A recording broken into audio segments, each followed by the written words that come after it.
Call me curious.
God dang it, I was muted.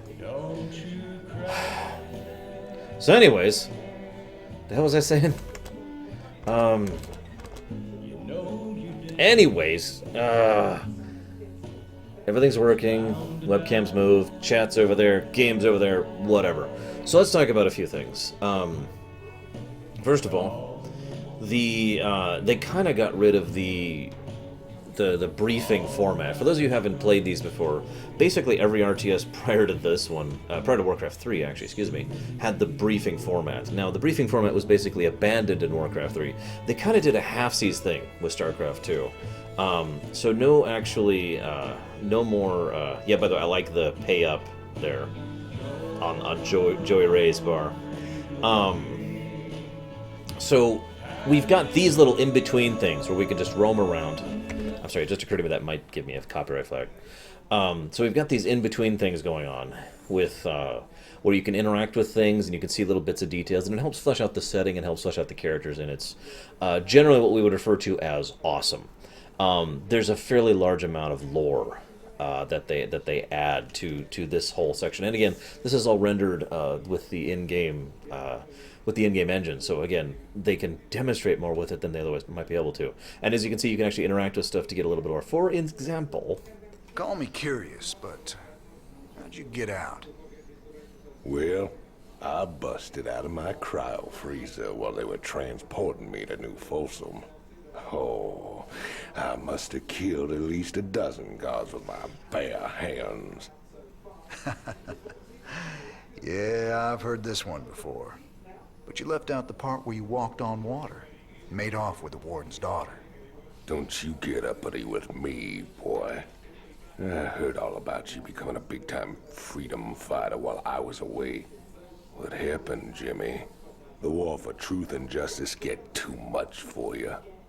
I ain't licked yet, Tykus.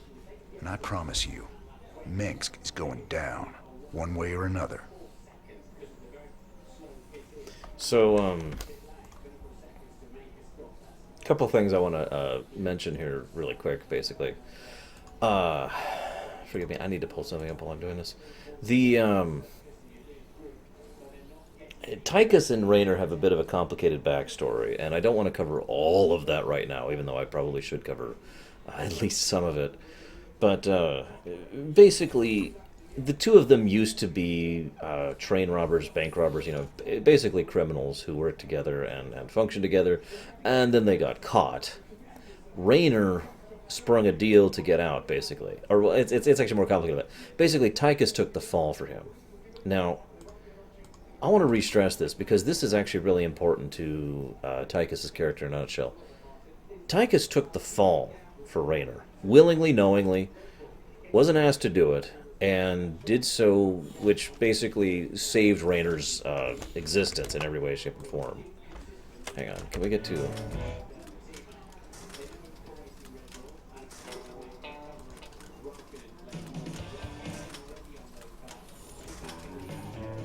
Yeah, maybe this will work. Yes, exactly, I did. How did you know? Hang on just a sec. No? Okay, whatever. Damn it, screw it. Whatever, we'll just get turned off for a minute. Hello, Darcy. So, yeah, the thing is, I don't even know where to begin. Tykus is one of the most interesting and evocative characters of the entire piece. One of the things Wings of Liberty does a great deal is we don't see a fairly large amount of Raynor's actual characterization and character development until pretty much the end of the game. Most of the characterization we see for Raynor is through other people. We see other people's thoughts on him, feelings on him. We see the way they react to him. We see the way they act around him. And that's how we learn more about Raynor. And Tykus is probably one of the biggest aspects of that. Tykus is literally what Raynor could have been, in every sense of the word. If Raynor had been tossed into prison like Tykus had and sat there rotting for the last 6 years, then yeah, Raynor would probably be exactly that kind of a person now. It has often been wondered if Tykus was given the second chance that Raynor was, and was forced into the incredible situations that Raynor was. Because remember, Raynor wasn't actually that great of a guy. I pointed this out back in the original thing. He wasn't a bad guy, but the idea of robbing and cheating and selling people out to the Zerg and leaving people to die, he was okay with that. He went through hell and back, and he was betrayed, and he saw how bad can get, and he saw it in a very personal way. And that's why Raynor turned into a good guy, turned into a hero, grew up and became the guy we know now as James Raynor. Would Tykus have done the same thing in his position? Now, if you ask my opinion, yeah, absolutely. Because Tykus is, as weird as this sounds, not inherently a bad person. You know what I mean? He is not someone I would call evil. He's certainly willing to do ill. He is certainly out for number one. And at the same time, there are good aspects to his personality. I feel one of the reasons most people tend to like Tykus, even if they don't like the rest of this game, is because Tykus is easily the most human character. Like, possibly in the entirety of Starcraft, and I mean that sincerely. He has ups, downs, positives, negatives, good, evil. He really is a very human person. We'll talk more about him as we go through it. But I do like the fact that he can show up, and Raynor isn't an idiot. He sees Tykus here and he knows something is up. But at the same time, yeah, exactly, Titans. But at the same time, Raynor is... we have a similar situation to what happened with Zeratul and Rashagal. Raynor has a bit of a blind spot when it comes to Tykus because he is so loyal to Tykus. And ironically, Tykus has the same blind spot because Tykus is also very loyal to Raynor. But we'll cover more of this as we go on here. One other thing I wanted to point out with regards to the Space Marine suit, we actually see a decent amount of establishment of the setting in the way the suits work, thanks to Tykus. You saw him putting on the hand. You know, he grips a thing and he activates it like this, and the actual gauntlet is like out here. His hand is closer to where his fist, or his wrist, is in there. Possibly False Shepherd. I haven't played Unity or Rogue yet, so I'm not there yet. So there's got to be some kind of response tactile thing there for him to have precise control over it. Because we see him literally pick up a cigar without crushing it. We see him pick up a glass, a glass of alcohol and another thing without issue. And he has a very precise control over what he does. I point this out because it showcases how advanced this technology is, while at the same time being relatively brutal. Blunt, coarse in its technological advancement. I also want to comment really briefly on how awesome it is that you can just go and interact with stuff like this. This looks recent. This you're doing, Jimmy? Folks in these parts are ready to fight back against Mex. Guess they just needed a little push. You still take this whole revolution thing pretty serious, then? Everyone needs a hobby, Tykus. I also like how both Tykus and Raynor's dialogue, both thanks to the voice actors, the voice directors, and the writers, feels very, very human. It really feels like genuine banter between the two, in my opinion. I feel like there's not a lot of actual banter in Wings of Liberty. There's a lot more in Heart of the Swarm, ironically. But I feel the banter between Raynor and Tykus is very genuine. You get the sense that the two of them are basically lying to each other, but they're not doing it to deceive the other person. They are doing it because They actually want, they know the other person, and they know how to talk to them. You guys know what this is like. You know what it's like when you're with your best friend. Yeah, exactly, Titan. You know what it's like when you're with your best friend. You don't always say exactly what you mean to them. You say it in a way that you know they understand. You say it in a way that they will interpret. You say it in a way that they will react to and understand. You basically, and as weird as this sounds, best friends form a different way of communicating. And you really get that vibe between Tykus and Raynor. For example, everyone needs a hobby. That sentence is said so casually, but it's not said to try and dissuade Tykus from things. The way Raynor says that indicates to Tykus how much Raynor cares about this revolution thing. And Raynor knows Tykus knows him well enough to get that. So that's what I'm talking about with that.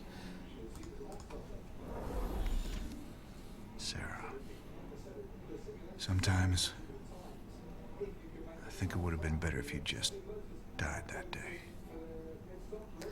Well, ironically, it is actually a very good thing she didn't. We didn't know this at the time, though, because I would have agreed. Now, one of the little things they do, I'm going to do this one more time. Look at this newspaper article. It says local rebel.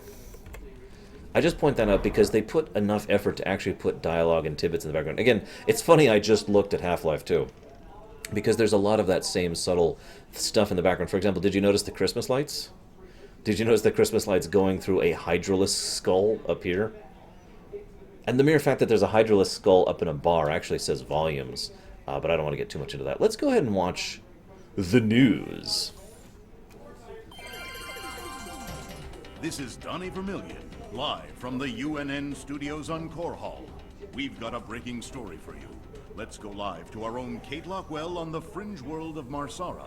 Kate? Thanks, Donnie. Rebel Jim Raynor has reappeared in a big way. He's attacked a Dominion depot near Backwater Station, seizing weapons and distributing them to the local populace. Kate, I bet the locals are pretty nervous about having a notorious outlaw in their neighborhood. Actually, Donnie, the people I talked to seem really encouraged by the... You heard it here first. Jim Raynor, terrorizing the locals on Marsara. When we return, more kids using stim packs? Keep talking, pal. I'm just getting started. I love the news programs because the news programs... Remember how I talked about how Blizzard is really good at the Dragon Quest effect? For the 5 of you out there who've never heard me talk about this, the Dragon Quest effect is a combination of extreme seriousness and extreme silliness basically merged into one. It has immense tragedy, and at the same time it has silly, lighthearted stuff. The mission we just saw was like that. We were going between places where they had lined up benches for either fellow people or their own soldiers to watch them practice live ammunition rounds on living people as target practice. That's freaking horrifying. And it was right next to a joke about Real Men Drill Deep and the iPod. Literally, right next to it. So we do have some serious silliness, as contradictory as that sounds.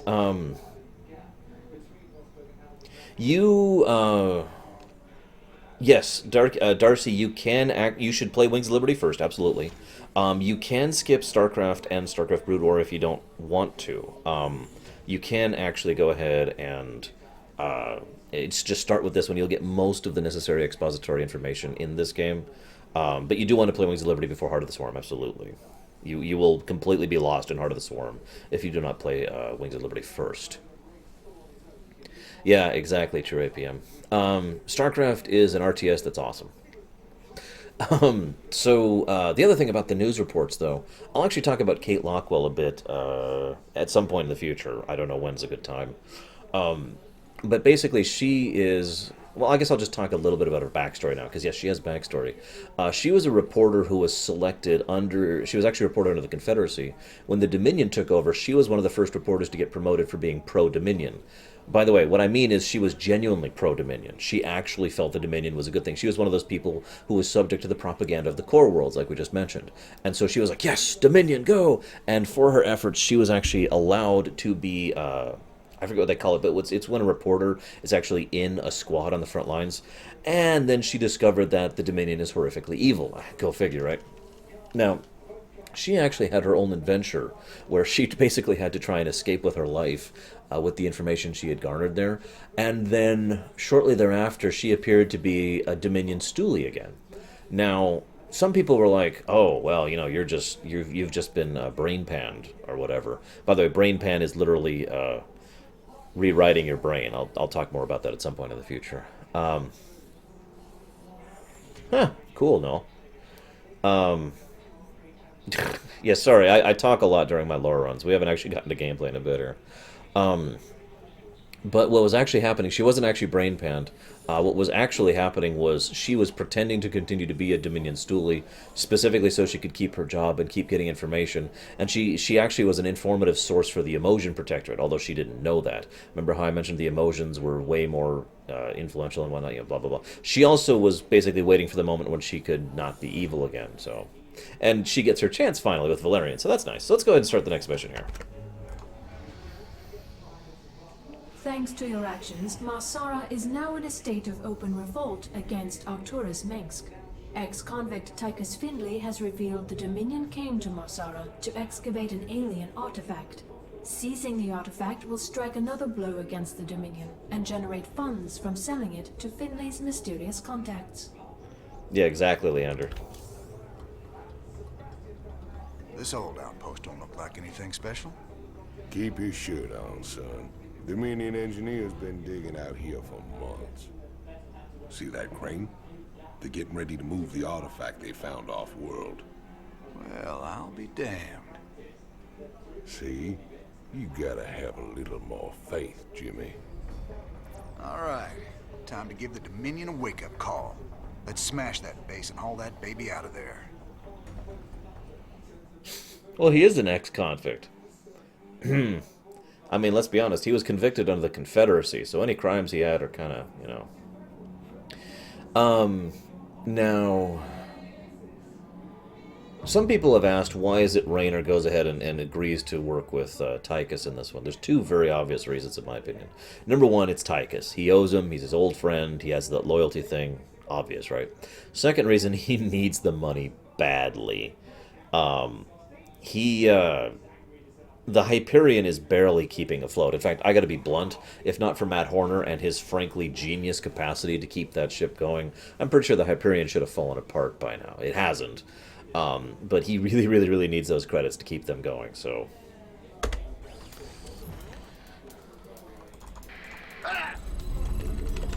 Not enough minerals. Been waiting on you. Commander, additional tutorials are available for you. That's to great. review. Stop trying to tutorialize me. I don't care. I'm on it. So, We'll need a lot more Marines before we take on the Dominion outpost. Train them up at the barracks. While we're at it, extra SCVs will help. I'm sorry, I need to get rid of these tutorials. These are irritating me. Tutorials. Is there an option for tutorials? There might not be. It might be just because I'm in casual difficulty.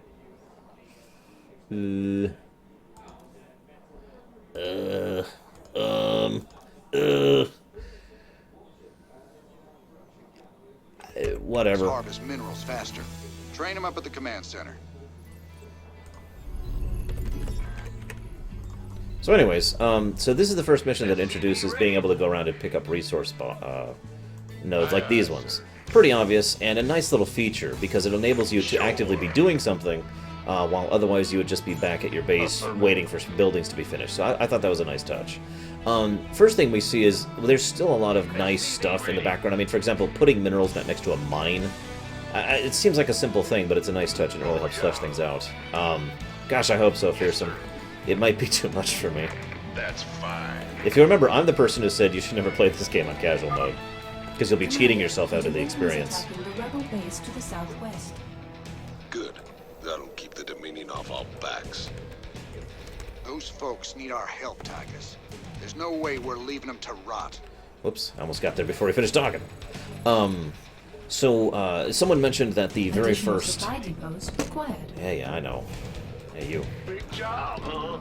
I love the ability to queue up stuff. For example, one thing I like to do as a standard trick is I have someone, an SCV who is currently on resource gathering, go out and build something and then queue up their next action to go back to resource mining. It's a great way to keep things fluid. Hang on just a second. Now if I screw up, shunk, and then there we go. Casual mode is good for RTS players. I will not even argue that. Oh, is there? Aha! Disable tutorials. Thank you, Zachariah. I'm pretty sure I already have that on in my account. So if you stuck at RTSs, I mean, I'm not trying to be elitist. Seriously, I'm not. I will actually... I mean, I actually showcased the other day why I feel casual mode literally cheapens the experience. And it's because in many cases... And I could give this a literal explanation. It's because in many cases, you'll have this scene where it's like, oh my god, we're barely able to keep up. What are we gonna do? And then, you know, you just completely casually win, so all of the impetus of the scene is lost. There is an easy mode in between, by the way. There's casual, normal, hard, and brutal. Normal is actually quite easy. Casual is a joke. Anyone could play this game on casual and just bulldoze this game like nothing.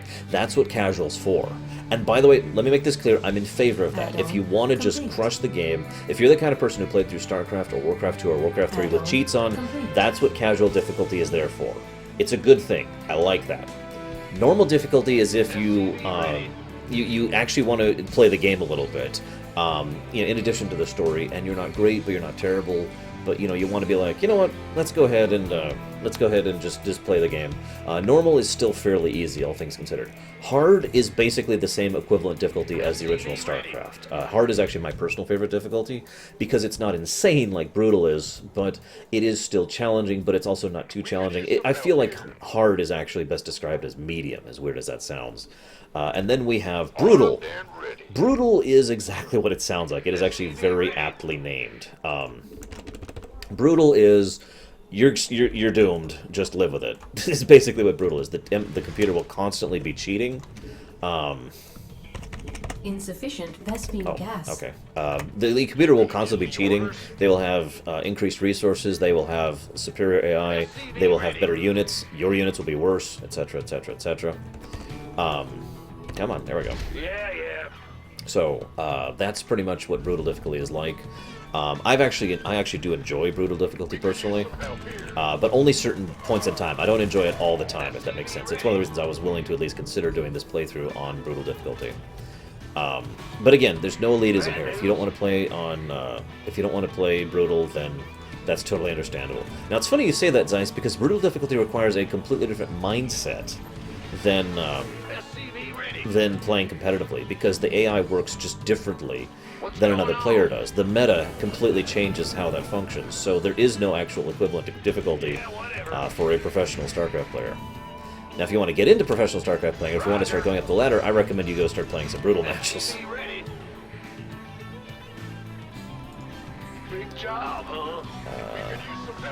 Oh, shush, you're fine.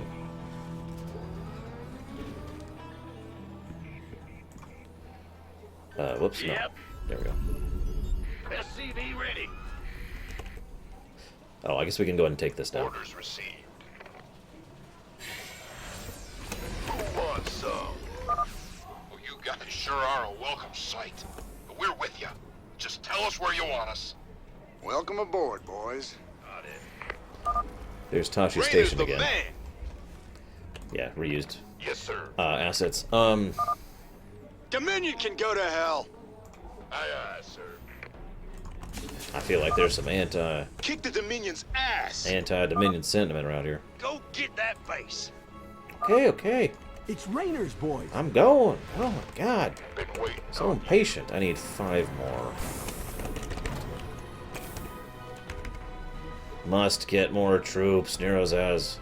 We must go with a 0 losses run. No, you're right. I probably should just get on with it.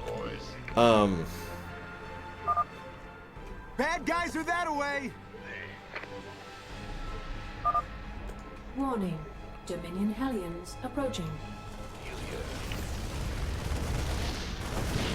So, Warcraft 3 added the joys of autocast to the RTS existence. And that's an awesome thing. Let me just make it clear, I am firmly in favor of autocast being a thing. I also like being able to queue up multiple buildings in one group. I like control groups for buildings. Basically everything about the convenience features of this game are amazing, and that's a really hard to add to that. Oh, and of course you can multi-queue buildings, as Zeiss pointed out. Yes, Lieutenant Morales Need some triage? is on the case, so to speak. Broodmore medics were the very first example of... I talked about that together. The very first example of autocast, but it wasn't true autocast. Not really. It was an experimental AI thing. And it only worked under certain circumstances. Like I said, you had to do the attack move thing, and it only worked under certain circumstances, and other things could override it, etc., etc. You gonna give me orders? So, yeah, no, Warcraft 3 was the first thing to really add autocast. And this is autocast, because autocast can be turned on and off. And autocast, oh, they got rid of my... Autocast also enables you to... there we go. Oh, that's so much better. Autocast also enables you to set up different types of AI patrols and routes and that kind of thing, which work great. One other thing I like, though, that Warcraft 3 again added is there's the Marine, there's the Medic, there's the Marine, there's the Medic, just tabbing back and forth like this. It's something that Warcraft 3 added. Starcraft really needed. Shrug the end. Outstanding. I don't think so, War Rager, because the rules for multiplayer and competitive single-player campaign stuff have always been completely different. This is true even in the original Wings of Liberty, so... Nice job cleaning out that bunker, Jimmy. Between your boys and my skills, we are gonna go a long way together. So this is the actual excavation point where they're trying to extract the Zelnaga artifact. Some people have questioned the circumstances here.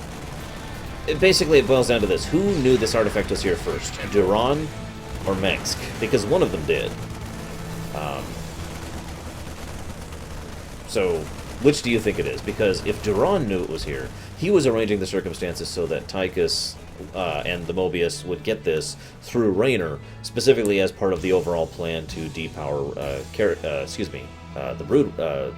the Queen of Blades in order to resurrect Amon.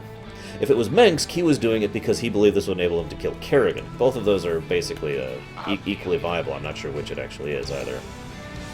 My money's on Duran, personally. Looking forward to it. You got it. Affirmative. Now, here's an interesting question. If this was Duran, and I do think it was, do you think it was always here on Marsara, or do you think he seeded it here? Because it's not actually that far down, relatively speaking. Outstanding. With their barracks and factory trashed, we just gotta mop up any stragglers and we're home free. I haven't pointed out another thing StarCraft 2 does amazing yet, but we'll get there. Keep your shirt on, Sparky.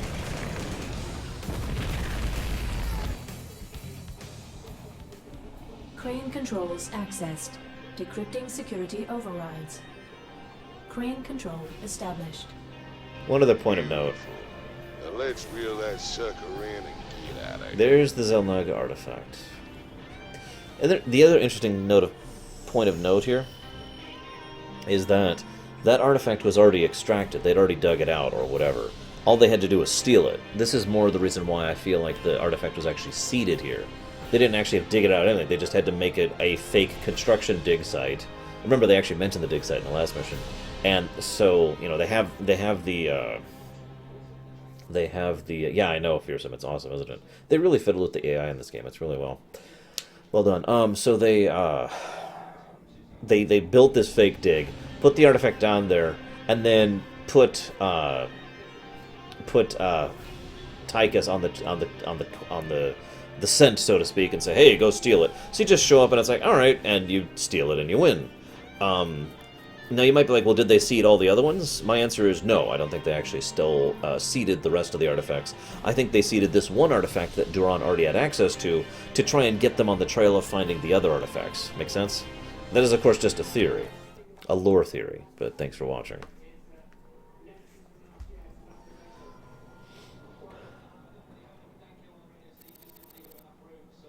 Joey Ray. I like how it's one word, by the way. I got have to say, Jimmy, you turned into a real impressive fighter. If I was old Minsk, I'd be running scared for me too. You really mean that, Tykus? Nah, I was just kidding.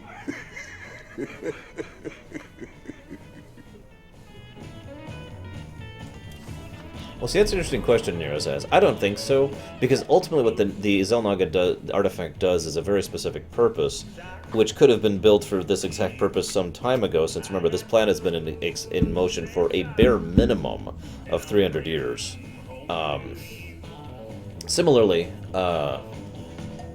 as is pointed out, this is not the primary purpose of the artifact. The artifact's primary purpose is to interact with void energies. It just happened to be purposed for this exact purpose in this action. I'll talk more about that a little bit later. One other thing I want to point out here.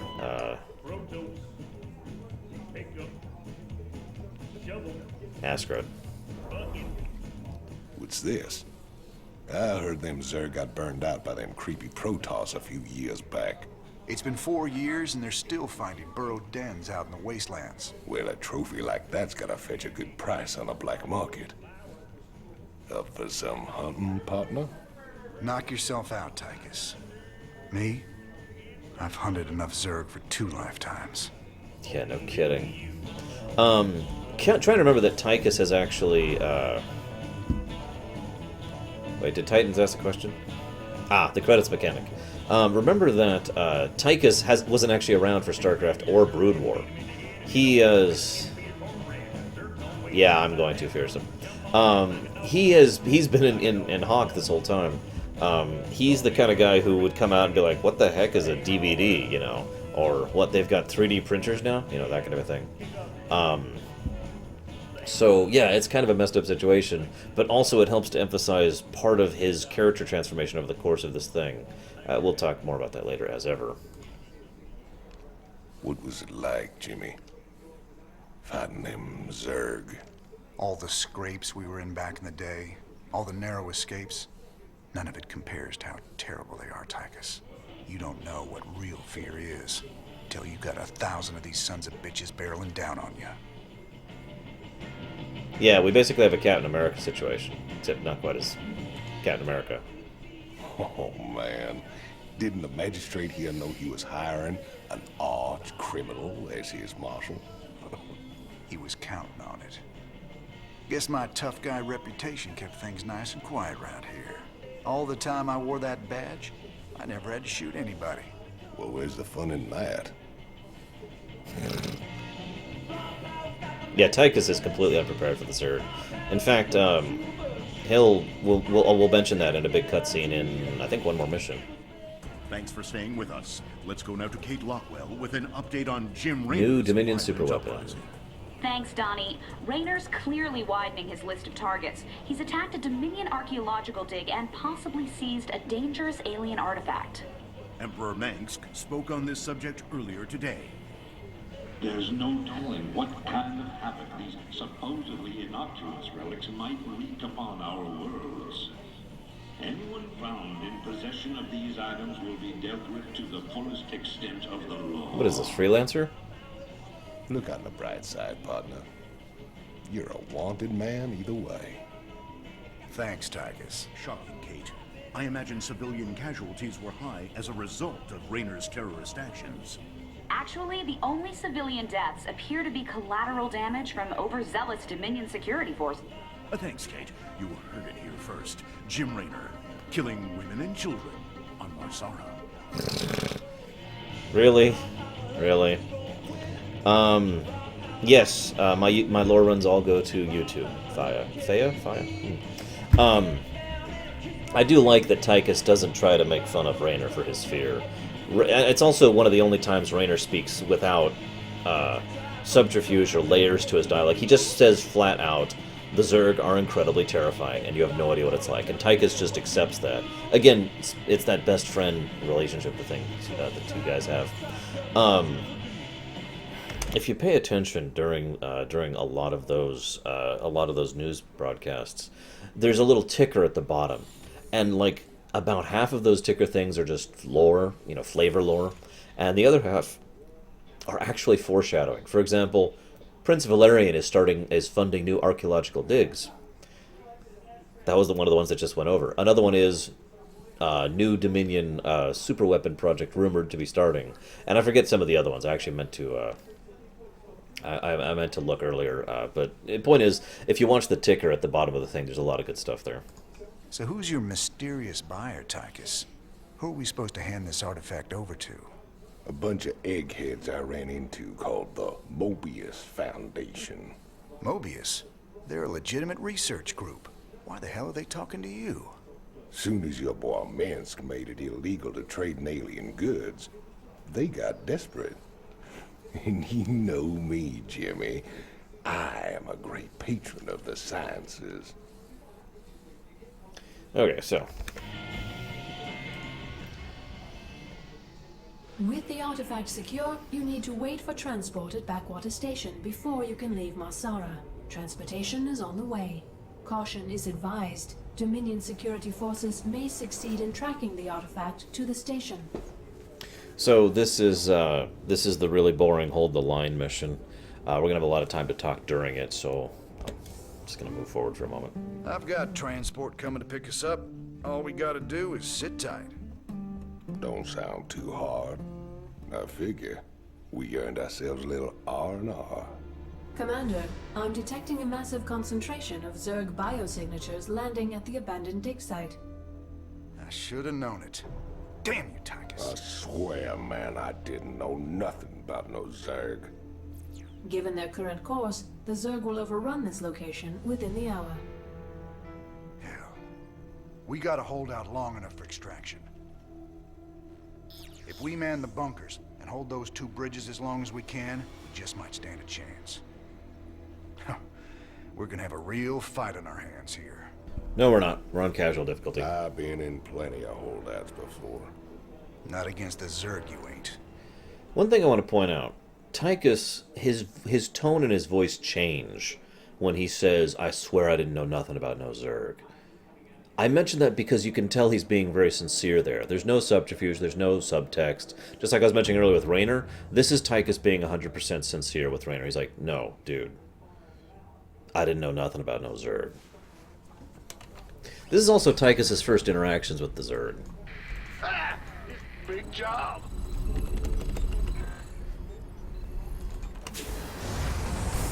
You gonna give me who wants some?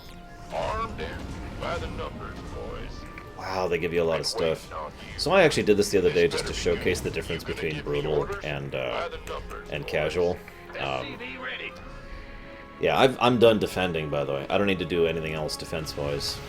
I'm not kidding. I'm good to go. Huh? Yeah.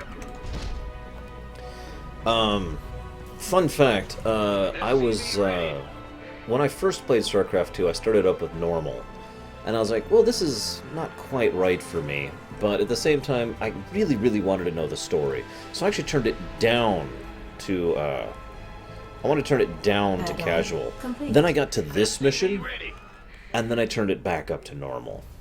This mission is, I'm just going to say this bluntly, this mission is like the reason why I tell people you're cheating yourself out of the experience, if you can, if you care, I guess, if you play this game on casual, because there's no tension in this mission at all. There's no difficulty, there's no nothing, it's just, yep.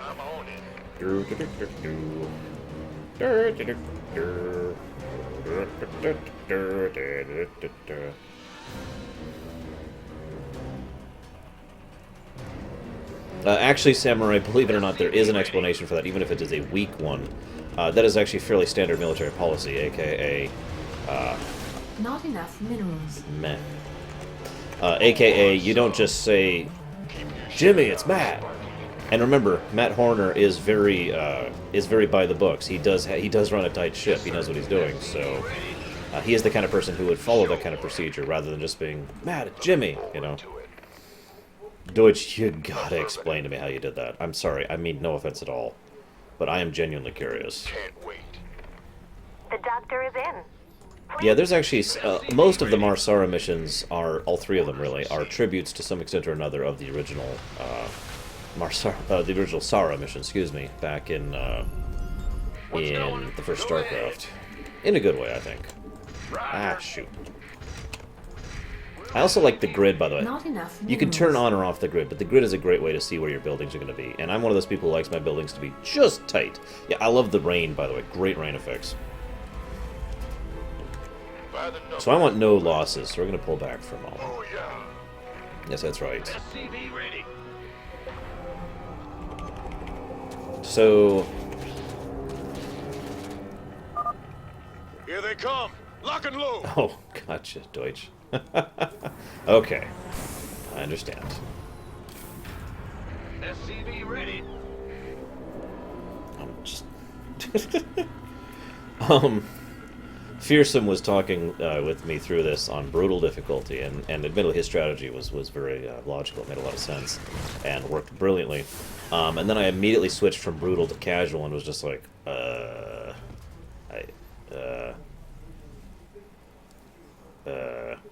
Now, one other thing I want to point out here.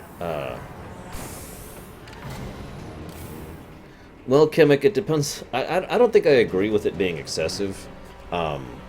I'm curious why you think it's excessive. Like, what's your reasoning? This message. We're pinned down near Backwater Station. Please assist. They're pinned down, guys. I like the perspective here. Remember, Tykus, I'm sorry, I call it this. Tykus has no experience with how bad can get. I've actually talked about this many times on my show. The idea here is there's bad, and then there's how bad can get. Hang on a second. Thought we were gunners there. That was pretty close, man. He almost died. That's fine. Hey, I must be. So, oh yeah, you're right. I should go get the Easter eggs, Agria. Hang on, let me get a little bit more firepower going. Bad news? So Tykus, and I mentioned this because Tykus before has been a train robber and a thief and a thug and all this fun stuff, but he was that kind of way in the time of the Confederacy, where the greatest threat facing anyone was the Confederacy. Remember, the relative threat and power and scale of the Starcraft setting has skyrocketed up pretty much since the original Starcraft, with the Zerg showing up, with the Dominion becoming to power, with the Protoss showing up. I like that pile of Zerg parts there. That's just nice. I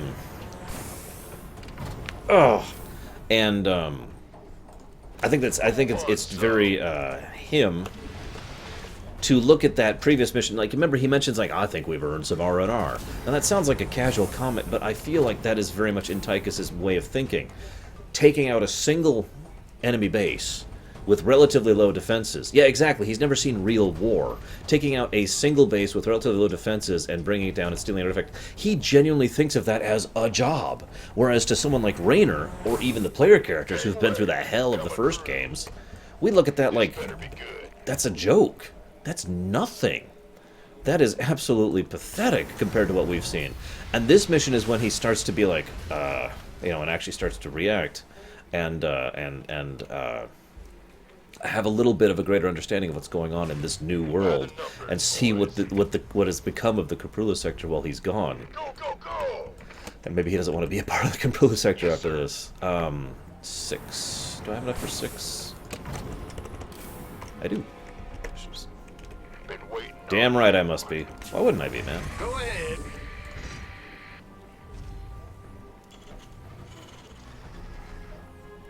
That's actually a valid point. I'll agree with you, Gimmick. I agree that on casual difficulty they should have lowered the timer on this mission, rather than just leave it at the same 20 minutes.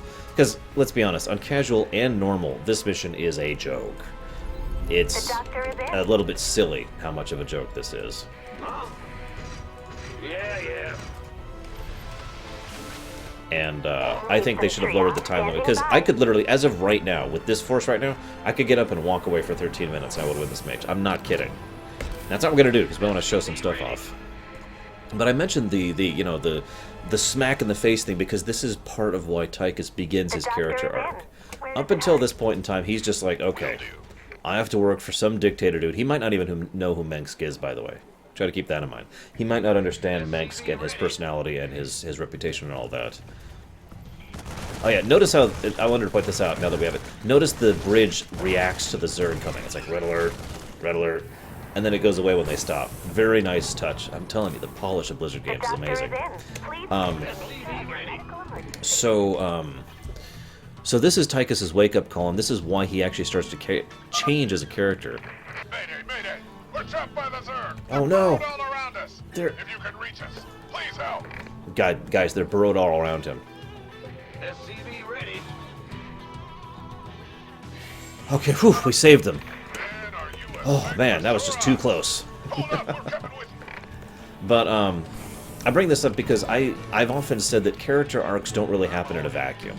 Someone who is sitting on their laurels, someone who is, you know, just winning basically, or doesn't have anything to worry about or care about, they're not really the kind of person who is going to be undergoing great degrees of character change, are they? Right? I mean, that makes sense. So Tykus probably would have just stayed the same old, forgive me, bastard, if not for this. This happens, this specific mission, and then he gets dragged into the Zerg and the Protoss, and he gets dragged into the Dominion and all this stuff. Remember, Tykus is actually anti-alien in a sense. He's not racist in the strictest sense of the word. Not like, you know, some people are. But he is pro-human. He is the kind of person who looks at the aliens like, you know, well, screw those aliens. We don't want to deal with them. Which, again, is another reason why he acts the way he does, because that's... I'll get to that later. We'll get to that later. But yeah, throughout the course that he starts to realize what the Zerg are, what they can do, what they are capable of, and the Protoss, both of which he's only heard of in, you know, in vague rumors, basically. And yeah, I guess that's all I have to say about that. Down. In the rear with the gear. Go ahead. We could use some help here. You're fine. I'm gonna want some. Oh yeah. Sure thing. How is Tykus Ashley Williams? Hey, Shadow. Alright, so I wanted to show off the Easter egg. And there it is! In case you can't tell, is under attack. That was a Tauren in a Space Marine armor. And that was a porta-potty. Sure.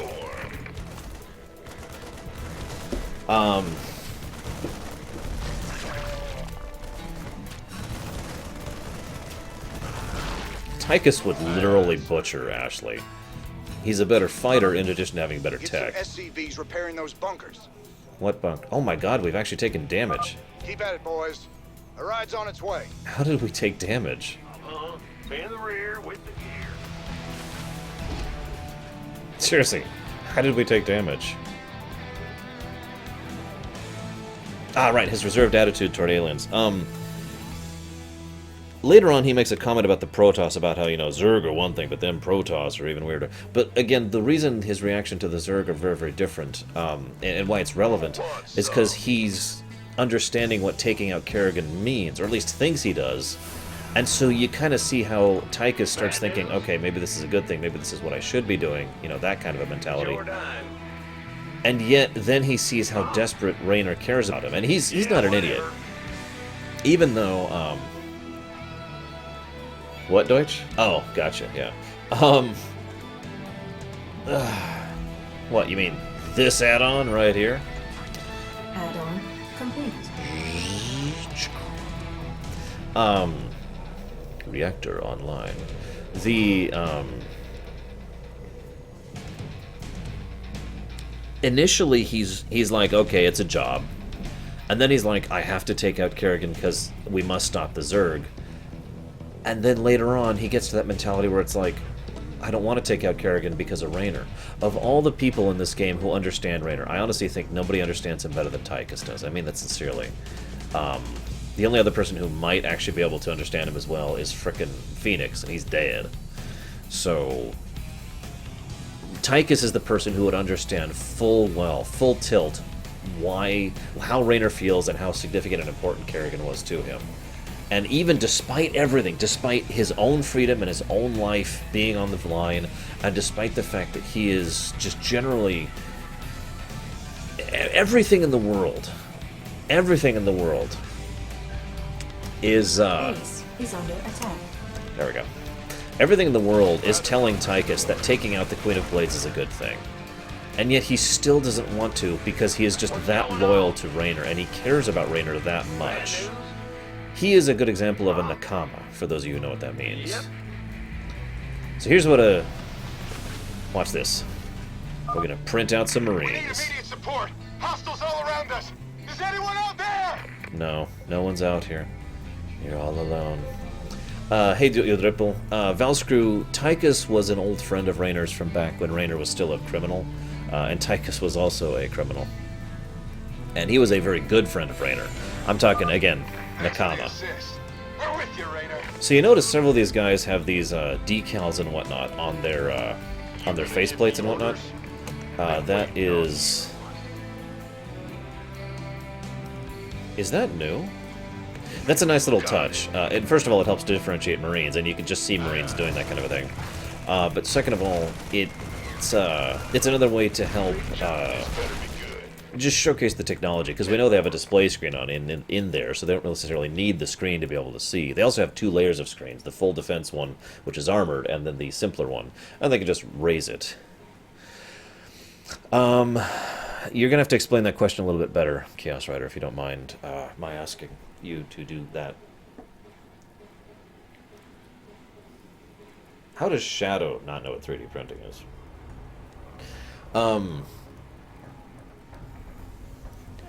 Yeah, actually, that's a really good comparison, War Rager, I think. There would be no Shepherd without Vicarion, and honestly, and I mean this sincerely, there would be no Raynor without Tykus Findlay. The reason the Swarm does not wipe out everyone is two reasons. One, they have a great Achilles heel. Their Achilles heel is that they rely on their leadership. The Zerg without leaders are certainly a threat, but they can't really do anything with that threat. They're a threat like a tornado is a threat, you know. That's something that you just kind of deal with and work around.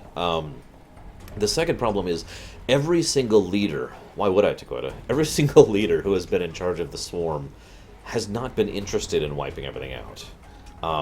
With one exception. So we have the Overmind, who has stomped all over, you know, everything, but he did so in purpose of a goal, in which he accomplished that goal. Is under attack. He moved on with his life. And where's my other SCV? Oh, there you are. What's going on? Get up there, dude. No! No! By the number. Go ahead. Armed and ready. Okay, good. Yeah, the Zerg, without some kind of external control, the Zerg aren't going to do jack. Hold out just a little longer. We'll be getting out of here soon. This is why I say you kind of lose some of the impetus of the scene. Oh, by the way, auto-saves in mid-mission. Another thing StarCraft 2 did that was awesome. If you don't know what I mean, here, I'll demonstrate. There's actually only 2 saves in this one, but they do auto-saves throughout certain points, so that's actually pretty nice. Oh, absolutely, Job, and I agree with you completely, which is kind of ironic. It is such a damn shame we never get to see the Tykus that we could have seen. Anyways, what was I saying? God damn it. I am really... My short-term memory is getting worse lately. My long-term memory is getting better, and my short-term memory is getting worse. It's really aggravating.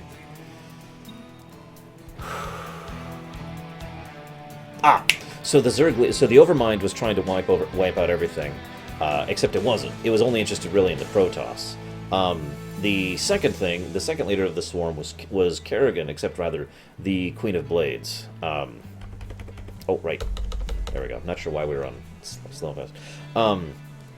The Queen of Blades wasn't interested in wiping out everything either, because she was just a stoolie for Duran and Amon. And they were just interested in her getting her forces together for the inevitable onslaught. So, you know, there was no actual need. So smooth. There was no need for her to actually wipe out everything. And she also took several years to rebuild the Swarm to the full height that it would be in this game. In fact, it is argued that the Swarm is actually larger in this game than it was previously, which I agree with. It's kind of the same way how the Terran Dominion was actually bigger in this game than it was in the previous one, because of the massive militarization in the wake of the 2 wars that have just happened. So again, And then the next leader of the swarm will be Kerrigan, not the Queen of Blades, but actual Kerrigan, who again isn't interested in winning. So what I'm trying to say is, if the Zerg swarm wanted to just move in and wipe out everyone, they would. They would win. They would have wiped out the Protoss, they would have wiped out the Terrans, they would have wiped out everyone, and they would have done so easily. But none of the leaders have ever wanted to do that, and the Zerg can't do that without their leaders wanting them to do that. Does that make sense? Am I explaining this well? Oh yeah, that's right. I'm sorry. I forgot that the Zerg were also in control of the UED for a brief period of time, and not only were they not having complete control over them, but they weren't really that interested in wiping everyone out with them. Our SCV base is under attack. Damn right I do, Grego. Especially you. But, Outstanding. yeah, let's go over there. Exactly, Nero says. Now, I very, very much hope that we will see the Protoss at their height in Legacy of the Void, that they will have rebuilt. I shouldn't say height, because they'll never get back, they can't have gotten back to the heights that they were at.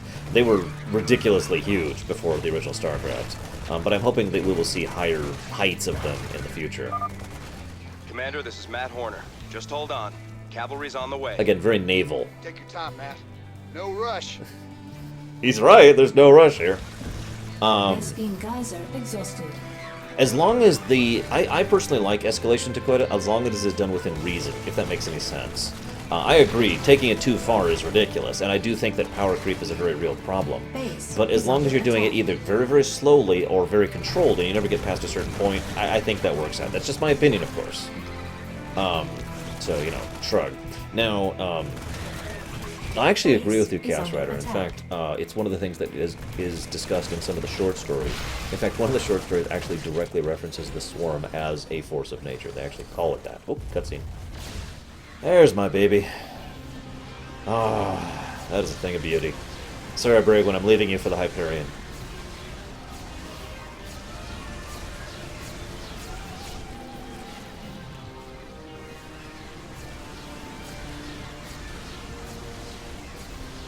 Cavalry's arrived.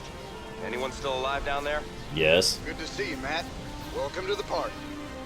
Glad we made it in time, sir. Now let's get you boys out of there. Now, a couple things about that. Matt Horner, I've said it before and I'm saying it again. Matt Horner was the frickin' magistrate from StarCraft 1. It just makes too much sense. He's the Navyman. He's the officer. He's the captain who has the military disciplined mind. I almost call him a bureaucrat, but I don't want to mean that as an insult. I mean it as very much a positive.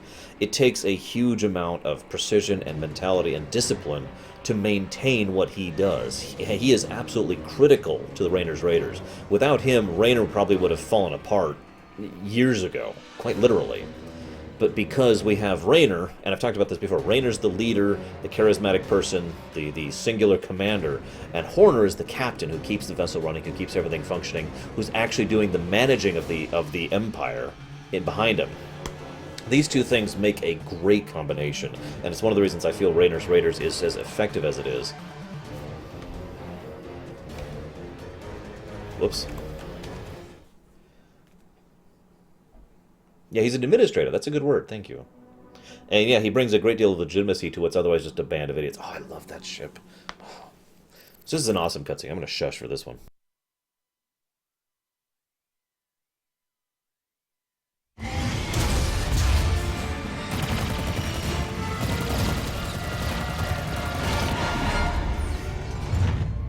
Damn, Jimmy.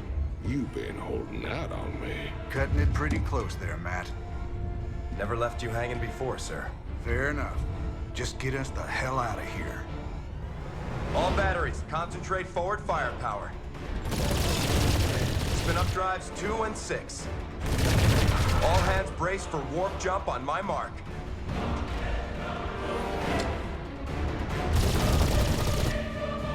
Mark.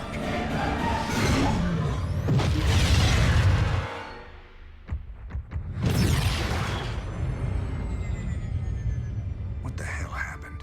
We ain't seen the Zerg in years. Why attack Marsara now? It's not just Marsara. You need to see this. Zerg Swarm launched a full-scale attack. Devastation spread throughout all Outer Rim planets. Sustained heavy losses. Casualties in the billions. Minutes ago, the Zerg attacked a Dominion military research facility. Sweet Mother of Mercy. New exclusive video footage confirms the Queen of Blades is in fact leading the swarm.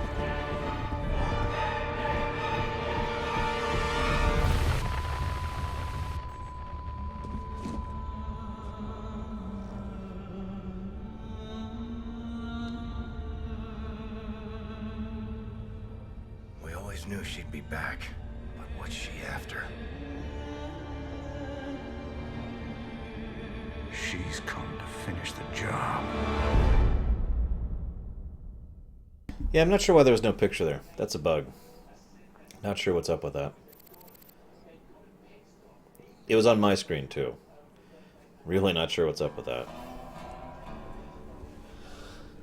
There's no telling what the Zerg will throw against us this time.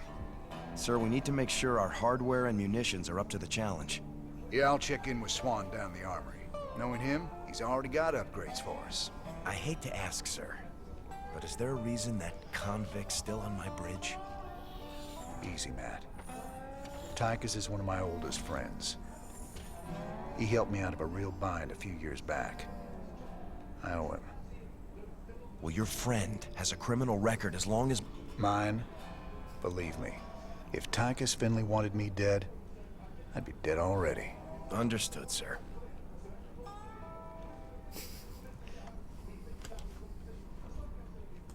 Theoretically, yes, Baronessa. Of course, that's just headcanon, as I've already demonstrated. Because, whatever. Okay. Everything's on. Everything's up. Why would it have not played?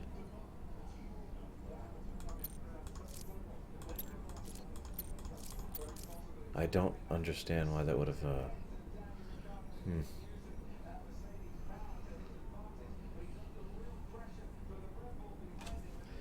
Could someone do me a favor and Google video footage not showing or something in Starcraft 2? Because I've never seen that problem before.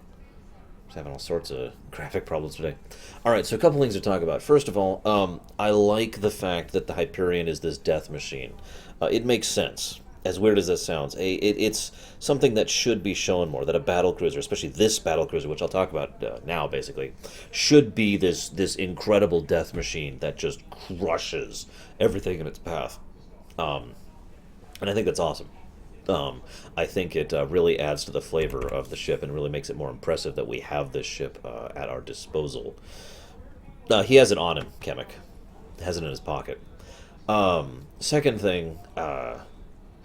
before I talk about the Hyperion, I want to mention that I like they add that personal touch to Tykus. I don't think this is his first warp jump, but they kind of show that warp jumping isn't something you do casually.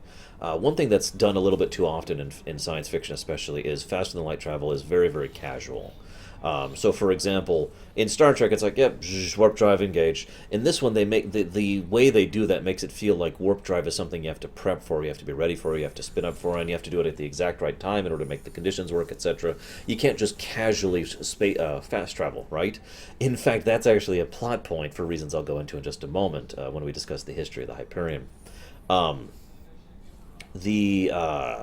The other thing I like is that, again, the personal touch of Tykus not only grabbing hold of something, but then being like, and it's just a little visual thing that helps show you how disorienting, how it is for being to go through warp travel. Do we have music on?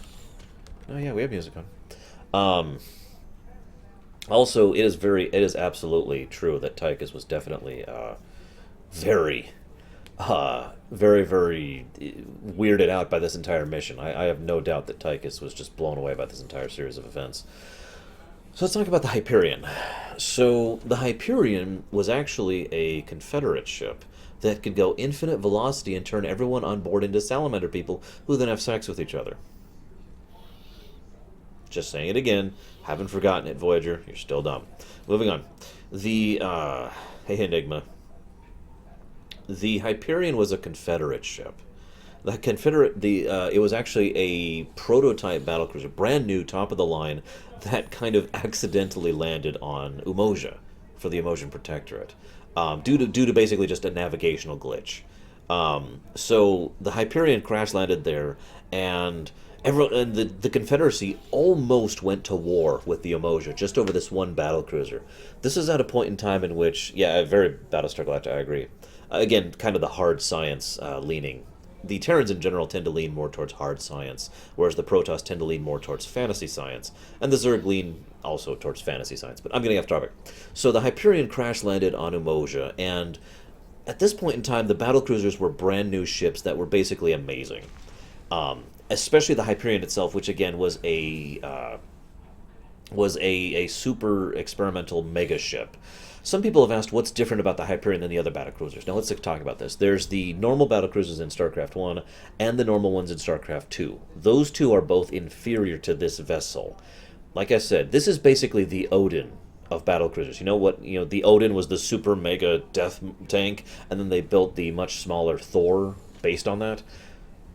That's what this thing is. The Hyperion is the Odin version of the regular battlecruisers, okay? Now, it's not just because of the Confederacy, though. The Confederacy built the basic ship, and again, nearly went to war over Umoja once they found the ship was there, but they decided not to because they quite literally just finished the Guild Wars against the Kelmorian Combine, and so they weren't eager to go to war again, especially since they might lose. So instead, they just were like, okay, whatever, and just let it go. The Umojans spent the next several years upgrading the snot out of the ship, turning it from a big fancy showpiece into an incredible piece of engineering. Remember, the Umojans at the time were the most advanced Terran race, and even in the modern era are basically the tech people, the tech subterfuge. So they have tons of complexity, they have tons of technology that they can use, and they upgraded the snot out of this ship. The Hyperion was turned into a mega ship, basically. So it wasn't just showy, it was incredible. Then the Umojans decided to start supporting Angus Mengsk. You can see where this is going. Basically, the ship was given to Angus, and once Angus died, it was basically lent over to Arcturus, and it became Arcturus's new flagship. Shortly after the mission we saw, the one in the original StarCraft, the last Terra mission, Matt Horner, and Raynor, and quite a few of his people arranged to basically lure the ship in under the command of Edmund Duke and jumped aboard and stole it. And they've had the Hyperion ever since. So that's how the Hyperion came into the possession of them, and why it's such an amazing ship. They have had a lot of advantages. Like I said, Horner is the amazing administrator. Great word again, by the way. Thank you for that. And he's one of the reasons why this ship has continued to keep it running, even when they basically don't have the resources necessary to keep it going. If you don't understand what I mean by that, try to think of how expensive it is to keep a ship running. Any ship. Think about how expensive it was to keep naval ships out in the water back in the day. I'm talking wooden ships. Think how expensive it is to get a cruiser or a carrier still functional out in the water. This is true in science fiction as well. One of the things I like best about Star Wars is the Star Destroyers, the Imp Stars and the Vic Stars, are ludicrously expensive and usually require huge, huge amounts of resources, time, personnel, and money just to keep them functioning. So again, the Hyperion has like nothing going for it to keep itself functioning, keep itself running, other than Horner and his skill and whatever they can scrape together as they go along. For the curious, yes, it was the Hyperion who was involved in basically all of Raynor's actions throughout all of Brood War and the end of StarCraft. Now, you might be asking, well, hang on. Raynor was stranded on Char. Where the heck was the Hyperion then? Believe it or not, that's actually been explained. When Raynor... Okay, so here's the Queen of Blades. She sends out this psychic distress beacon that brings quite a few people there. Oh, I agree, absolutely, Chaos Rider. It's one of the reasons why it used to be such a very prestigious job on naval vessels, and was basically the second in command. Kerrigan reached out. The Queen of Blades basically allowed Raynor to leave, but remember, the Queen of Blades only had a soft spot for Raynor specifically, not the Terrans as a whole. So despite that, she sent a large number of troops up to try and kill the Hyperion and all the other ships that were in orbit, including several Dominion ships. So all sorts of Zerg were swarming in and on and around the ships on Earth, and the Hyperion was trying to basically hold them off and hold bay. That's when Tassadar showed up. And Tassadar had come here because he was also drawn by the psychic emanations of Kerrigan. Tassadar sees Terran vessels being consumed by the Zerg and goes to blowing the crap out of them. Matt Horner, who has a brain, does an emergency warp jump. Now remember I mentioned the warp jump you have to prep for it thing? That's actually not 100% true, which is funny because Star Wars shares this same idea. In Star Wars and in Starcraft, you can do an emergency jump. It's a bad idea. It fries out the engines, it throws the navicomputer completely off because it doesn't have a chance to calculate its trajectory. I love this, by the way, Shadow, I think you'd like this too. The way the navicomputer works is it doesn't have distinct, this is where everything is and I just want to go here. What it does is it basically reaches out, checks the stars, and a supercomputer is looking at everything and trying to determine where you are and where everything has moved since the last time the ship moved. And it's like, okay, this is where I am in relation to everything else, because that's all space is, relation to other things. So it adjusts its star chart, for lack of a better term, and then decides, I want to go here, and then it calculates the jump, and then you do the jump. Again, this is very similar to how Star Wars space travel works, faster than light travel works. So if you do an emergency jump, the navicomputer is just fried and has no idea where it is, and has to completely, basically start from scratch. So the reason that Raynor was stranded with Tassadar on Char was because the Hyperion was like, and had to do an emergency jump away and blew out its engines in the process and had to recalculate and didn't get back until after Artanis had shown up sometime later, and then accompanied Artanis and the Gantrathor back to Ire. I just love that because that all makes perfect sense and makes everything kind of line up nice and neat. So forgive me for jazzing about the tech for a bit. What else did I have to talk about? As Chaos Rider pointed out, I like that scene because it emphasizes the nature of the swarm as being this incredible, upheaval force. There's nothing you can do to stop it. You can't fight the swarm any more than you can fight a volcano. You just survive it or endure it or bypass it. Oh, the Hyperion would crush the Bucephalus easily.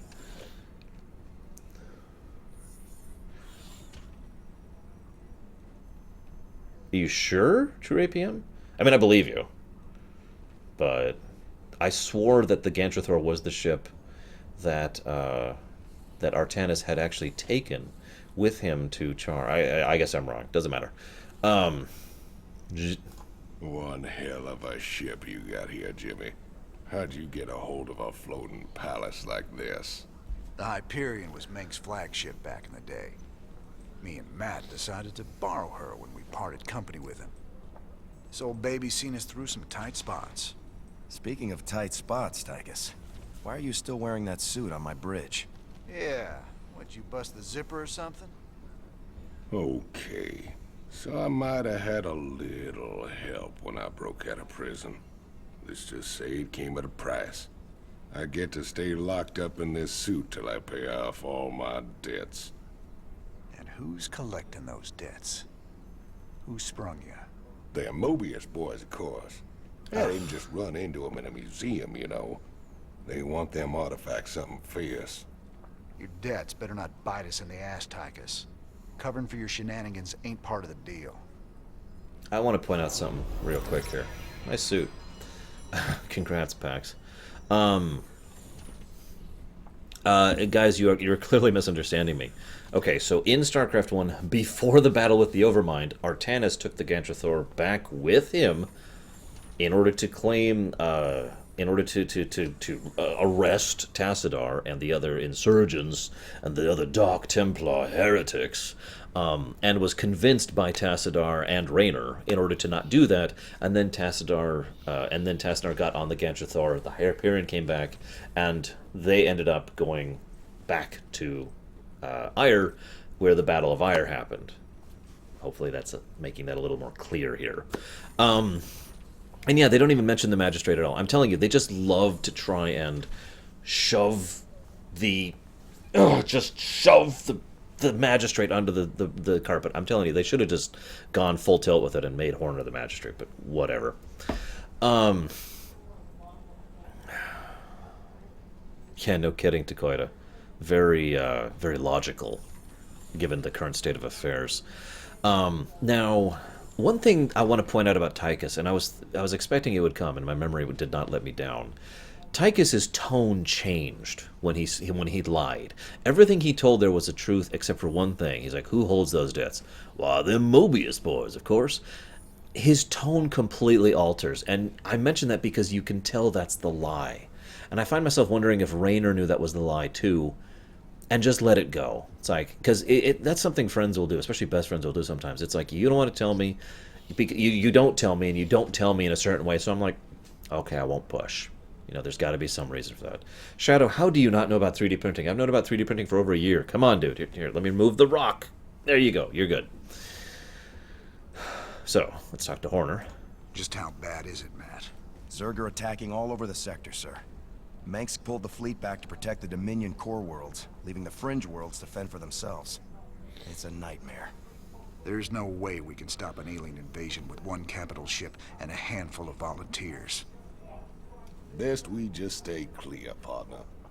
We can earn ourselves a fortune working for Mobius while this whole thing blows over. You don't get it, convict. This isn't gonna just blow over. The Zerg won't stop until we're all dead. Don't worry, Matt. We ain't sitting this one out. But we're not exactly in tip-top shape either. We'll earn some cash and build up our forces so we can make a difference when it counts. Yeah, I know, Grey Wolf. I actually was refreshing myself on that book recently. I just didn't want to go over all the details. The books go into a lot of details about some of the hows and the whys and the wherefores of certain events. So do the comics. I highly recommend the Starcraft comics, and I highly recommend most of the Starcraft books. Basically, all the books that don't involve Jake Ramsey are pretty good, if anybody's out there is interested. Also, for those of you not aware, Timothy Zahn is going to be writing a Starcraft book. Or wait, was it Starcraft? Shoot, hang on. I might be misremembering. I don't want to give you guys bad information. I swore it was a Starcraft book.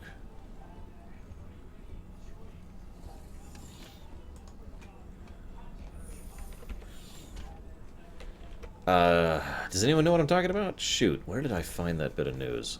It was something he had tweeted personally. Anyways, the point being, it is Starcraft. So, yeah, okay, so Timothy Zahn's one of my favorite sci-fi authors, and he's writing a Starcraft book, and hell yes. I'm getting too damn old for this. Time for a bold, unstoppable plan. Revolution's a little slow today. Standing around talking to my damn self. Home, sweet home. So yeah, they have the equivalent of pissed sounds. Sir, any chance you'll get the lab up and running soon? That'd be great. Sir, any chance you'll get the lab up and running soon? That'd be great. I need to look up something, because Stetman's voice actor is a guy I should know.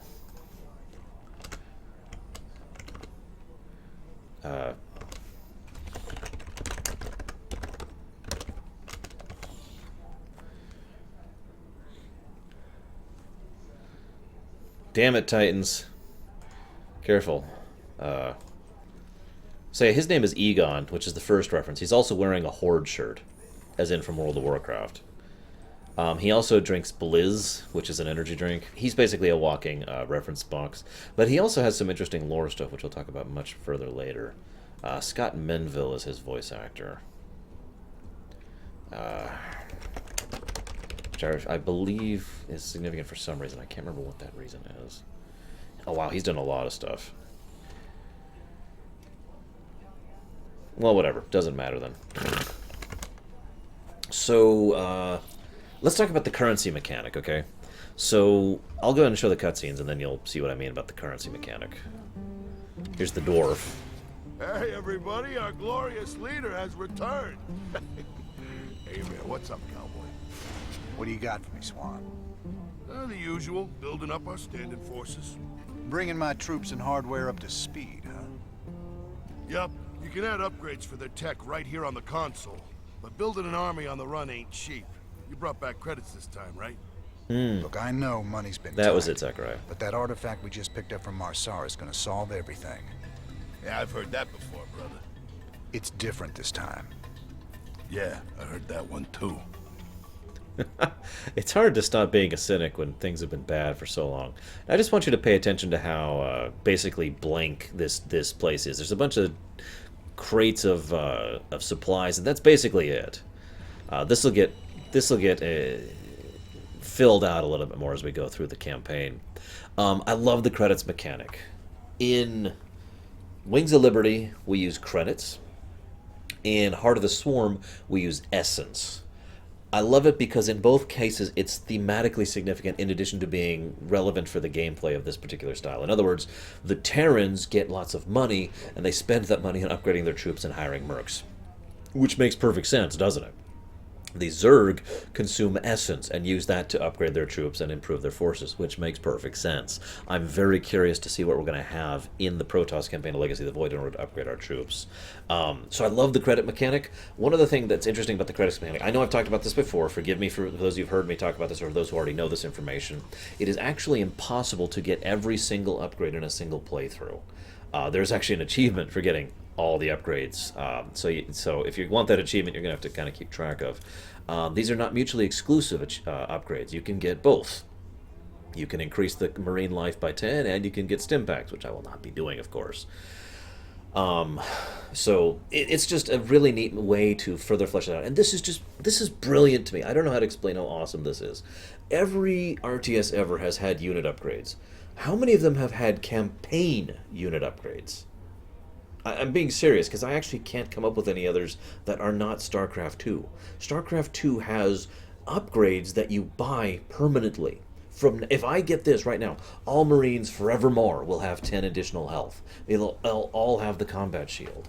I don't have to buy them each individual mission. I don't have to research each individual map.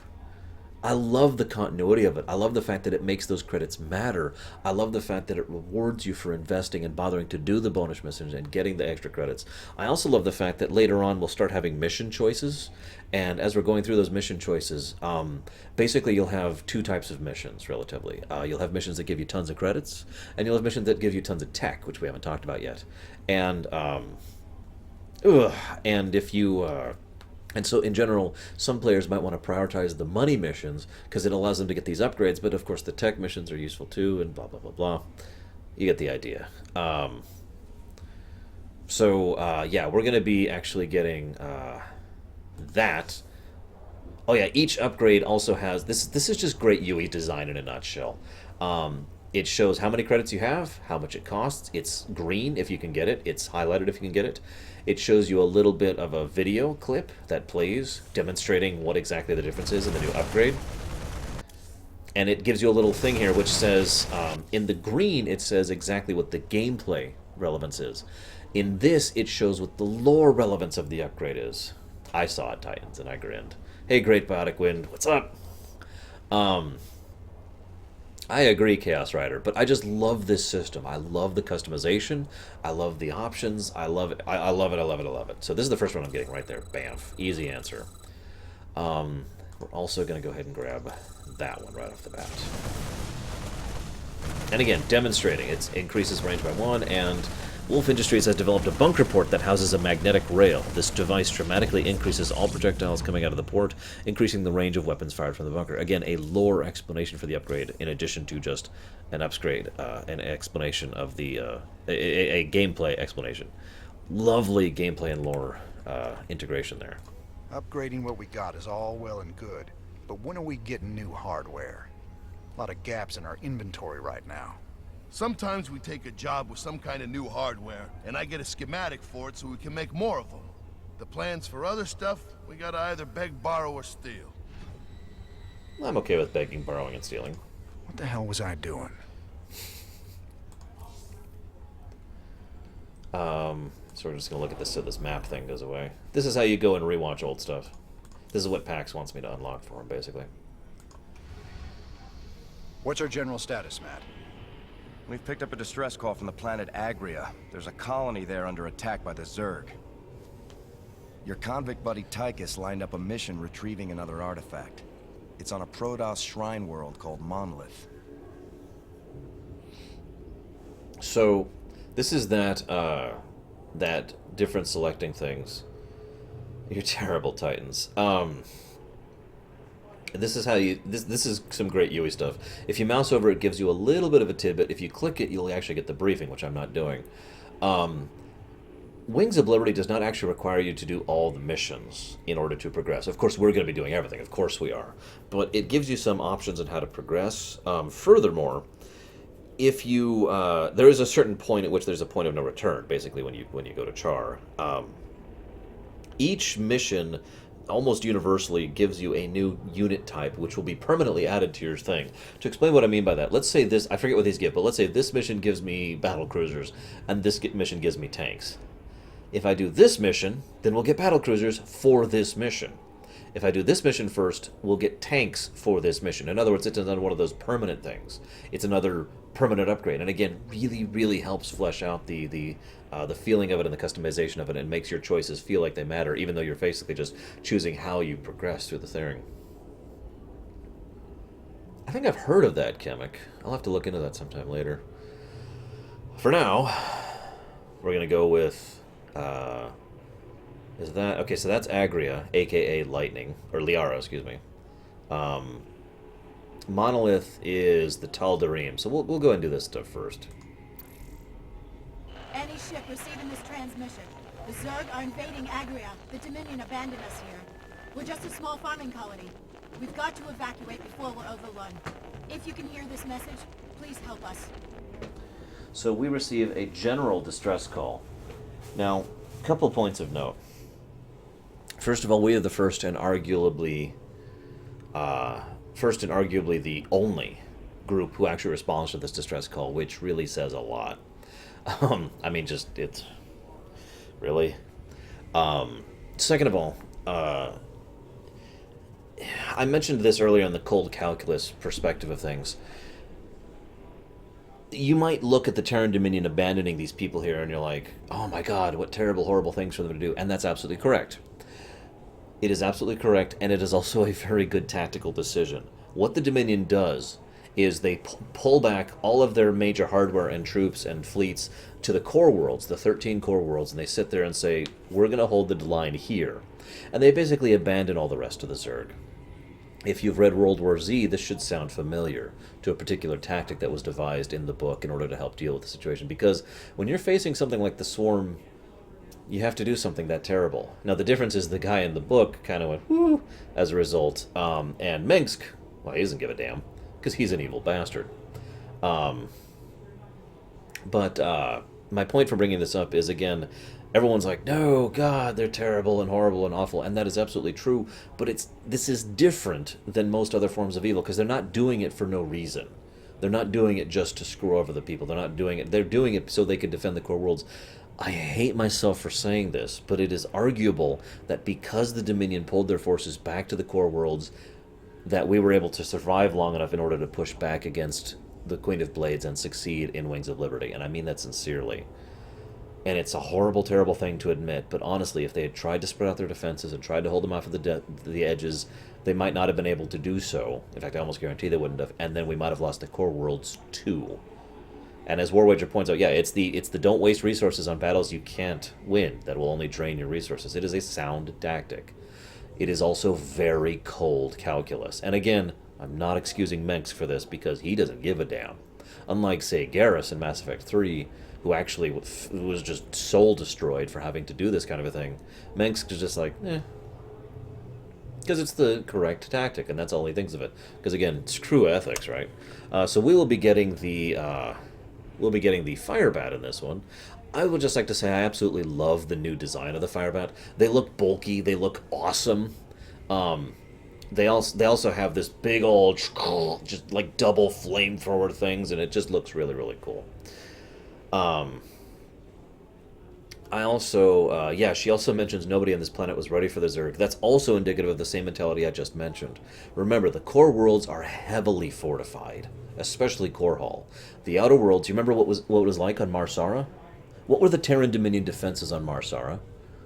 1 encampment? Maybe a few across the entire planet? It's not just it's not just doing it for the reasons I already mentioned. It's not even bothering to defend the outlying worlds because it's not worth the Yeah, go ahead and close it, Shadow. You're good. I thank you for asking permission. It's good tactics for ensuring that you're not going to waste resources on something like that. In other words, it's like this. Let me put it to you in a different way. Let's say you have this core bases and you have all these colonies. You can try to use tons and tons and tons and tons and tons of resources defending these colonies, or you could basically not defend them at all. Leave the door open, as I like to say it. Now, let's say you leave the door open, and let's say someone who isn't the Zerg, you know, another force comes over and conquers this colony. You are now in a fantastic position to counterattack them and to crush them in reverse. Just BAM! And then push them back and use that as a casus belli to go back after them. Again, from purely tactical perspective, that is actually a very good thing to do. It is, of course, I want to stress this again, incredibly morally and ethically questionable, because you're basically leaving those people out there to die and rot because it's a good tactic. But again, that's what the Dominion is doing here. I like that idea, Nerozaz. You should do a custom map series like that. So, yeah, now that we've talked about the Dominion a lot. Hey, it looks like it's working. Thank you so much for responding to our distress call, Commander. I'm Dr. Ariel Hansen, and I represent the people of the Agria colony. Pleasure to meet you, Doc. You can call me Jim. What's the situation? The Zerg have overwhelmed our planetary defenses. The colony is lost. For the past 12 hours, we've been evacuating people to the nearest starport, but the Zerg attacks have become so intense, we can't get any more through. If you can guard the highway, we can start sending the remaining groups every few minutes. Don't worry, Doc. We'll get your folks through to that starport safe and sound. I pray you're right, Commander. The Zerg are more terrible than I ever imagined. You have no idea. So I'm going to let you decide on the moral choice that's coming up, by the way. Just a heads up on that. So be thinking about which direction you want to go with it.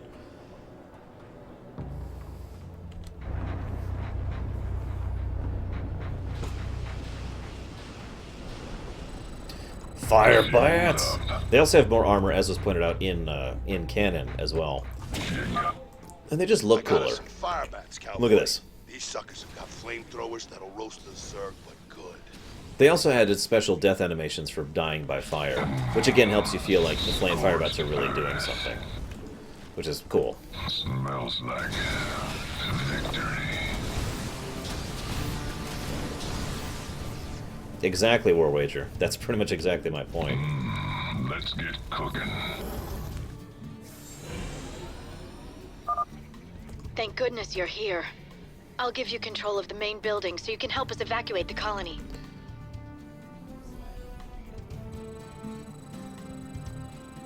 Don't worry, Hanson, we're on casual. Yeah, we got this. Say the word. SCV ready.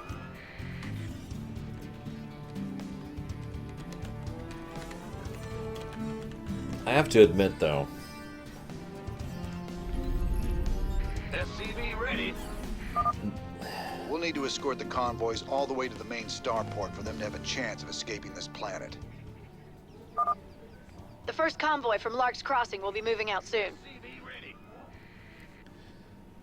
I'm trying to think how best to phrase what I'm trying to say here. Basically, the ethics of the Caprula sector are really screwed up when you think about it. You may blame the Confederacy for that, Nerozaz. In other words, if you had to make some disgusting, terrible choice in order to save lives at the expense of others, you know, is that morally or ethically right? Well, I think the answer to that, if I could just give my personal idea on this, I actually already mentioned that, Trapian, believe it or not. Don't stop for anything. Let's roll. You know, you could stop for some. Well done. I mean, barbecue time. Someone had the right idea of building bunkers to defend the roads. Why are they empty? The Dominion military abandoned them when the Zerg attacked. They didn't give a damn about the colony. Why would they? Sorry to hear that, Doc. At least these bunkers are in a good spot. I'll see if we can't get them manned. So again, her anger is fully understandable. If you were someone who was abandoned by your government for the good of the many, would you be happy about that? Seriously. Would you be okay with that? Because I doubt you would. I know I wouldn't be. Oh, whoops. In the rear with the gear. Yeah, just a second. I don't like that they don't let you build on the road here. It makes this kind of an irritating map with limited limited terrain to build in. Oh, I want my extra crispy Zerg. Scorched earth. Anyways, my personal thoughts, again, just me, just my ethics or whatever. If you have to do something terrible for the sake of the good of all people, okay, I understand that. And I would probably do that, and I would probably hate myself for it forever, and that's really my point. As I've said before, the difference between, oh, I see what's going on there. The difference between someone who is a decent person and someone who is not is a decent person will do something horrible and feel terrible about doing so.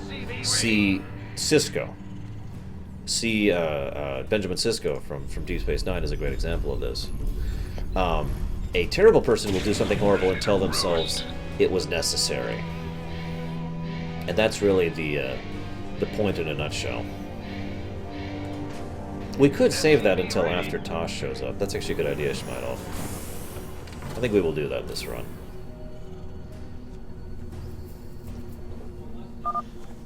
It's a long haul to the starport, partner. How can we be expected to guard the whole thing? I reckon we can use a mobile force to keep it clear, or build more bunkers to block the approaches. Either way should work. Yeah, Cecil's another good example of a good man who did something horrible and, you know, felt terrible about doing it. It is, again, the difference between the Justice Lords, which is the example I like to use, and Cisco. By the way, this is an awesome design for the pad. We've got the we've got little things swimming around there. The next convoy is almost ready to go, Commander. Please alert your men. I also like the design of these. We actually can get these later on based on upgrades and whatnot. And it's just a generally well-designed thing. Again, it's just that polish all over the place again. Back. Well done. Back.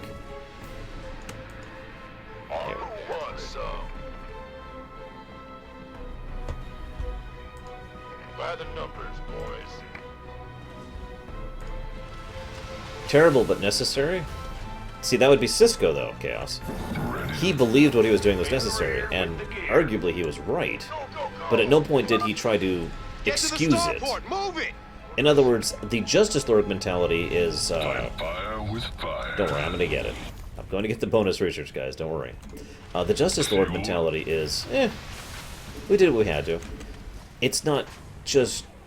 It becomes normal. They become annulled to it. Make sense? At a certain point in time, it's just what they do. And it no longer bothers them, and it no longer affects them. They're just doing it.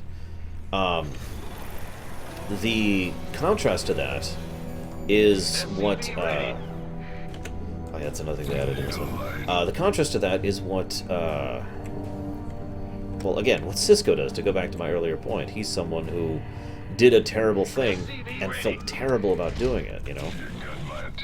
Oh, absolutely, Velscrew. So... Convoy's in danger. Hit 'em, boys. Wow, the convoy can defend itself on casual. I've never played past this point on casual, by the way, so this is actually a new experience for me. Smells like victory. Well done. Base is under attack. In my opinion, Minsk does not actually have the ability to defend all the worlds effectively against the storm. We gotta save 'em. Oh crap, oh crap, oh crap, oh crap, oh crap, oh crap, oh crap, oh crap. Sweet God. No! The slaughter. I can't bear to look. Whoops.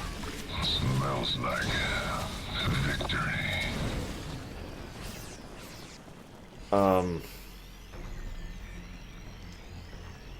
Let's do this. I've never actually had that happen before. Let's get cooking. Smoking. Well done.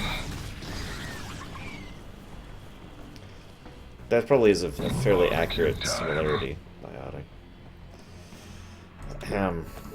Let's do this shit.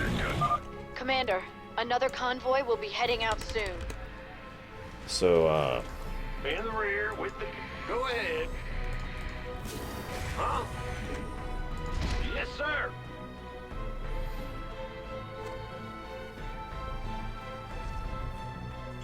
yeah, that was...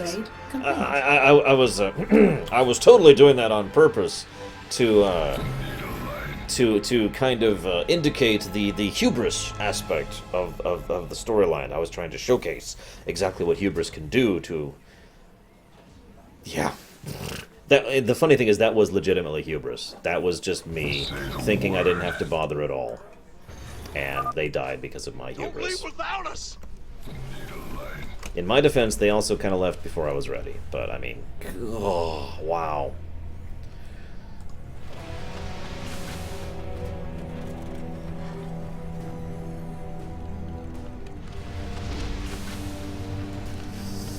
Whoops. Sure thing. Need a light. Ready to fight fire with fire.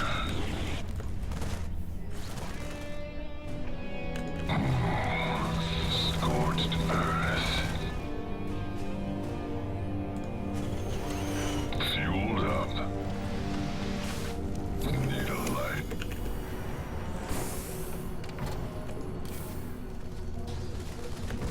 Barbecue. Add-on. I feel really bad. Yeah, I know they're gonna toss me risks. I'm going too slow here. That's really my problem. I'm going too slow here. I bothered to stop and talk, and I shouldn't have, because this is actually a timed mission. Smells like victory. You want a piece of me, boy? Zerg attacking the convoy! Let's rock! Scorched earth. Probably, actually, we'll Upgrade wager. complete. No, not a mutant! Who wants some? Well done. Alright, let's go get that other research, shall we?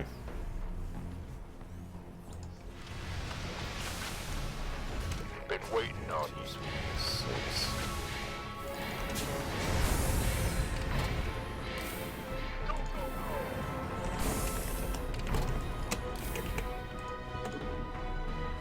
Whoops. I feel you. God, I love the pathfinding. They do a lot of clever things with pathfinding, which are hard to explain. Let me demonstrate one of them really quick. So, let's put all these guys in a bundle here, right? In most games, if I try to move a guy through this, they'll be like, huh? But the path, they'll actually make room, you see that? They'll actually carve a path for him to allow him to move through the bulk of the group. So you don't get units stuck on each other, which happens in basically every other RTS game ever. The doctor is in. Keep your shirt on, Sparky.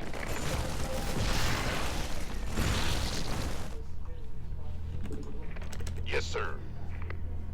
My goose We is have another good. convoy ready to be escorted, Commander. I'm not ready for you. Can you, like, wait a minute? The doctor is in. Seriously, just give me, like, 5 seconds. Will do. Please state the nature of your medical emergency.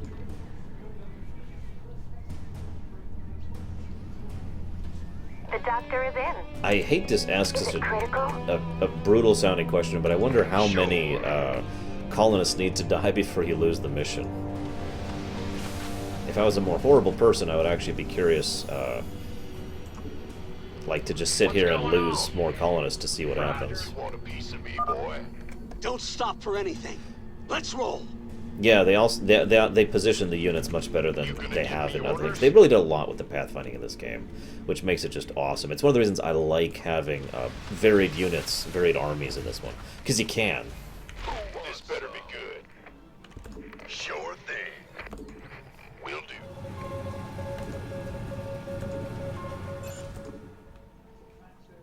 Roger that. Outstanding. I feel you. You got it. Yeah, I'm guessing 3 transports too, but heck, I don't know. Ah! You scared me! Been waiting on you. Our allies are being attacked. What? No. We will save you from the fact that we're not there to save you. Sorry, we saw something shiny on the side of the road, and our allies are being attacked. The Zerg have gotten through! Take them down! oh Jesus Christ! One thing I really like, even if they take out the APC, the troops can still go. Now, obviously, they have like no defenses like at all. They have no armor, no health, but they can keep going, even though they're just people on the road. I like that. It gives you one last chance to make them get them there. Which, as you can see, is good because otherwise they would all be dead right now.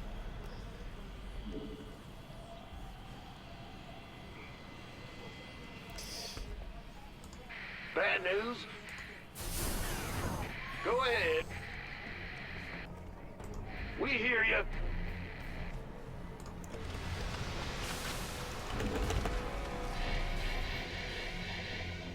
What's going on? Give the settlers stim packs. I like that idea. Sir, we just detected Zerg organisms entering the upper atmosphere. I can't give you an exact fix, but they're heading your way. Hey, I found a lucky penny, War Wager. Yeah, we need to go get that last research, which is up here, if memory serves. Gangway, coming.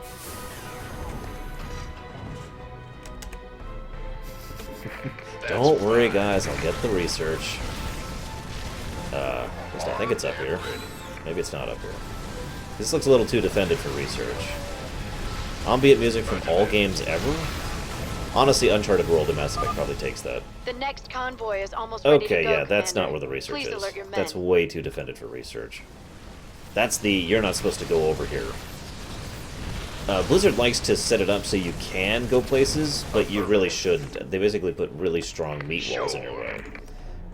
Looking forward to it. So, yeah. Probably yes, you'll dripple. And by yes, I mean there will basically be a stream about it. Armed and been waiting on you. There it is. Yeah, see, this is how well defended research is. Sure thing. Now that I've killed a lot of my men for what amounts to no reason, let's move on. Sparky.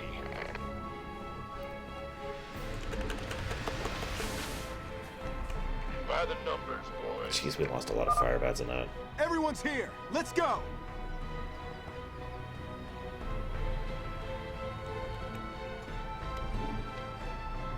I don't use Windows 10, Evans, so I can't comment on that one. Gangway, coming through.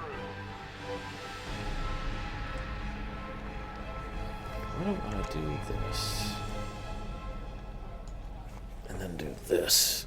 Well, I'll do that in a moment. Where's the webcam? Our allies are being attacked. Go, go, go! Ooh, there. Base is under attack. That thing's heavy. My goodness. It's a little better. Convoy's in danger. Hit him, boys. Oh, crap. I was adjusting. Oh, we're safe. We're safe. Whew. We're safe. We made it. Okay, now let's move this over here. Actually, let's just do this. Screw it. Since I'm going to be playing in window mode anyways. Better be good. Ah, there we go. That's actually a lot better. I think we'll go back to a one monitor setup. Not right now. I don't want to pause the missions again. I've already taken too damn long. The colonists are hurt.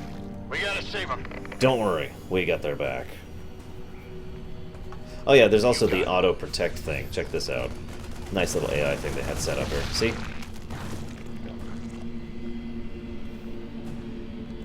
Why not?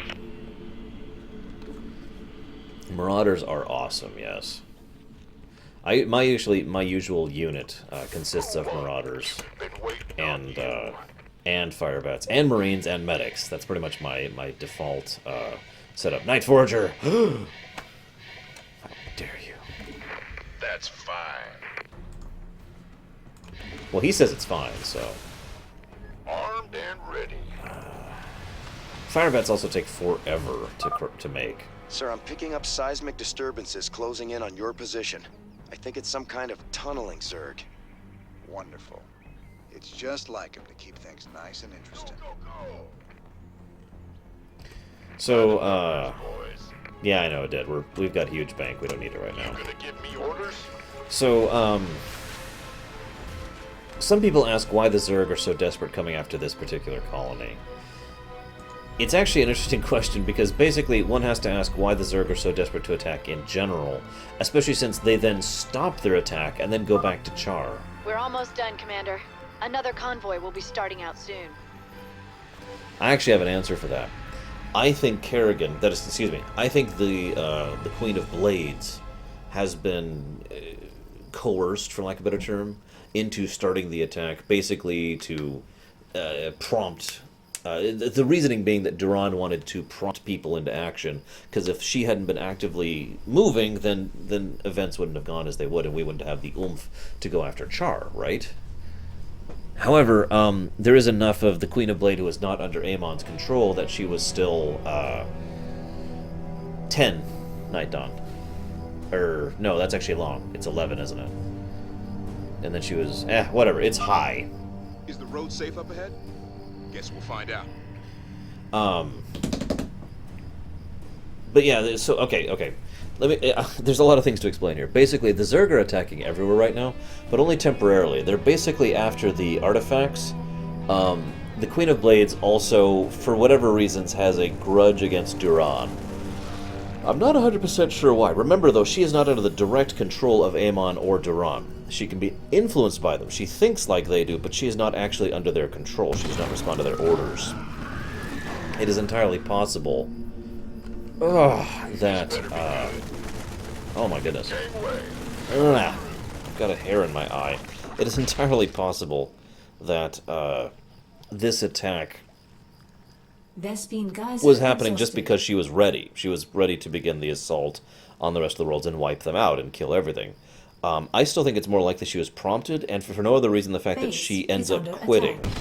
That being said, there's another alternative possibility here. There we go. That's better. Think about it this way. What we do know for a fact is that Kerrigan, the Queen of Blades, charges. Charges into the rest of the Caprula sector and crushes them like a bug, and then leaves. Why? Why leave? Why back off? Why retreat? Zerg attacking the convoy. Let's rock. Oh God, they are. Gangway coming through. There we go. Outstanding. Everyone on YouTube, ignore the fact that they're saying the stream is down. The stream isn't actually down. I'm still here. I suppose I'll pause the mission. Let's see if I can bring up my own stream. That's usually a good way to test that sort of thing.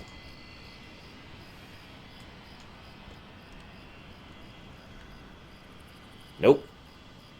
What the hell? Alright, we're gonna do this.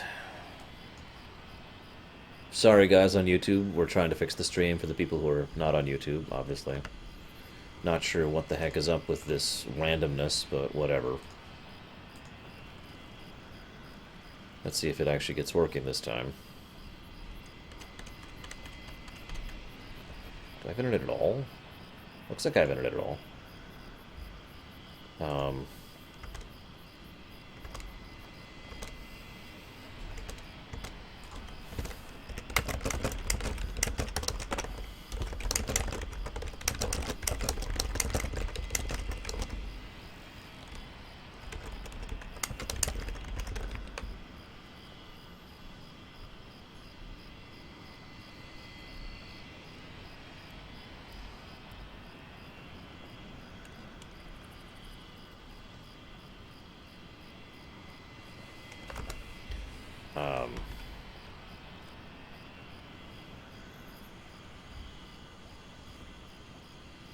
Looks like Twitch is having issues overall. Ugh. That sucks.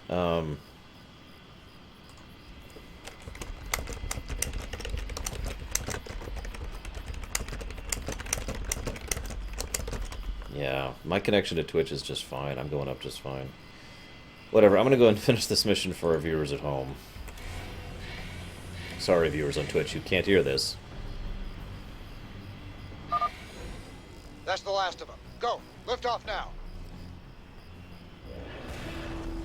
We've lost the colony, but my people got out Note those alive, troops who stay thanks to behind you, there Commander. to die. I just feel like pointing out that there are troops who are left there who are going to die in order to buy them time. I find myself wondering if those are colonist troops or Raynor's troops, because both are actually feasible. Now, I'm going to go ahead and cut off the stream here, as we wait for Twitch to wake the hell up. Oh, never mind, it's back now. Wow. Okay, we're back. We're live. Good timing. I was just about to give up on it. Yeah, I think we're going to go back to a one-monitor setup. This is hurting my neck.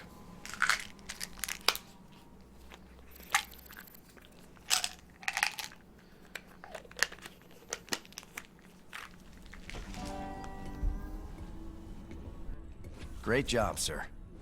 Dr. Hansen's offered to stay on with us for now, and I think her skills will be invaluable. It's hard to believe I'm even here. Great to have you, Doc. How you planning on pitching in? Well, your medical facilities are medieval, and your science expertise is non-existent. Perhaps I could start there. Ouch. Well, I guess you might be able to teach Stedman a thing or two. Welcome aboard, Doc.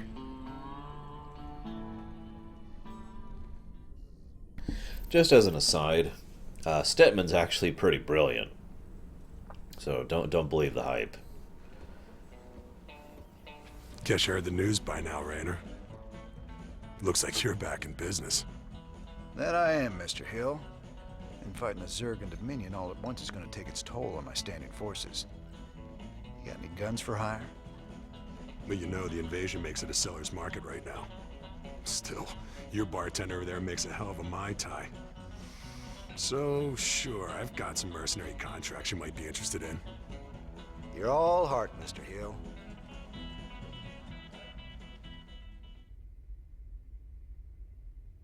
So, this is a nice mechanic, too. Remember how I mentioned you can't get all the upgrades in a game? Well, you can't get all the upgrades and these, too. You have to actually decide where your credits are going to go. As you can see, there's quite a few of these mercenaries you can unlock. The way mercenaries work is actually pretty simple. The mercenaries are hired at a camp that's automatically built in every base. You don't have to build anything. You just do that. And it shows their squad size, it shows their stats, what they're trained, and the unit's per mission. For example, we can get 3 squads of war pigs per mission. Now you might be like, well, why the limitation? Why only being allowed to do that? It's because of the fact that these are mercs we're hiring, not troops we're training or equipping or whatever. So in other words, they're literally a finite number of mercs. So that makes sense. Also, the mercenary thing just fits with the Terran ideal, especially since these mercs probably don't give a damn about us or anything else, cause-wise. They're just in it for the money. The mercs are always going to be superior to normal units. Like, again, these are marine mercs. They have more health, they do more damage. These are Firebat mercs. They have more health, they do more damage. Each of them has a little bit of lore tidbit. For example, the war pigs are well known for their ruthless combat efficiency and their heavy drinking and barroom brawls. Their upgraded equipment and thousands of hours of combat experience make them well worth the trouble they cause when they're off duty. The Devil's Dogs are ex-Confederate Firebats that have fought on dozens of worlds over the last 4 years and don't care about causes, only cash. And so forth and so on. We'll be seeing several more of these as we go. I actually usually, especially when I'm going through on hard difficulty, I actually rather enjoy going through and using quite a few mercs. They are very useful, especially the war pigs and the tanks, which I guess is the siege breakers. I'm not sure which, but either way.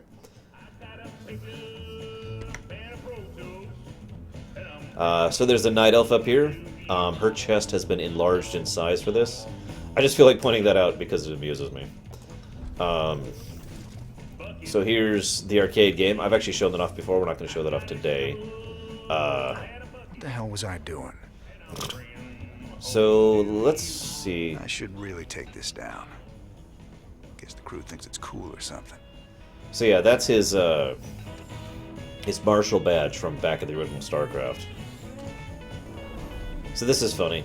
Dear Jimmy, I thought you'd like these. They're the winning entry from a Zerg hunt a few years back. Maybe they'll bring you Buck from Joe Ray, owner proprietor of Joe Ray's Bar, Marsara. P.S. I'll add the TV to your tab. Speaking of which, there's actually a sign that says "Please do not shoot at the TV," which I find amusing. So yeah, there's Lots of folks ready to fight for the right price. Yeah, the arcade ironically shows off the arcade, aka the amazing stuff you can do with the Starcraft 2 engine. This is another reason why I say they don't really need a Starcraft 3.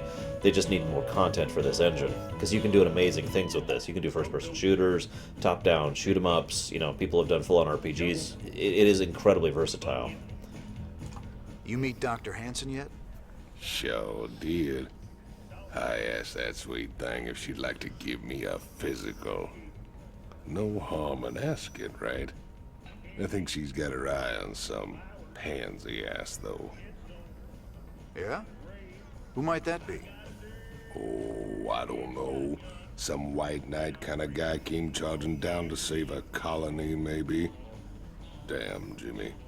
You never could read the ladies. Which is a wonderfully horrible statement to make, isn't it? Donnie Vermillion, UNN. We've got Kate Lockwell on remote feed from Agria, a fringe colony. Are you there, Kate?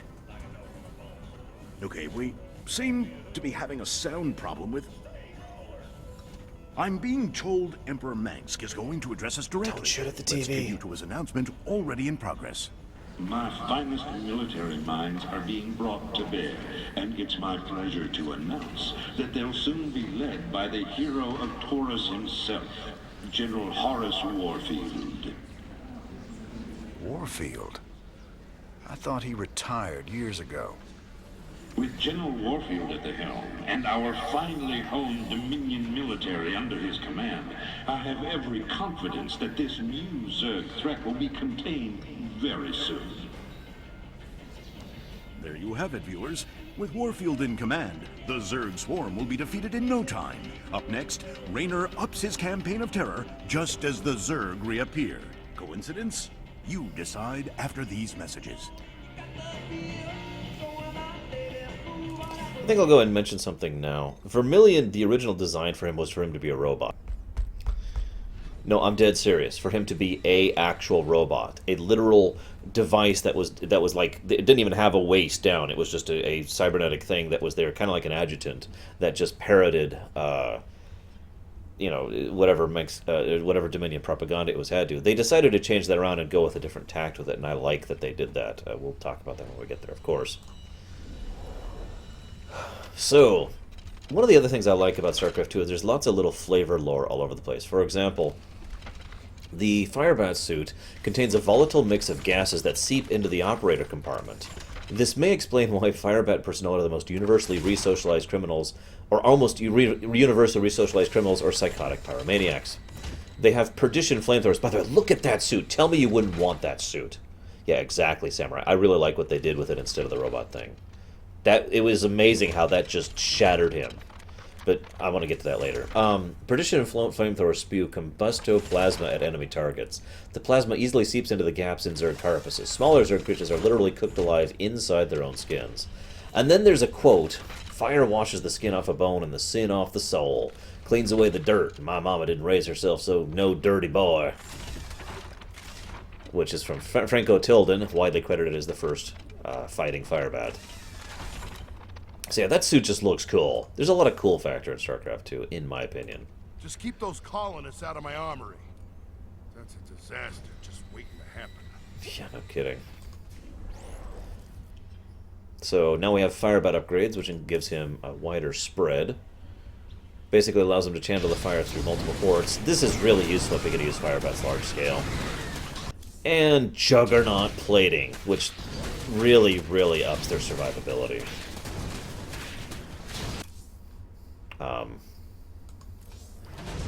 This, however, is a very useful upgrade we're going to go ahead and grab right now. So like I said, we're going to be doing Marine Army, or that is to say, Infantry Army. We can totally do that because we're on casual difficulty. But then again, in all honesty, that's usually my standard modus operandi in Wings of Liberty. Home, sweet home.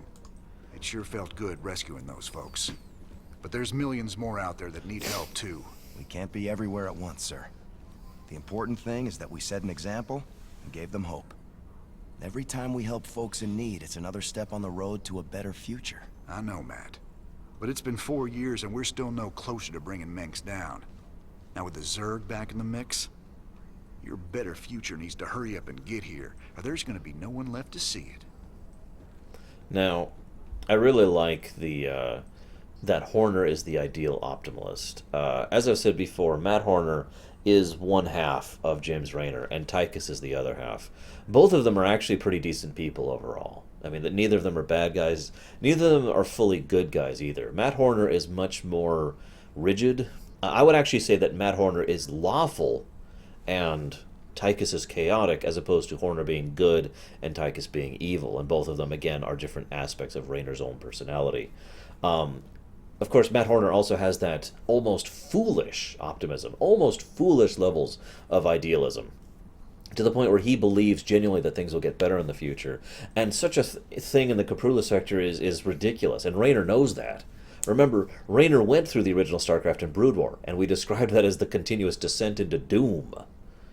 So in other words, Raynor knows how bad can get. And it just kept getting bad and bad and bad and bad and bad and bad, and it never got better. Now, I do like the fact that his optimism, Horner's optimism, is finally rewarded here in this game when things finally start to turn around and finally start to get better. And that will continue in Heart of the Swarm. But honestly, it's no wonder why he and Raynor are kind of butting heads at about this point in their career with each other. Because for God's sakes, everything has been terrible for so long. I've heard a lot about you, Commander. The Dominion always portrayed you as a criminal, terrorist. There's more to you than it seems. Well, with the Dominion being what it is, someone's got to stand up for the little guy. It sure ain't gonna be Mensk.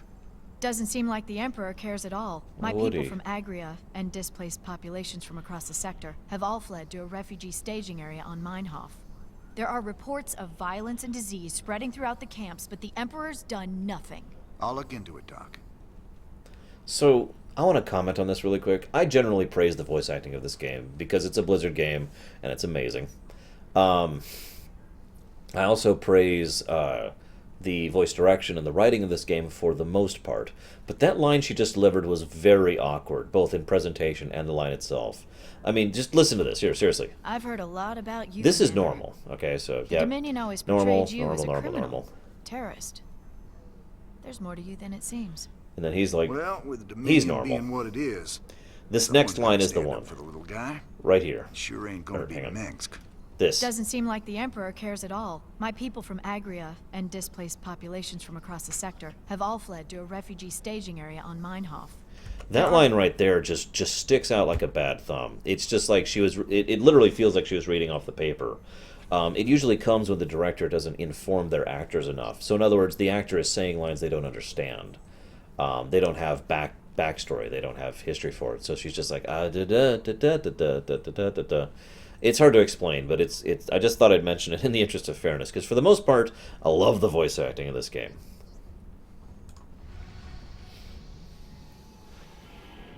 So, we can do all sorts of stuff here.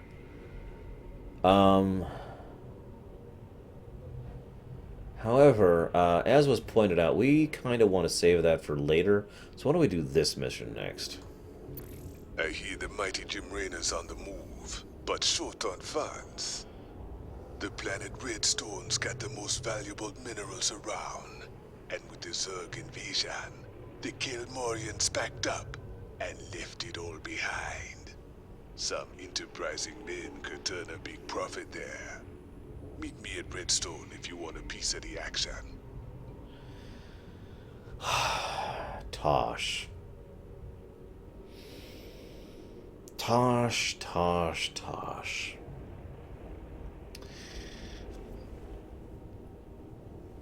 Oh, shush, Equalitas. I like Tosh. I'm just going to get that out of the way. I think he's a cool character. I think his voice actor's good. I think his backstory is interesting. He's, I think we'll talk about his backstory during this mission a bit. Yes, it's my ship! It's my ship. Redstone. Heck of a place. I ever mention how much I hate volcanic planets? Good to see you made it. They call me Tosh. You help me mine the minerals I need, and I'll make it worth your while. What's the catch? Well, this place is a little unstable. The low ground gets flooded with lava every few minutes. I don't know, Thunderblack. That's where the richest mineral nodes are found. But that'll be no problem for a big, tough guy like you. Sir, I'm also picking up Zerg biosignatures on the surface. We'll need to spend some of what we mine just to defend the operation. The more we spend, the longer this is gonna take. Lava and Zerg. Two of my favorite things. Let's do this. So, this mission is damned hard on Brutal. In fact, if I'm not mistaken, I think this is as far as I've ever gotten on Brutal. I did a few other missions before this one. I usually do this one later. But yeah, this one's rough. So like I said, we'll be talking about Tosh a bit here. We'll talk about Nova. We'll talk about the Spectre Wars. A whole bunch of stuff. I got a few notes here just to remind myself of names and whatnot. So, Shadow, I want you to not freak out about the fact that the physics of this planet don't make sense, okay? Can you do me that favor, please? Thank you. Because the physics of this planet don't make sense. Like, look at this place for a moment. And we're just like, yep. And then... Alert. Lava surge imminent. And then... Immediately. Lava's rising. Get those SCVs to high ground. Right now. Damn it. Really, Hunter Black. So anyways, and then this happens. Add-on complete. And the lava just spills up and consumes the area. Now, it's worth noting the lava rising and falling, that actually is the only aspect of this planet that makes sense. This doesn't make sense right here. The lava has receded. All clear.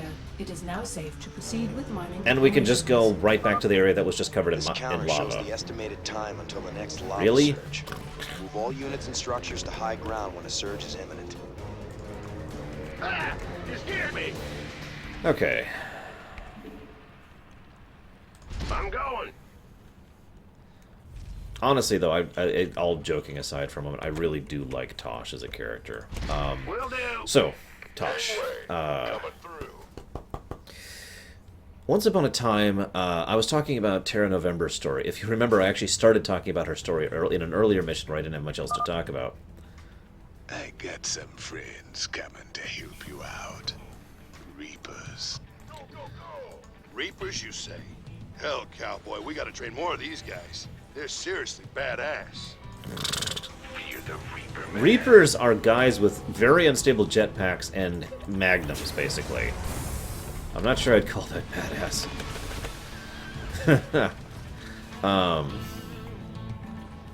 We have dismissed this claim. Sorry, stupid reference. Stupid reference! Okay, so I'm gonna want a few things here. It's actually possible to basically win this mission with Reapers if you know exactly what you're doing and where to go with it. What's going on? Some of my boys disappeared in this area. Want to see if they're still alive. Yeah, the Reapers are basically insane. Got something for me to kill. We'll talk a little bit more about Reapers in a little bit. Just a reminder, sir. The more minerals we expend on forces, the longer it's going to take to reach our goal. Try See to you be around, Enigma. economical. So anyways, of course note that Matt Horner, the administrator, is the one who brings up the reality of the situation here. Alright, there it is. Sir, scanners show a large biosignature close to your position. Note that he has Brutal, I think. shaving If you could tissues kill it, on his that'd face. get our research off to a flying start. I actually like Stetman, even though he is a very stereotypical nerd, and usually I don't like stereotypical nerds because I get tired of stereotypes, basically. But anyways, so now that everyone's done talking, Terra Nova, Terra November. So Terra November, she, as I mentioned before, she willingly signed up into the Confederate Ghost program because the mind wipe was a mandatory part of the program, and she considered that to be a positive thing because of how distraught she was over everything that happened with regards to her accidentally killing her entire family. I have to admit, I can see why that would be a damper on that sort of thing.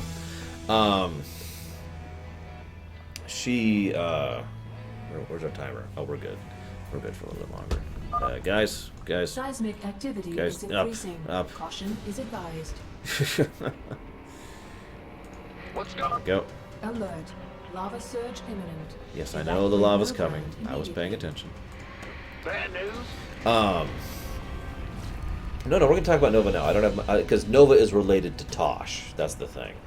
So she underwent the mind wipe. Now let's talk about that mind wipe a bit. There's actually two types of mind wiping.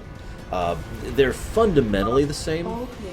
It is now safe to proceed with mining operations. But basically, it boils down to you either just erase the person's personality, or you.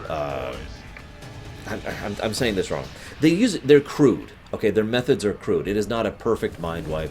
They do not have the erasure of personality thing like in Babylon 5, for example. Instead, they have a much more limited sort of... Additional supply depots required. Okay, fine. They have a much more limited... We're going to just smash the crap out of your neurons until you don't really think the same way anymore. Effectively, they prevent you from thinking in certain directions. Now, originally, these mind wipes were literally done with surgery. Later on, they started using electrodes, and in the more recent era, the Terran Dominion has gotten so advanced that they can do these mind wipes by basically putting you in a big tube and running a few bajillion volts through your body until you are correct. This process is almost always referred to as resocialization. Now, resocialization is sometimes more casually and derogatorily referred to as brain panning. In case you've ever heard me use that phrase, that's why. Brain panning. Since you're doing right by me, I'll do right by you. Here's the coordinates of the nearest mineral nodes. Thanks, Tosh. I know I know this map, Tosh. You revealed a part of the map that's 3 feet from me. Anyway, so it's really, really, really messed up. It's the kind of thing that genuinely horrifies me. I shared a picture the other day of Nova herself. Yes, basically, Krenzler. When she was undergoing a memory wipe, and the look of terror on that little girl's face just was disturbing. Furthermore, they don't just do the one resocialization. What they do to ghosts is they send you out, and then you go and you do your mission, and they come back and they do it to you again. And again, and again, and again, and anybody who knows who Mike Yeager is over in Metal Gear Solid has a pretty good idea of how they treat ghosts, but in all honesty, they do it worse than what they did to Mike Yeager, because they don't put them in the sensory deprivation chambers in between, and they don't do anything whatsoever to try and mitigate the horror of what they're doing to them. They are just flat out.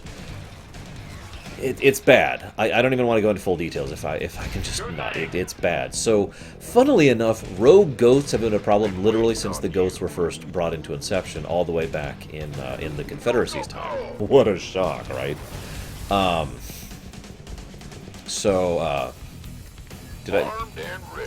meant to say Frank Yeager. Who'd I say? The Cyborg Ninja, for God's sakes.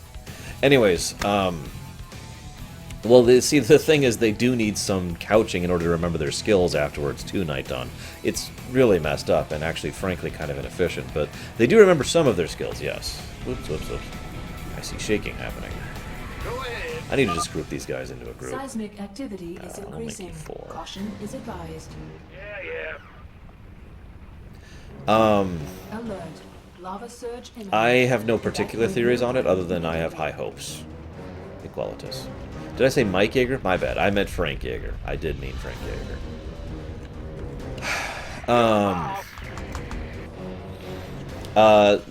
Ghosts do not retain any of the original personality, no. It's one of the reasons why I say that when I make fun of Nova for being, a zealot, and I deride her, it is the Nova that has been built, not the original Nova. The original Nova is a woman who has had a very tragic story, on par with everything that Kerrigan and Raynor have been through. It's bad.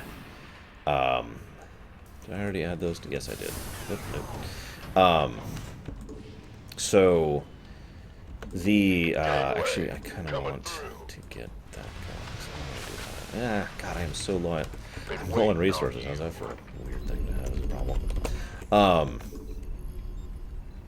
I hope so too, Equalitas. I really hope we get to see her story and the conclusion of her thing. But anyways, so she worked with another ghost who was nowhere near as powerful as she was. Tosh sent you to help? About time. Let's finish up this contract and get the hell off this planet. Note the broken down command center here, by the way. Nice touch. Anyways, so Tosh was nowhere near as good as her in basically any way, but he was still good. He was still like in the upper class of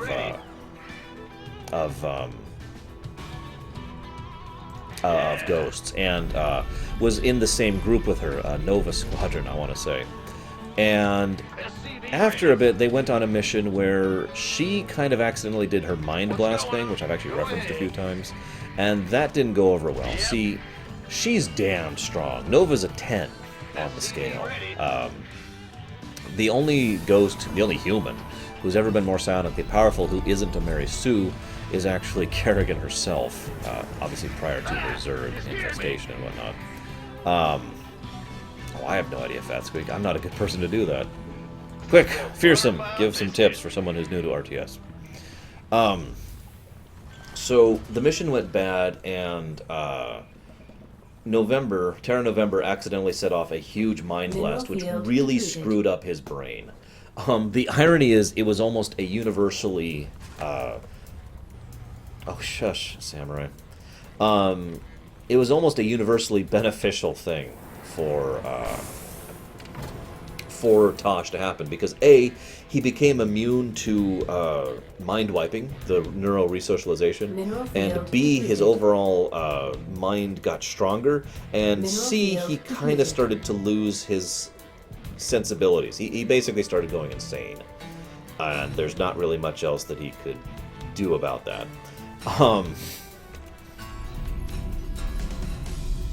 Now, we'll make you group. I scanned for mineral outcrops before we landed. Damn it, Tosh. Sending more data to you now. But yeah, Tosh was actually a fairly normal guy up until this incident. Relatively unstable, but no more so than others. But no, after that, he was completely insane. It is actually an effort for Tosh to maintain any semblance of sanity after this incident that I was just referencing. Big job, huh? Now, seismic activity is increasing. Caution is advised. Shortly thereafter... Oh, whoops. Let's get you up here, guys. Alert. Lava surge imminent. Evacuate low ground immediately. Could you imagine them dying because I just forgot they were down there? Whoops, sorry guys, I'll buy it. For some reason, Tosh suddenly didn't having his mind wiping, suddenly really didn't like Kano Kidding Hunter. Tosh is actually a pretty decent guy, by the way. Let's make that clear. He's insane, and he is violent, but he is not actually evil. There is a pretty clear distinction between him and other people. Also, it's one of the differences I make between his kind of insanity and her kind of insanity, but I'm getting off topic.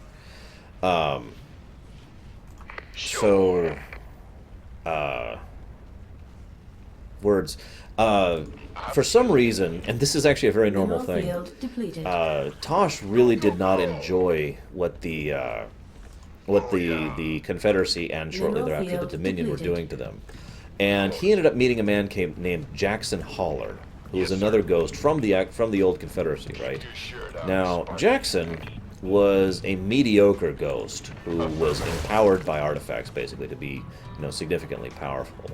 And this gentleman, oh god, can we? Oh right, we're on casual. Never mind, we're fine. Never mind. Roger that. We're fine. He basically started up a group where he wanted to present himself to the Dominion Council. By the way, there's actually a council in charge of the majority of the Dominion. They have no power over Mengsk, but they actually do have a decent amount of power regardless of Mengsk, if that makes any kind of sense at all, which it probably doesn't. He was going to go to the council and basically enforce... he was going to enforce them voting for a new emperor and try to make a new democratic government. And Tosh really liked this idea, and Terra November wasn't fully in board with this idea, especially since she was currently a Dominion stoolie. Oh, and by the way, Tosh was really, really screwed up. I kind of forgot to mention this. Slightly important. Tosh and November were romantically entangled. Now, whether or not that was true romance or whether that was just infatuation... Doing well there, Mr. Raynor. We got traces of more minerals over on the other side of the canyon. We don't actually know. It is entirely possible it was just infatuation. Again, shrug. I don't know. We will never know. But they were romantically involved. And then she was mind-wiped, and he was attempted to be mind-wiped, and his didn't click, as I've already mentioned, and he, for some reason, really didn't like the fact that she suddenly basically didn't know who he was, and was acting differently. And the fact that the Dominion were basically being hideously abusive. So he went along with this, let's go ahead and let's go against the Dominion plan with Horner. It became part of, I forget what they named the project. I actually don't think I wrote it down either. No, I didn't. But it basically became what is referred to as the Spectre War. Now, I don't think the whole war is a good definition for this. But basically, a fairly large number of ghosts became specters, which I'll talk about that in a moment. And those ghosts all banded together to try and rebel against Mengsk and the entire ghost program. What the heck are you guys talking about? Anyways, seismic activity is increasing. Caution is advised. Really? Alert. Lava surge imminent. Evacuate low ground immediately. I'm going. We're good, we're good. Big job. In the rear with the... Go ahead. Who wants some? So, of course. The rebellion was launched. They were, doing their thing, having fun, and then they kind of failed miserably at everything. Basically, Terra November ended up helping to save Mengsk himself, along with a few other things that were involved. And then there was this big final showdown with Haller, in which Tosh was artificially led to believe that November had actually killed someone he was a very good friend with. It turns out that was not true. That was actually a complete and utter lie. And he found out that Haller was the one who did it, so he ended up basically weakening Haller so that November could finish him off. Now, what is a Spectre? Because we haven't actually discussed that yet. Well, Specters are a form of ghost who has been exposed to terrazine in careful amounts. This is important. In careful, controlled amounts, specifically to ensure that they... I'm an idiot. Whoops. To ensure that they would have a couple of additional powers. Specters are basically kind of stronger than ghosts in several ways, and have access to several abilities that normal ghosts don't have. They are also effectively immune to most of the mind-wiping properties of other of the ghosts and of the Dominion in general. Almost done, Mr. Raynor. Just a few more. That's all because of the terrazine infusion, which is actually...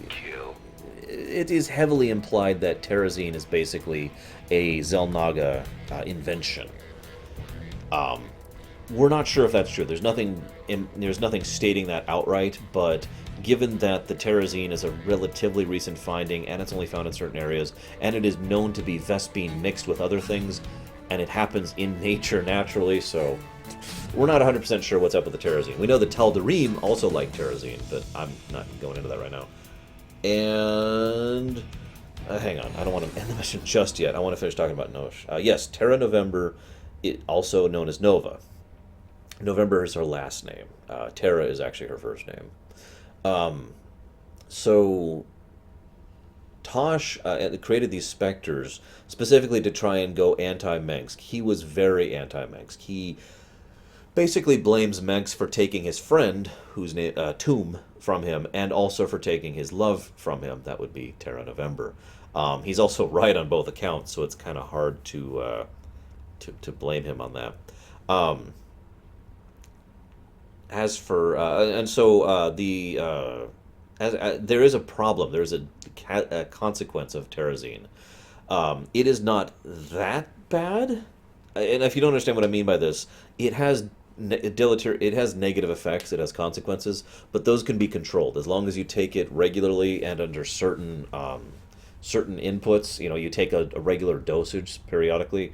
You won't actually go psychotically insane or anything like that. The withdrawal symptoms for Terrazine are pretty brutal. And like I said, there are quite a few benefits as well. It's one of the reasons specters have abilities that the regular ghosts do not. Last thing I want to say before I move on from the story of the Spectre War. I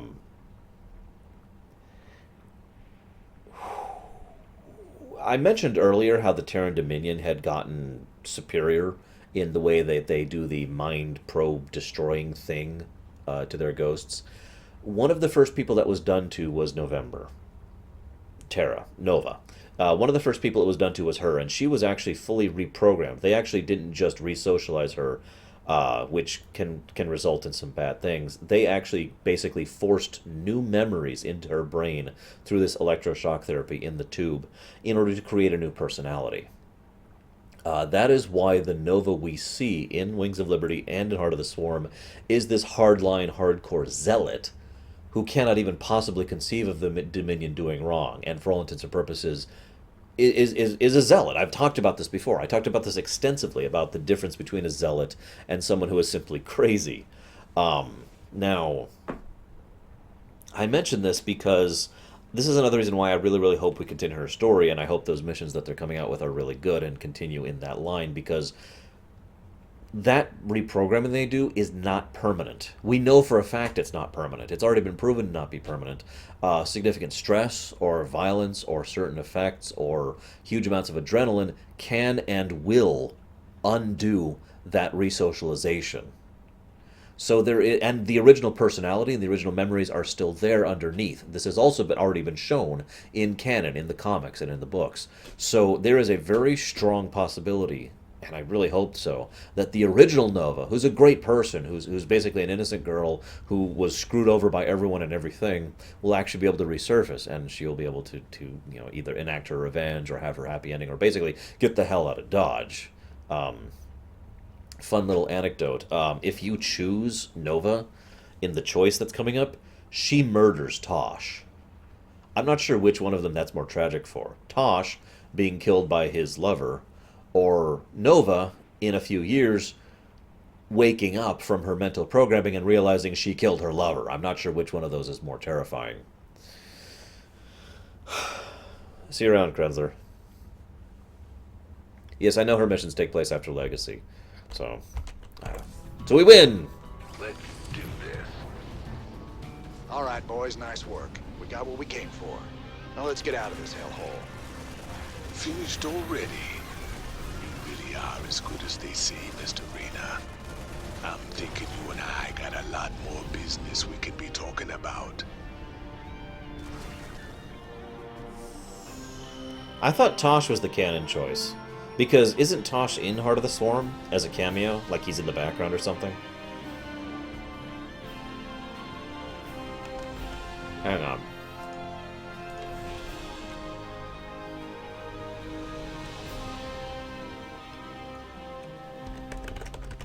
I'm gonna look this up because I was actually glancing at this the other day. Oh, I missed the mini Diablo. I totally spaced it. I'm sorry, Zechariah. I was talking about the whole Spectre thing. There's a mini Diablo in that map. He's very cute. Seriously.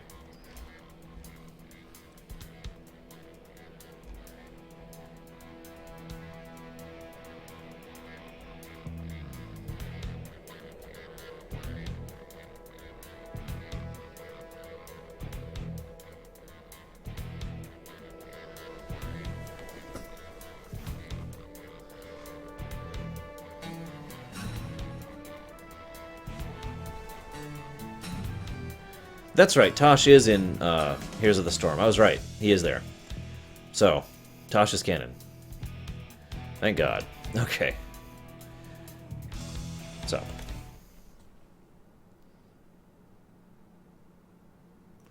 He could be Gimmick. I mean, the Swarm are pretty terrifying if you think about it.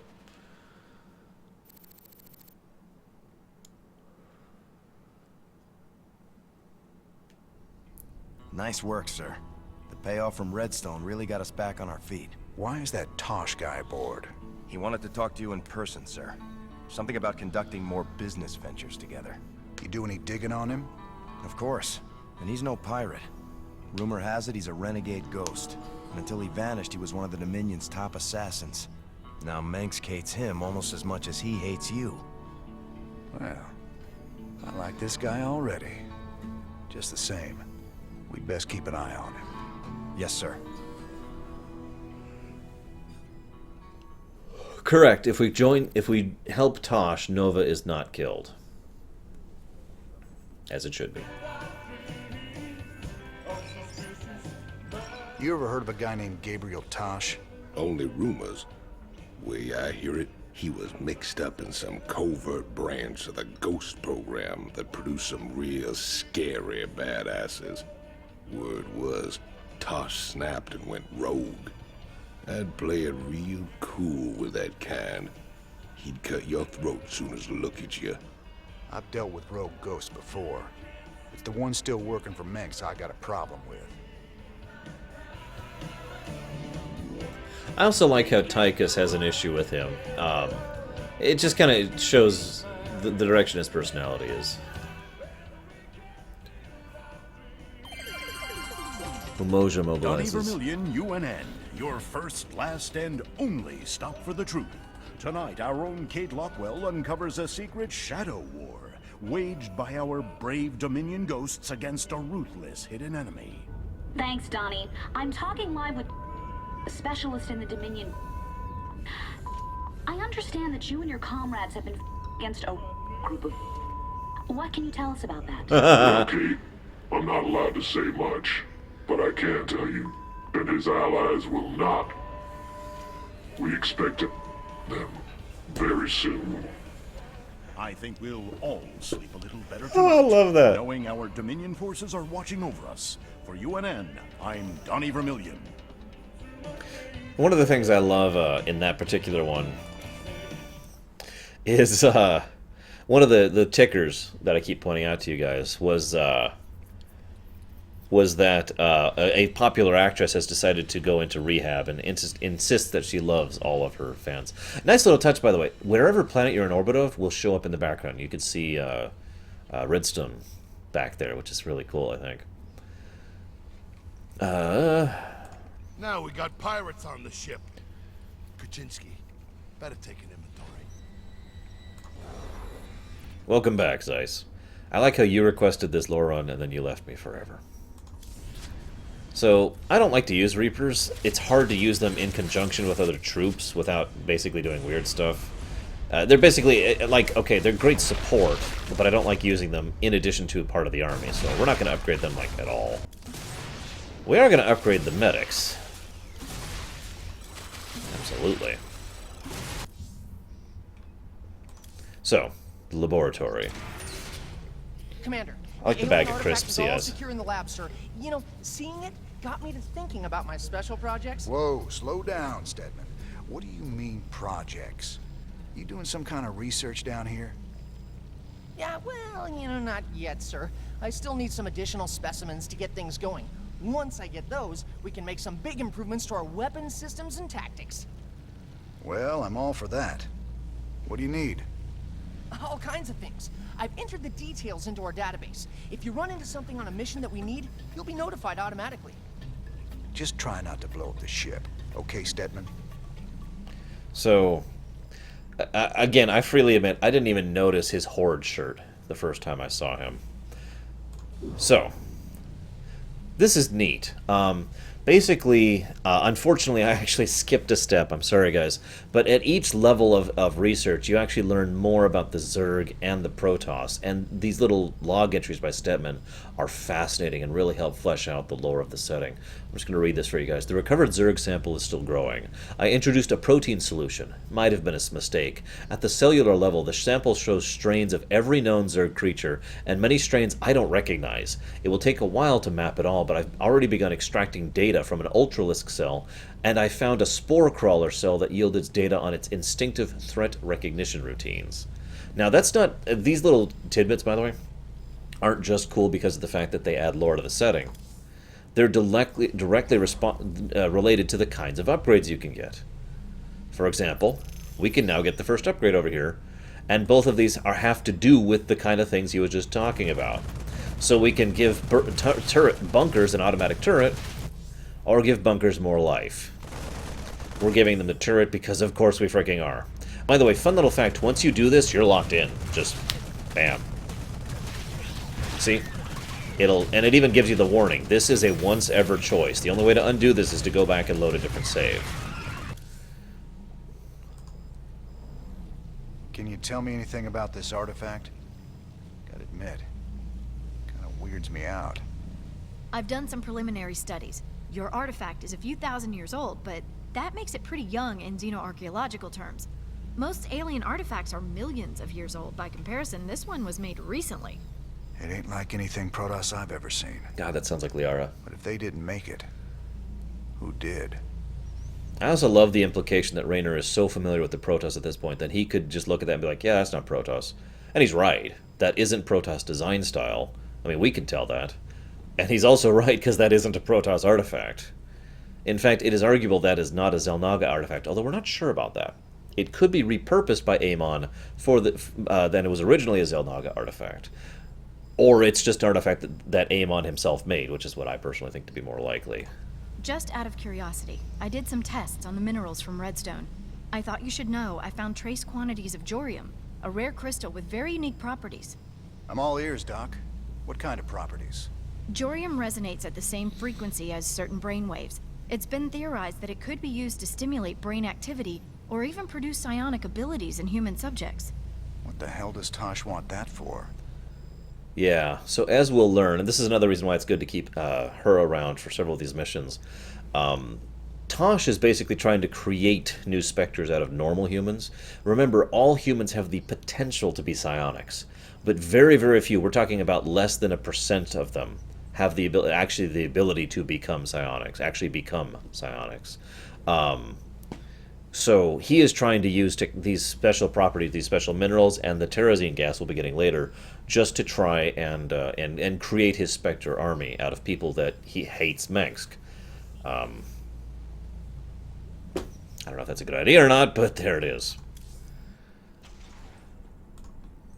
Ah, he is the man.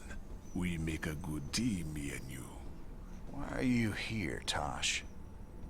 Our business is done unless you got something else for me. Yeah, I got another job for us on a world called Belshia. Interested? Maybe. But what's in it for me? Piracy ain't exactly my chosen path. Everyone knows Jim Raynor wants to put the hurt on Mengsk. I can help you with that. I can help you big time. I'll think about it. For the time being, welcome aboard the Hyperion. We'll talk later. You know, it's sad that that's true, Hunter Black. I mean, you're right. Again, I like Tosh. And you know, I could actually describe why I like Tosh in one sentence. Believe it or not. I'm not going to talk for 3 hours about it. He's honest. Tosh doesn't really beat around the bush, per se. I mean, occasionally he'll be misdirective, but if you ask him a question, he'll answer it straight up. In fact, later on, we actually have the opportunity, and I'll showcase this, to walk up and say, why are you doing this? And he will answer honestly. He will say, yep. And I like that. I like honesty, and I like the fact that he's upfront with you about just about everything. And he doesn't even do that lying by telling the truth thing. He is just flat out he is just being honest. He is just being himself. And I respect that, especially in this kind of a setting. So, hang on, which one of these? is the... Yes, this is the one. There's a rare gas on Belshir, the Protoss skull, the breath of creation. They think it'd be a gift from their gods. We call it Terrazine, and it'd be worth a fortune to the right bidder. Of course, those Protoss will kill us if they catch us on their holy ground. Or at least they'll try. So, what's up, Deltrath? Shoutouts, welcome to my stream. As I often say, don't be a stranger. Feel free to ask questions. I've got tons of awesome people in the chat who you can also talk stuff over with, or if you want to just lurk and watch, that's totally cool too. Nevertheless, I always like to say hi to anyone who hops in who's new. So what's up? As I often say, if I don't answer a question, it's not because I'm ignoring you, it's because I'm an idiot and missed something in the chat. So, and I have bad short-term memory, because I got a lot on my mind, and I'm old, and I'm stupid. Now, one thing I like about this, for those of you not aware, the Goliaths were actually a Confederacy invented specifically during the Guild Wars. They have a little bit of backstory and lore to them. I will, even though the Goliath pathing problem has been fixed, I won't be using the Goliaths ever. But I want to do this because A, it's a good mission to continue forward with, because I want to do all the Tosh missions basically in one in a row. B, it's a good mission to finally get some Protoss research. And C, all of the Tosh missions pay very well. Oh, shut up, it did. So getting some good credit backing and get some Protoss research starting is all some good things to do. So let's do it. Here we go. Much prettier than Redstone, yeah? I don't much like fighting Protoss if I can avoid it. Not just any old Protoss. Fanatics called the Tal'Darim. They believe the Terrazine is sacred. A gift from the Xel'Naga. If these Tal'Darim bring in their air power, they're gonna hammer us. Swan, get the Goliath schematics loaded at the factory. If their anti-air missiles are still any good, we might just pull this off. All right, cowboy. I'll get the Goliath schematics loaded so we can build more. How do we get to the Terrazine? See those altars? Tal'Darim mystics set him up to collect the Terrazine. We just need to grab it. Well, our SCVs will be able to haul the Terrazine. We just gotta keep them protected. With any luck, we can pick up what we need before the Tal'Darim find us. Alright, let's get to it. Now, let me make one thing clear. I think the Tal'Darim implementation of Wings of Liberty is bad. I'm just going to say that. They were introduced because they wanted us to fight the Protoss, and that's it. I will point out they had a much better opportunity to have us fight the Protoss in the Henson mission, if you choose that, but that is literally the only reason they were tossed in. Haha, tossed in, get it. That being said, I will say this, Heart of the Swarm and some of the books that have happened since then have at least done something with the Tal'Darim. Now, I've talked about the Tal'Darim briefly. This is probably a good mission to talk about them. Ugh. In the rear with the gear. Systems function. Go ahead, TechCom. Here we go. Well, you don't like my puns? Nightforger can make puns. I can't make puns. Here are the coordinates for the Terrazine sites, brother. These should make our lives a little easier. Our SCVs I do too, can pick up Schmeidel. Terrazine canisters and move them. It'll take them a while to disconnect the canister, so make sure you watch out for them. So the Tal'Darim are the Protoss who specifically revere and venerate Amon. No one else. I actually mentioned this before. They have their own separate culture and everything. Again, the evil culture thing, because they've been raised by a psychopath who believes death is a good thing. I mean, really, what else do I need to say about that?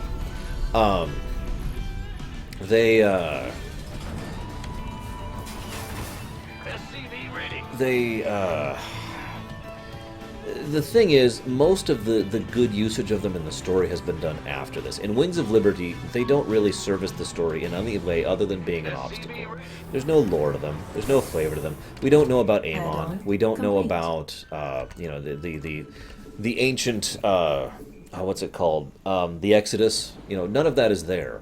So they didn't flesh out the Tal'Darim at all, and I think that's one of my biggest problems with them in Wings of Liberty. They just show up so we can have a Protoss enemy, and that's it. And that is bad writing, if I'm being honest. Just here for the sake of that, you know, that's not good writing. You with me?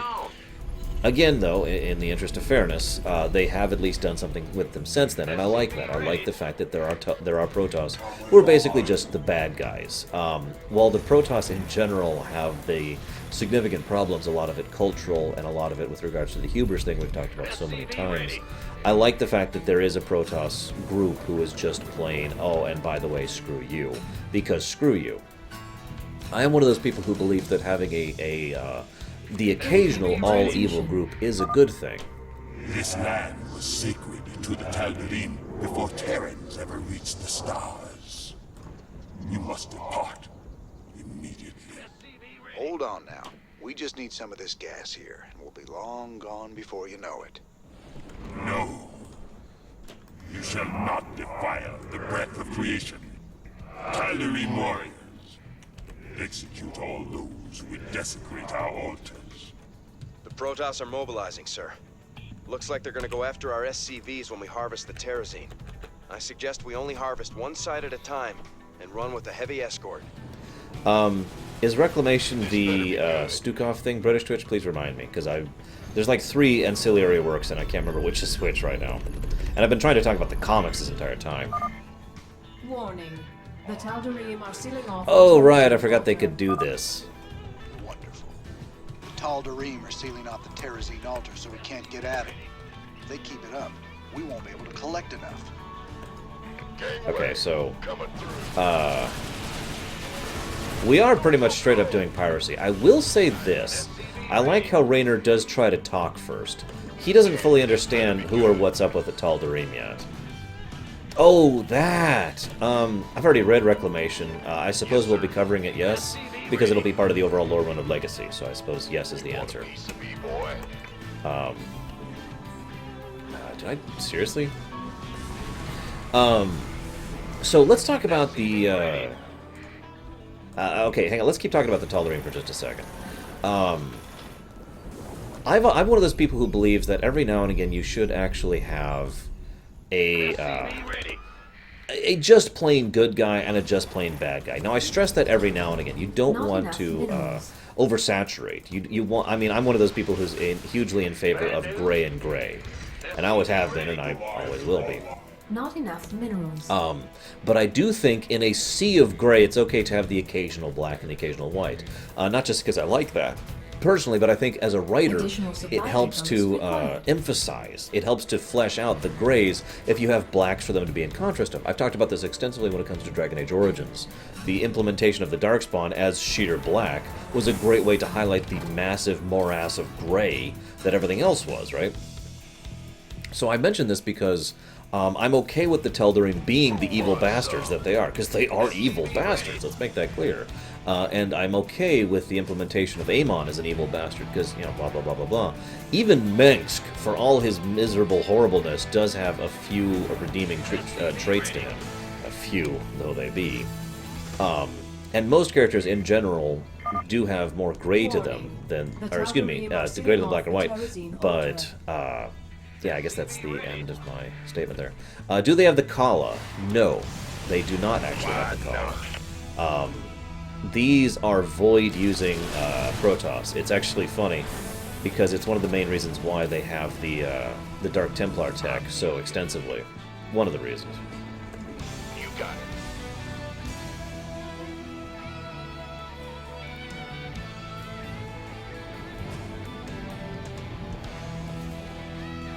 Hey, Shades of Grey was... well, okay, it was a pretty bad episode. Upgrade complete.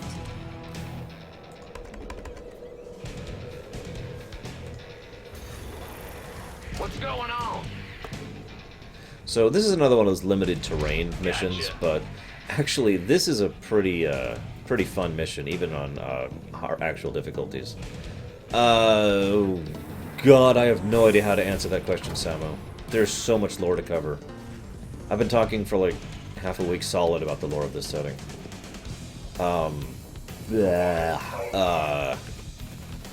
There's people, and they do think... God, I don't even know. Can someone else help me on this one? How do I summarize Starcraft without being disingenuous about it? Right. My favorite research upgrade in Wings specifically, there's a Protoss one, and I'm trying to remember which it is. It's something to do with the supply depots, I want to say. Like, you can upgrade supply depots. It's really... Yeah, it's kind of like being asked to summarize Warcraft, you know what I mean, Samu? Or being asked to summarize Star Trek.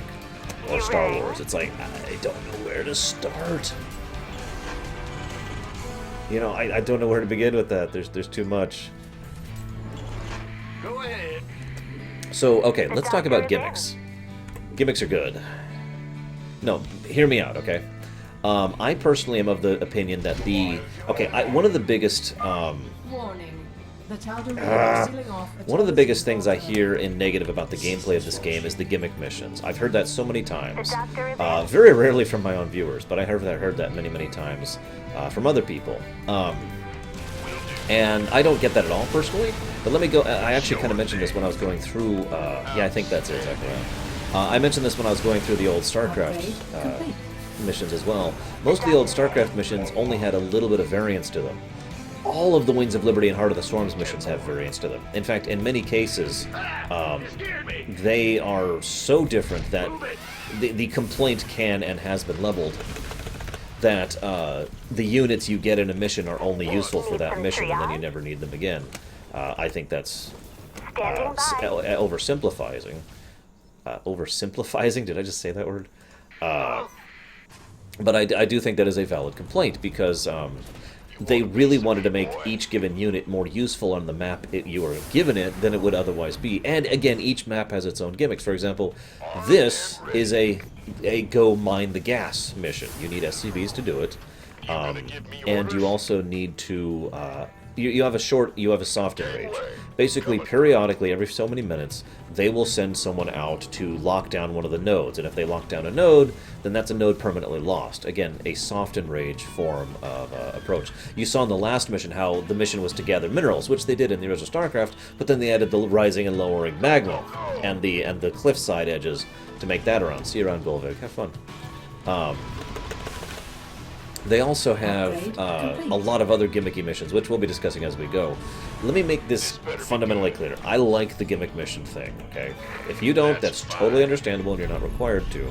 But I think the gimmick missions help to really flesh out... Additional supply depots required. Really? Already?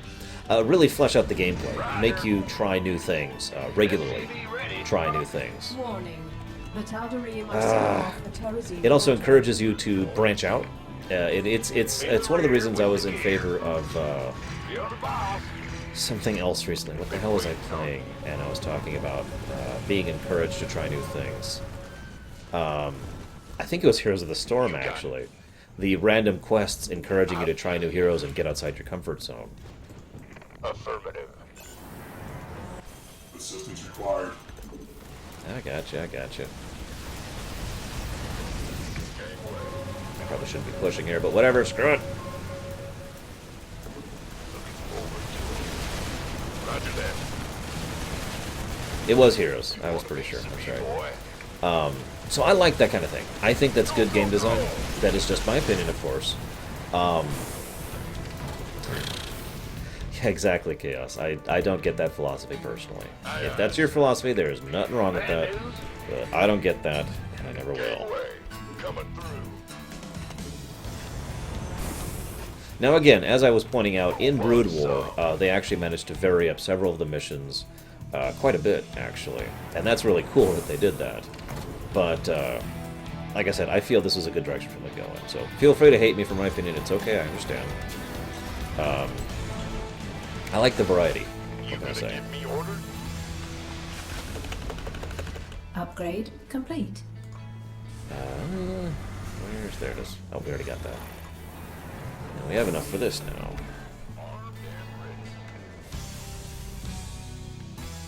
Also, there's one other thing they added to this game, which is funny because they don't really mention it like at all until you get to Heart of the Swarm, and it's the Select All Units button. Select all army units specifically. It won't select workers and whatnot. And it's a basically F2 attack move. Everyone was making that joke, you know, F2 attack move. That's why that joke exists. Because just take, in other words, gather all your forces and send them in a specific spot. And that is actually a legitimate strategy when playing as several races, including the Zerg. In fact, in the Zerg missions, as we'll see, there will be a tutorial saying, hey, by the way, do you know you can hit F2 and select all your units? Because you should totally do that.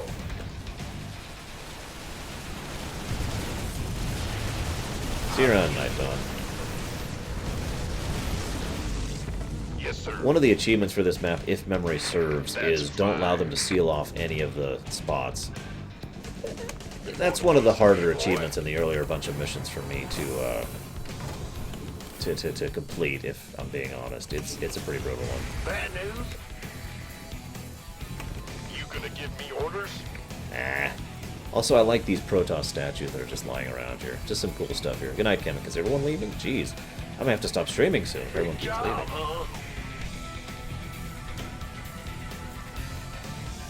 This better be good. One other nice thing, I don't remember when they did this, but, okay, look at the minimap in the lower left.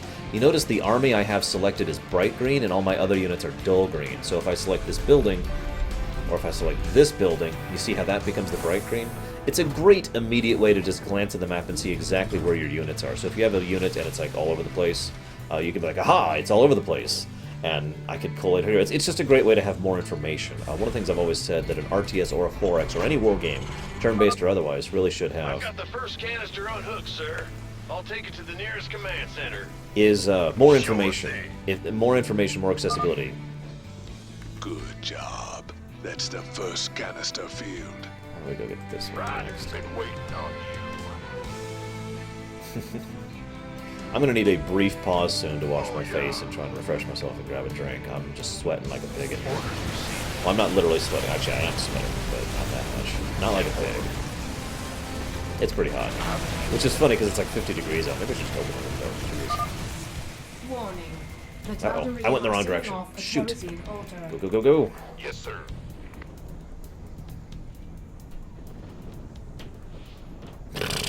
Haha. Probably Hunter Black. Go, go, go, go, go, go. I mean, I don't really need this one, but I would rather not lose any. Our SCVs are under attack. What? Oh god, flee! And you're dead. Sure thing. Their strategy worked. Clever. Clever girls. Been waiting on Clearly I need even more troops. What do you guys think? Should we get more troops? I like more troops as an idea. This is the other thing about mercenaries, by the way. They have a cooldown on training them, which is funny because once you click them, it's instantaneous building. It's backloading instead of front loading, basically. See you around, Samu. You should watch my Lorerun. It's your dime. I also like the idea that the SCVs are implied to just being working men. And so they literally are just working with us because they're paid to. I don't know, something about that idea just amuses me and is very Terran. By the numbers, boys. I think you're right, Aded. I don't remember where all the artifacts are on this map, if I'm being honest. Armed and ready. I feel like there's one over this direction. Up here-ish, maybe? I'll go exploring in a little bit to get some artifact love going on.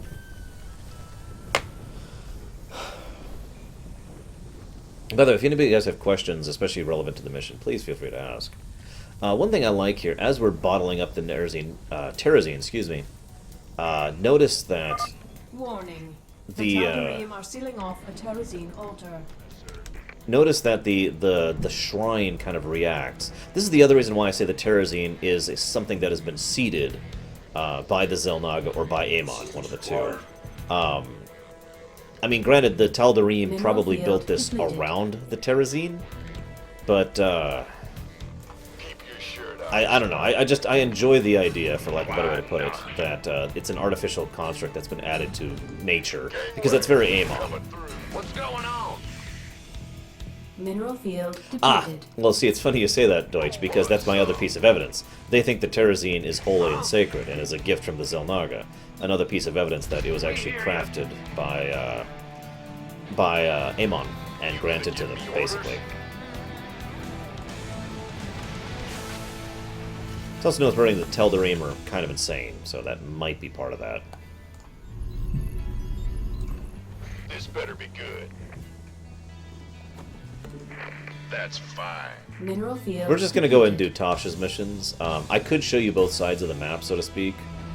It would take some finagling, but I could make it happen. Mineral field depleted. Aha! Roger that. Protoss. Orders received. So what is a Protoss? 10-4. A Protoss is an awesome.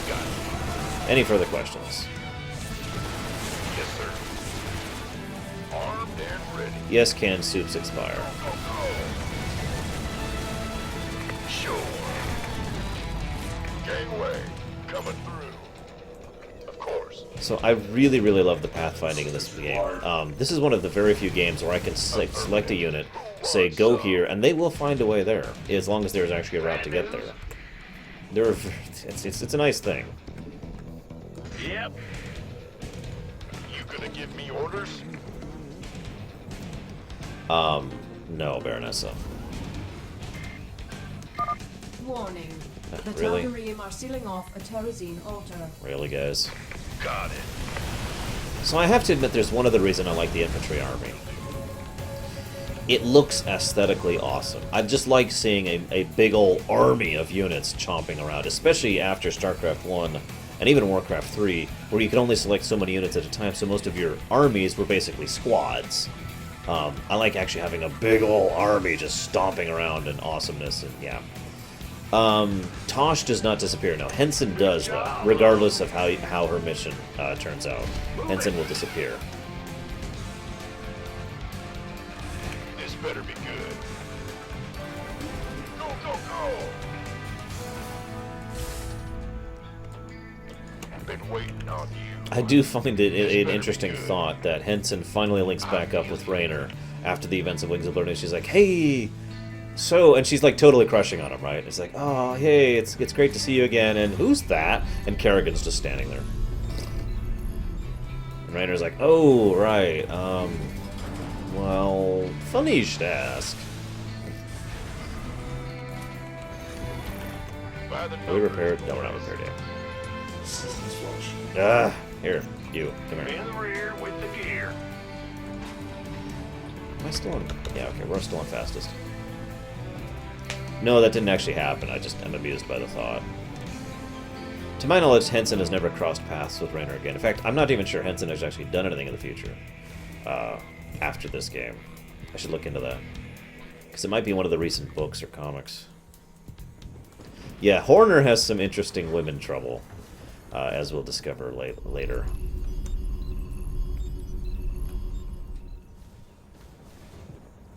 Again, notice how they will actually shove their way through to get to Vespine geyser. to get to what they need to repair and Mineral whatnot. field depleted. Okay. Warning. Funnily, I was The just heading up there Tal'Darim are anyways. sealing off a Terrazine altar. Henson is probably alive? Go ahead. Probably. Assistance required. Yeah, you're fine. Stop whining. Who wants some? There it is. Base is under attack. That's Yeah, they got this. Sure. No, Baronessa. Why are you terrible? Coming through. Just why, man? Except you're not a man, but why? You gonna give me orders? Why, a guy? No, that doesn't look good. Oh, shoot. I'm all out of material. So, if you were given the option of doing Terrazine, would you? For those of you not aware, the detriments include absolute reliance on it. If you stop taking it, you will go insane and die. In that order. You do gain increased psionic power. You gain immunity to mind-affecting effects. And you gain the ability to interact with technology in a slightly different way. You gain heightened senses. And Yeah, I know, Javan. And you gain, basically, you become superhuman in several different ways.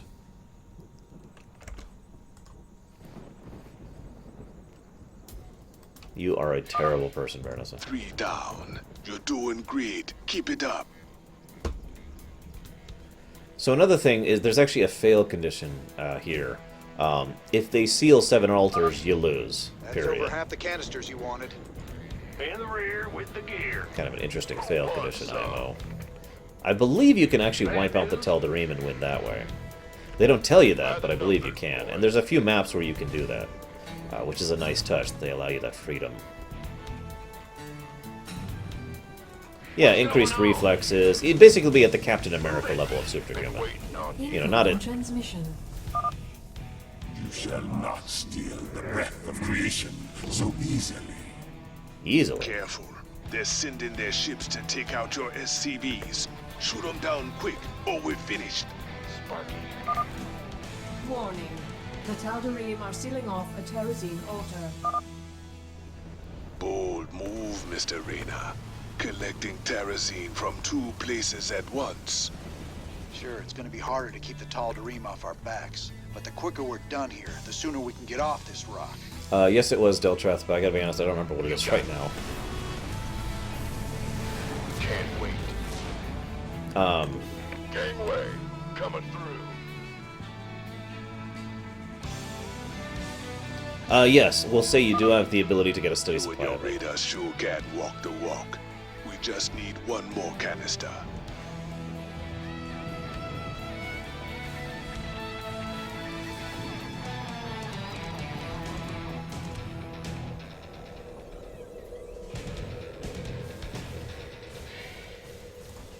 Oh, I'm sorry. You were asking about the capital ship thing.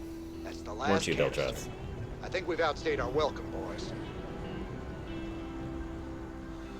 Okay, I'll adjust the capital ship thing. I've actually talked about this many times before. I was talking about it in Starcraft, or the original as well. I keep wanting to call it Starcraft Origins.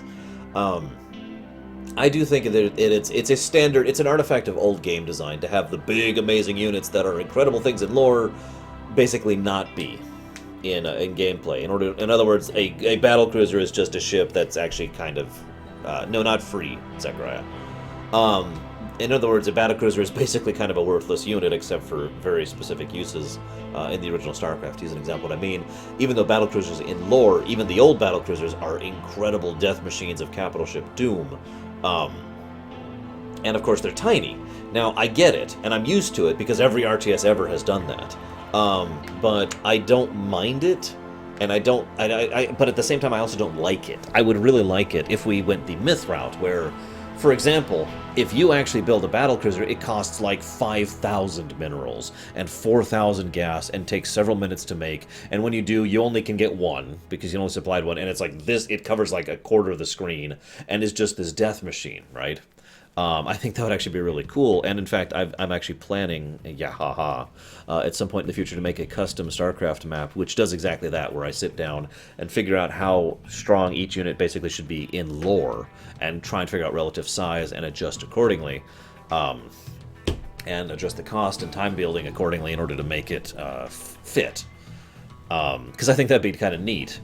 It would actually be very similar to some of the things that, for example, Supreme Commander does. Total Annihilation did this, building the Titans and the Super Doom ships. I forget what they're called, but if you know the game, you know what I'm talking about. And yeah, like building a Wonder in the Age of Empires series is another good parallel to that. So I think that'd be cool, but I understand why they don't do it, and I get it. I think we're just going to go ahead and get rid of the counter there. I don't think anyone else is going to donate, and that's fine. And I think we're basically stuck on casual. I might let you guys decide what I do for Legacy of the Void. I haven't decided on that one yet.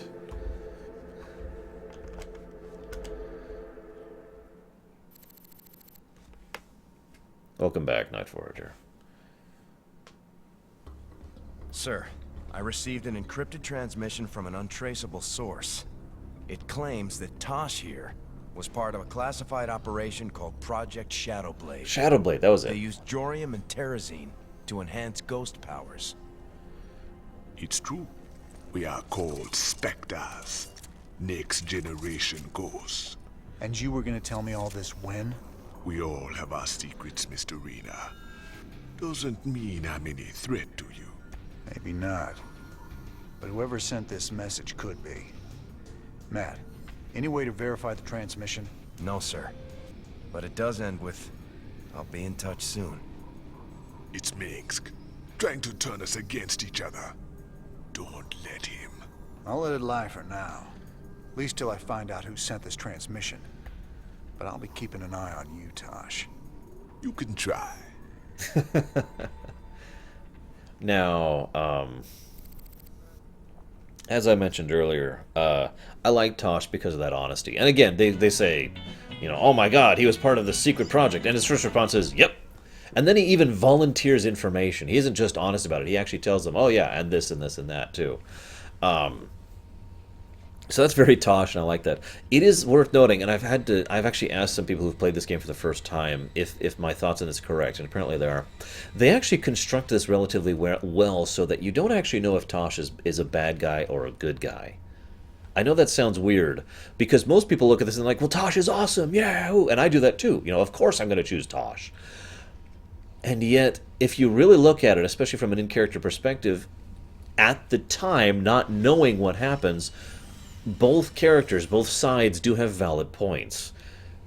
Tosh does come across as deranged and psychotic and violent and insane, and we don't actually know what he's after, and he does have this kind of zealous discussion point of him. He does come across as crazy. And Nova does actually, well, I mean, I shouldn't even explain why the negatives for her are there, but she also is pretty on the level. You know, with regards to with who you should choose. Now, it is worth noting, as Hunter Black just points out, if you choose Nova, Tosh suddenly starts acting not very Tosh. If you choose Tosh, then everything's basically as it should be. And yes, Titans, I think that is a deliberate hint on their part. It is except it's funny too, because later on you'll notice you end up on the bridge instead of the cantina. Although also, wouldn't you be an alcohol in his position after all he's gone through? They actually have a cure for alcoholism in this setting too, so he could just get himself cured if he bothered. But I mention this because, again, it's so easy to just pick Tosh. I mean, it's like, yep, Tosh, let's do it. But no, I think it is at least slightly more of a gray and gray situation, at least at first. Especially since Nova actually does keep her into the bargain if you join with her, and actually goes ahead and provides ghosts, actually gives us access to Dominion ghosts for the remainder of our rebellion against the Dominion. But no, I'm picking Tosh. Tosh is the correct choice. So we're pirates ourselves these days. Hey, Kaczynski, got any rum? Arr. I love Swan. Oh yeah, we just got the Goliath, so I don't actually care about that at all. Yeah, like, at all. I will get that.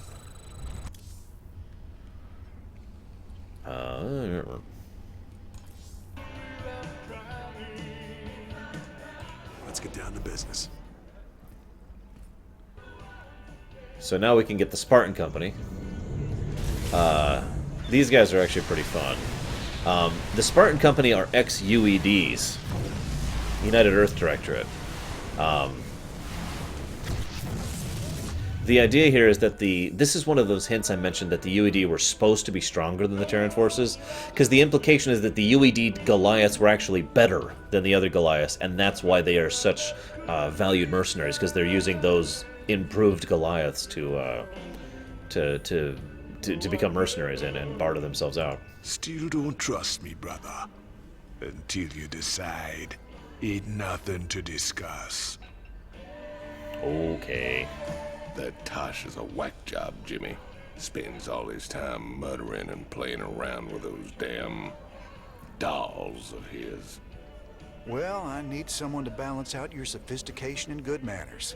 The guy ain't riding ahead, brother. I can appreciate some good, honest craziness. But that guy, he's got something broke inside. Fun fact, Tykus is actually really good at reading people, and he does this constantly. And he's absolutely right. Tykus is crazy. But Tosh is broken. He is a broken individual. And I like how Tykus can just tell that.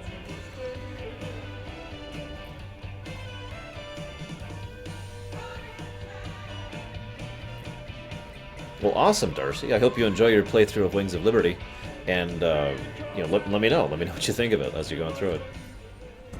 I repeat, death toll is in the thousands. A Dominion weapons plant exploded hours ago, causing a chain reaction that has taken out several housing complexes in this working-class neighborhood.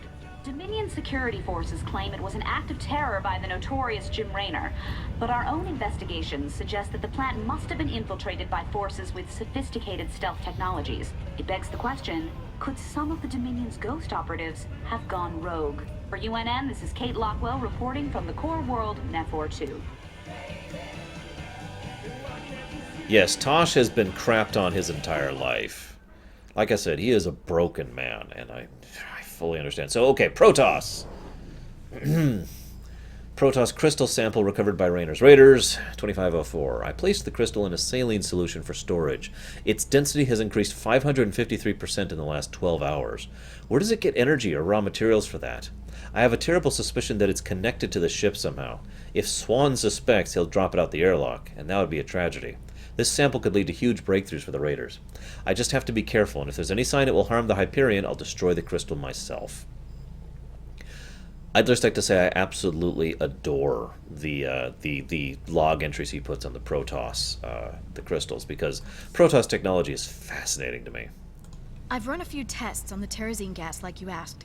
It's clearly related to Vespene gas, but there are some very exotic organics added into the mix. Any guesses what it's used for? Well, it would definitely affect brain chemistry, so it could be used as some kind of drug or stimulant, I suppose. Drugs, huh? That's just wonderful. Of course there are, Toby. Kerrigan, Kerrigan, not the Queen of Blades, but Kerrigan has power and skill. So does Zeratul. And Phoenix did. Past that, it gets a little more debatable. I would also say Raynor has a great deal of power and skill. Even though he's a guy, he knows how to use what he's got very, very well. There's a scene later where he takes out a Marine while he's not in armor. And he also doesn't have a weapon. Now, granted, Tykus wasn't really trying to kill him and was drunk at the time, but I don't think you understand how much of a feat that is, that he took out a guy in power armor by himself without equipment. But whatever. Hey, Third Leg, what's up? Do I have enough for a Protoss upgrade here? I don't think I do. Yeah, I don't. It's 5, not 3. Okay, did that. To the bridge. What do you make of that encrypted message, Matt? I honestly don't know, sir. If Tosh really is one of these specters, it's clear Mengsk would try to ruin your partnership. But Tosh isn't telling us everything. If we're going to win this revolution... I know. We have to be sure of our allies. Yeah, by the way, I agree. A drunk man in power armor is terrifying. That's one of the reasons why, the first time and several other times when I saw Raynor go after Tykus, the drunk Tykus, my reaction is, Jesus, dude. Could you imagine? I mean, this would never happen in the games, but if Tykus had just slipped up or screwed up or caved in Raynor's skull accidentally, that would be horrifying. And don't forget the fact that Tykus would never forgive himself for that. He would probably sober up on the spot, and he would just be like, I think that would actually break him if that happened. Because, oh, that's terrible. But anyways, I think this is going to be our last match for the night. I know I'm in a hurry, but it's getting late. I'm really sorry, guys. Tomorrow, I shouldn't have any interruptions. It should be all streaming all day. Which is good, because I've got to get through the rest of Wings of Liberty basically tomorrow. And then I need to get started on Heart of the Swarm. But for now... let's see, there's that mission, which we're going to put upon that mission. I think I want this one. Yep. The Mobius boys think there's another artifact on a world called Monolith. Supposedly there's Protoss guarding it. A group of fanatics call themselves the Tal'Darim. Now don't get all sentimental thinking these Tal'Darim are your old Protoss buddies, because they ain't. Well, okay, Tykus, I trust your word on that. There it is, Jimmy. Just like Mobius said. Easy money. I don't know. There's a lot of Protoss down there. We're gonna have to... What the? Warning. Multiple Zerg biosignatures detected. Ah, hell. Them critters were just hiding underground, waiting? No idea, but you can bet they're headed straight for our shrine. Well, that show complicates things. We can't fight two armies at once, partner. With any luck, we won't have to. We only need to hold the area at the top of the shrine long enough to extract the artifact. So we'll land here and cut our way through the Protoss lines while they're busy with the Zerg. It's only a matter of time before the Zerg overwhelm the Protoss. We'd best grab the artifact and be long gone by then. I think it was to emphasize not only the space western feel of it, Toby Maddox, but also to help contrast them with the more sophisticated style of thing. A southern accent, at least here in the States, while people may deride it, with the usual automatic reaction to that is good old boy, you know, someone who's a decent folk, someone who's, you know, used to being out on their own and taking care of themselves and that kind of thing. And that's very much like the Terrans, so... Not enough minerals. So, that's another Protoss relic mission. Better be good. Sure. Get a pion. SCV ready. The Zerg severely outnumber the Protoss forces. It is likely the Protoss will fall shortly. Hi, Marley, by the way. Here's the plan. Then we've got to get that artifact before the Zerg overrun the whole place. Okay. Oh, yeah. Warning. Protoss stalkers are gathering at our perimeter. Oh no, quick, where's my new unit? Transmission. I got something new for you, cowboy. Marauders. The latest word in big bada boom hardware. I ain't sure this is the best time to be experimenting, Swan. Best time there is. Let the Marauders loose against those stalkers and you'll see. Aye, aye, sir. Got it. I love Marauders, by the way. Marauders are amazing units. Seriously, Jovan. Big job, huh? Whoops. Sure thing. Marauders are actually a natural progression of the technology. Actually, as we'll read in the future, they are literally a variant on Firebat technology, which are a variant on Marine technology. So, you know, that's a thing. Hydralisks are on the ground and shoot spines, little needles at rapid fire, like bullets, basically, out of their I don't know what to call it. The folds in their skin, their muscles rather. The Mutalisks are flying units that like to spit symbiotes, which explosively destroy as they leave the symbiotic internal organs of the Mutalisk, and do that to do damage as quickly as they can to whatever they happen to be near. Hence the bouncing effect. Now, here's a question for you guys. Why is it... Yeah, I actually like the Marine Marauder medic strategy quite a bit. Even on harder difficulties, I've accomplished quite a bit with that. And back when I was actually poking at being a competitive player in Starcraft 2, when Wings of Liberty first came out, that was one of my main strategies. Go ahead, make fun. It's all good. Now, why do the Zerg attack pretty much now? Now, here's the funny thing. There's basically two possibilities here. Warning. Incoming Zerg attack wave detected. Oh, against us. Two possibilities here. Kerrigan is knowingly or unknowingly furthering Amon and Duran's ends, or she wants them for her own sake. She is actually segregate from him and wants them. But one way or another, it's pretty clear that the Queen of Blades actually has a desire for... we can make that happen. There we go. Has a desire for the artifacts, for whatever reason. Again, we don't know the exact reason. We may never know the exact reason, especially since the Queen of Blades is, for all intents and purposes, dead and gone at this point in time. It's okay, it's true, Deutsch. I am not that good of a tactician, as I've said many times. If I was actually to get into the ladder, I doubt I'd get past bronze at this point. I might get to silver, and that's only if I actually sat down and, you know, thought about it, which I have never actually done.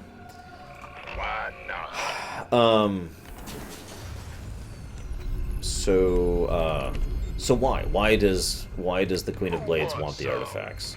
Well, first probability, like I said, it is literally for Duran's sake. She is just being pushed in that direction because he is being pushed in that direction. Like, kind of a vague implication thing, especially since he does not directly control the Queen of Blades. He can only manipulate the Queen of Blades. There we go. Second possibility. You're terrible, Hunter.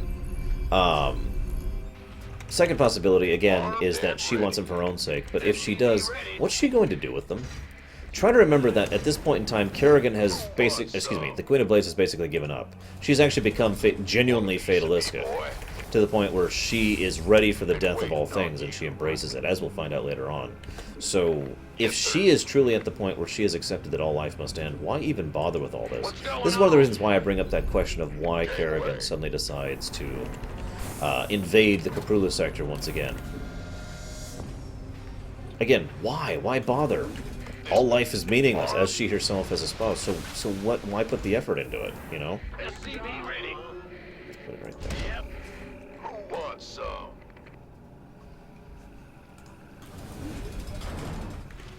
By the number. SCV ready. You got it. Sure. Gangway coming through. Well, I'm going to be paying attention as this playthrough spied off, and I'm actually pretty curious. Oh, God, really? Hey, you ain't gonna leave your base completely undefended, are you, Jimmy? That is what I've always assumed, by the way, that she is bothering, just because, hey, you know, screw it. We're on our way out. Screw it. Nothing matters anyways, right? SCV ready.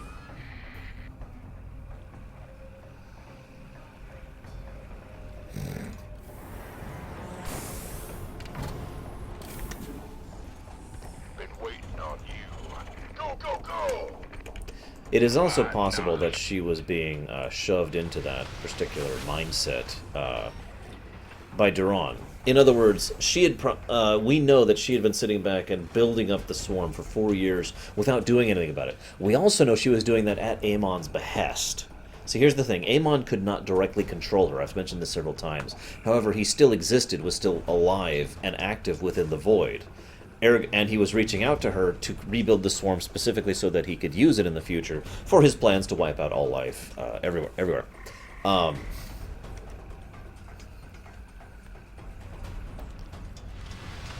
This up here.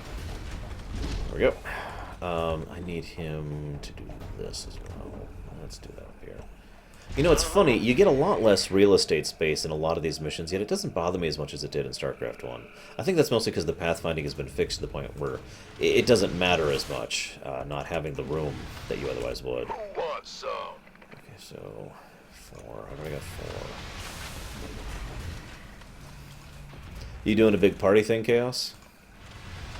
I hope you are, because if you're not, we're gonna have some words. Add-on complete. Roger. Yep. Kaboom, baby. Just gonna get one going here, just for safety's Will sake. do.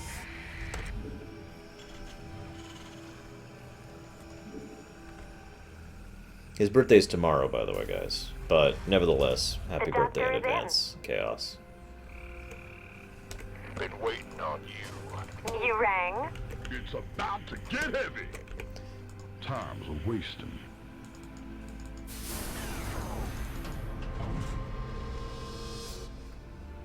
What's The going doctor on? is in. By the numbers. Please state the nature of your medical emergency.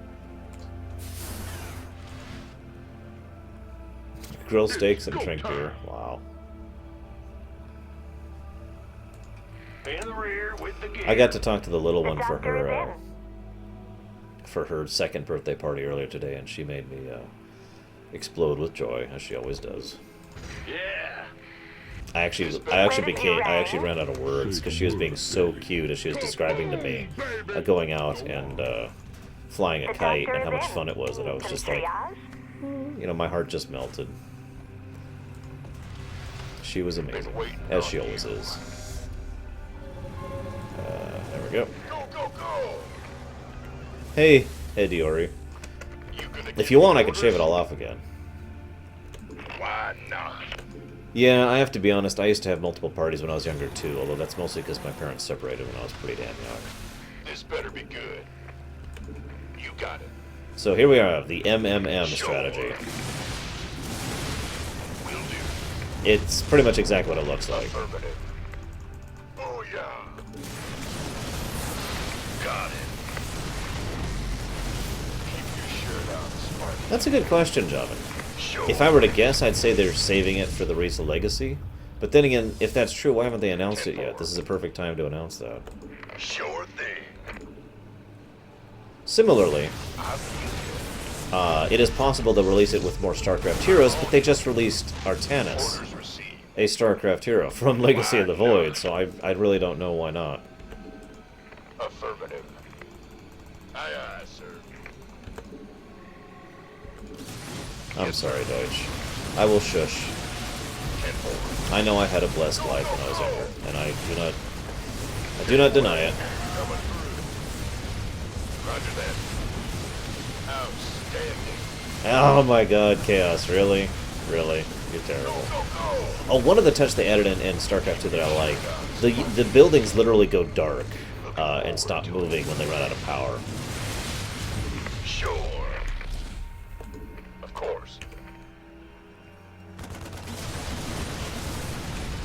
Go, go, go! Where's the other research? Oh, That's there it is. fine. I was gonna say, where the hell's the other research? Orders received. 10-4. Outstanding. Gangway. There we go.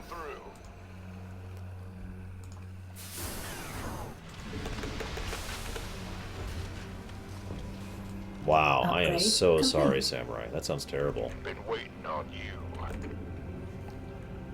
I feel you. So, this particular section right here was pretty difficult to get the achievement on. You basically have to do this with no losses. And that's trickier than it sounds. Because these are basically walkers, except in the form of giant statues of death. I got a crew coming down to pick up the artifact.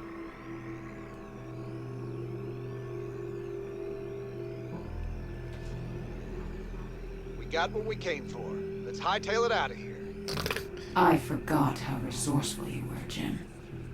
I won't make that mistake twice. New voice actress. Kerrigan. For the record, I like the new voice actress better. Nothing against the old one, I just prefer the new one. I feel like she really gets across the two voices very well, because she basically is voicing two characters. She voices the Queen of Blades, like she just did, low, quiet, deadly, and just this constant menace in her tone. And later on she voices Kerrigan, where she sounds like Kerrigan. And I just think she does a really good job with the role.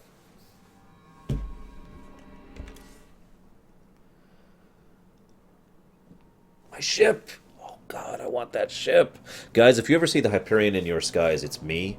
Don't panic, just join me.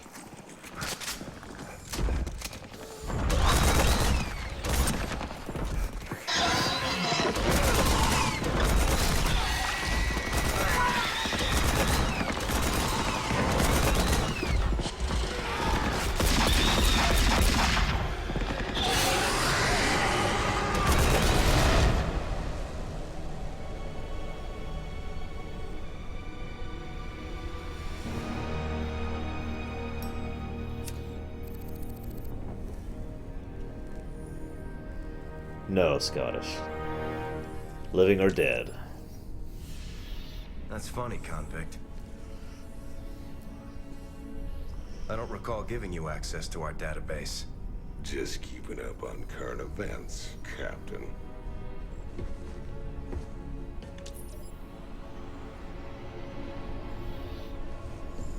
Seems this Queen of Blades got everybody running scared. She don't look so tough. You have no idea who she is, do you, Tykus? Don't matter to me none. Lie. Note how he says it, though. Again, his tone changes when he lies. Well, it matters to Jim. They were close once. Wait a minute.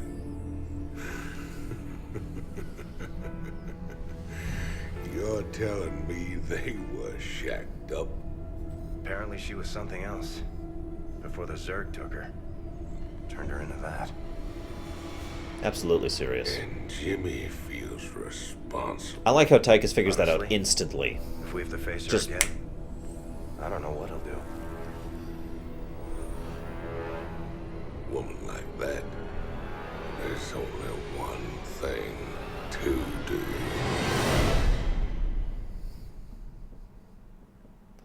Yeah, it's funny, isn't it, Odette? You can tell. Great voice acting and directing job in this game. I caught Tykus hacking into our database, sniffing around about Kerrigan. I don't know what his game is, but we clearly can't trust him. Matt, me and Tykus ran together a long time. Got in all sorts of trouble. When the law finally caught up, he took the rap for both of us.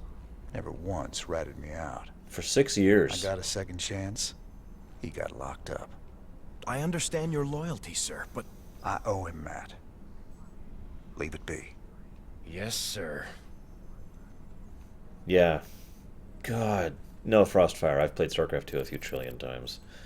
Actually, I could probably list how many times I've played through this game. 1, 2, 3, 4, 7. This will be my 9th playthrough.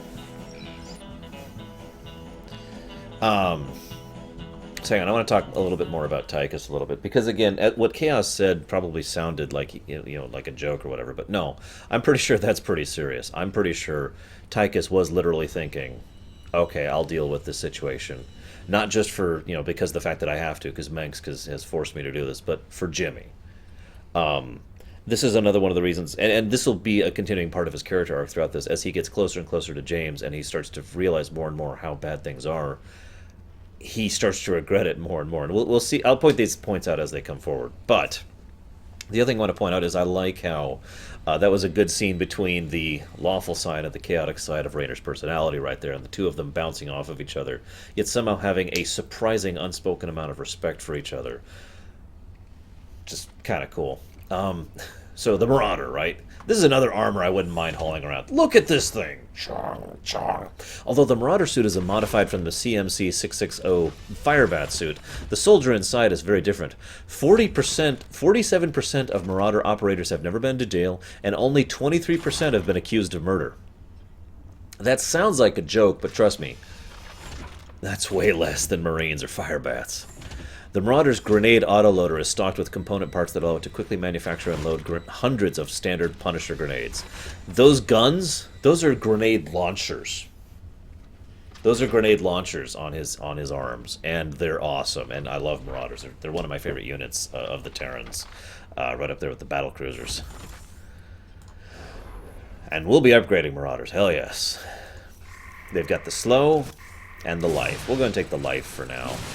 The slow can be useful, but I think we'll save our resources for that for the moment.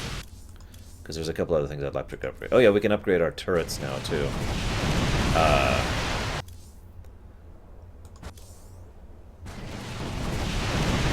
See that right there? That turns turrets into some damned impressive anti-air.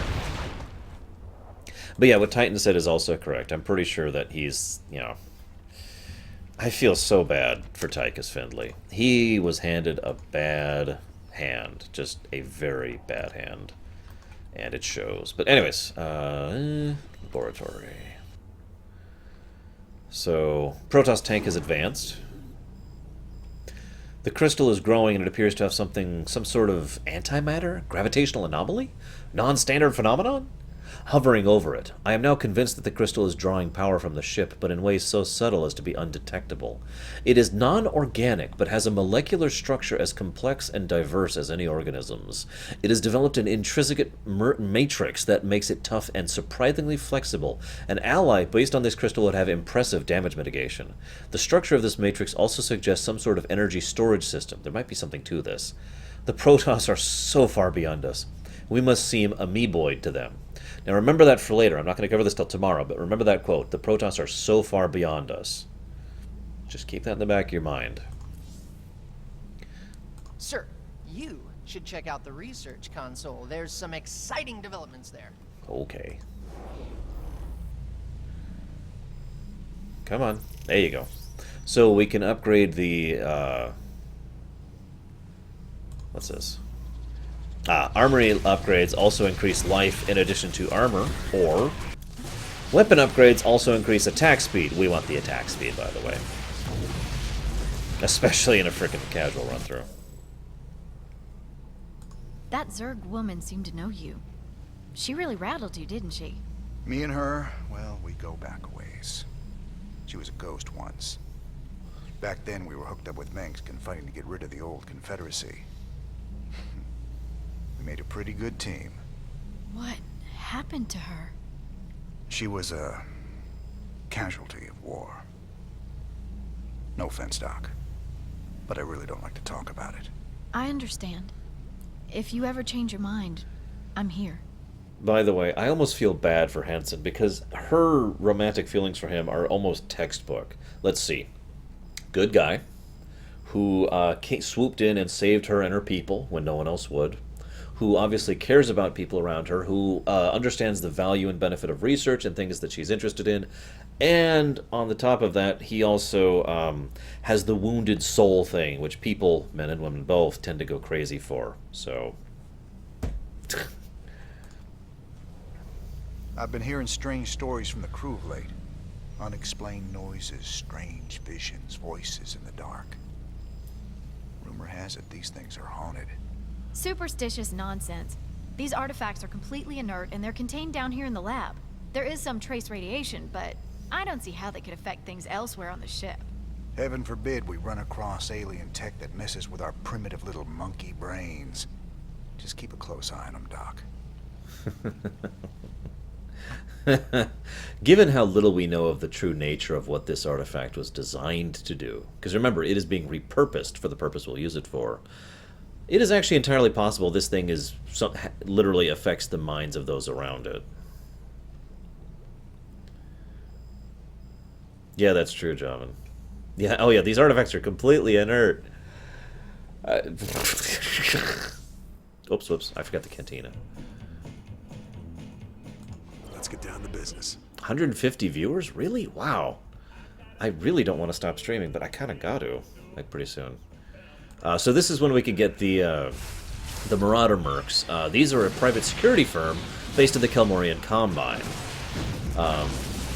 They provide corporate security and often find themselves at odds with the Dominion. We're going to hire those guys. We'll be using them. It is pretty drawn out, Zachariah, especially on casual. Usually I end up getting just crushed just after I manage to save the archive in hard difficulty. Your Mobius buddies ever happen to mention that the Queen of Blades wants these artifacts too? Hey, they just give me the missions, man. What's it matter anyway? Putting that bitch down would be doing everyone a favor. I thought it was just about the money with you, Tykus. Nothing says I can't do my part for humanity and get paid well for my trouble. Right. Notice how he just kind of tosses that out there. Tykus is surprisingly subtle for someone who is so lacking in subtlety like he is. He's just kind of trying to slide under the rug like, it would be better if she just died. He doesn't say it obviously like, I think it would be better if they just died. Don't you agree? That's too obvious. He just mentioned it as an aside. It would be better if she just died. Doesn't ask his opinion, just mentions the comment and sees how Raynor reacts to it. And Raynor, his reaction to it is basically to push it off. So right off the bat, Tykus is like, damn it. Because he recognizes that Raynor is still conflicted about the woman he has been contracted to kill. This is Donnie Vermillion live from UNN. Tonight, we're going to discuss the infamous Queen of Blades. Scientists and military insiders have long speculated that the enigmatic alien is, in fact, an infested human. Say it isn't Donnie. so. Is it possible that the leader of the Zerg has a human heart? More importantly, Kate, could this mean some kind of Terran-Zerg alliance is possible? Donnie, there's never been any evidence at all to suggest that infested humans retain their free will. You make a good point, Kate. The question is then, how do we kill her? That's one I think we all can agree on.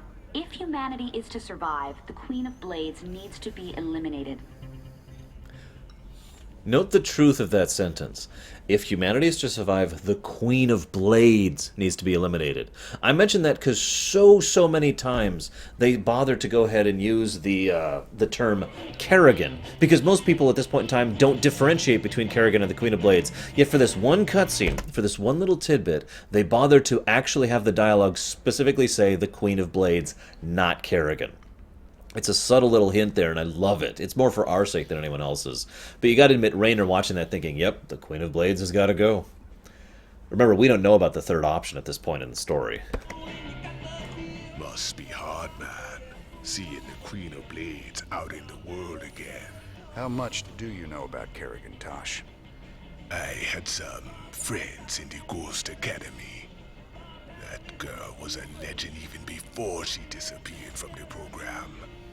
There's a few that know the truth, how the Queen of Blades came to be. She's a creature of pure rage now. Oh yes, it's her or us. If we don't kill her, she'll slaughter us all. Yep. Thank you, Secret No. That's what I do on my stream. I'm more an analyst than a gamer, if I'm being honest. Anybody who's watched my stream lengthy knows that I am terrible at games. I try to break stuff down. What he just said, what Tosh just said, gave me a new idea to talk about with regards to the Queen of Blades. I'm going to keep that in the back of my mind. In fact, I'm going to take a note of it. Just to make sure my short-term memory doesn't kill myself. Yes, he is from Space Jamaica, Fearsome. How did you know?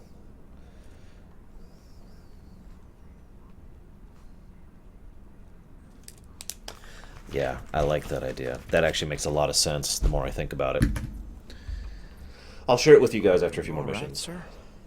Confronting Kerrigan again after all these years. We've got to stop her, Matt. No matter what she's after. Well, we gave her a setback today. The artifacts are obviously important to her. I just wish we knew why. Why indeed. Yeah, the more I think about that theory, the more I think it's true. I'll share it, I swear to God, I'll share it, guys. So what do we got? Meinhof or Tarsonis?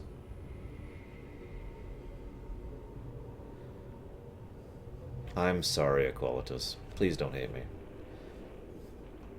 We'll go ahead and do... Actually, I don't want to... Yes, Fearsome, we are on casual difficulty for life. No one was donating anyways, and I don't blame them. This isn't really a donation-heavy lore run. Now, that being said, I'm still on the fence about what difficulty we'll be going through Legacy of the Void on, so just leaving that out there. I don't want to lose Henson, but I also don't want to start these missions. What's this one? We've received reports of... Yeah, okay, so I want to do this Jim, one first. Refugee populations from across the sector have been using Meinhof as a staging point. But with so many people in close proximity, an epidemic of some kind has started sweeping through the camps. Please, my people need help. Deutsch. We've got to do something before it's too late. Pull the lever! No, Lurker, God, don't make me play that terrible, terrible game. One of the things I wanted to mention that I actually haven't yet, your graphics quality determines the quality of the cutscenes, right? One of the things they did that was absolutely ruddy brilliant, and I mean just brilliant, is they came up with this new lip syncing technology for this. If you don't understand what I mean by this, my lips are obviously moving with my words because I'm speaking this way, but most of the time that's predetermined. They actually sit down and they hum, nom, nom, nom, in relative time to the syllable count. That's how most people do that. They developed this technology where it'll literally listen to the sounds and adjust their mouths based on it live. So in other words, they didn't sit back and pre-program every voice clip. They just enabled each voice clip to have certain data which is attached to it, which would then trigger the mouth movements, all of them, on their own. And that's really, really cool that they did that. Excuse me for teching out for a second there. My ship! My beautiful ship.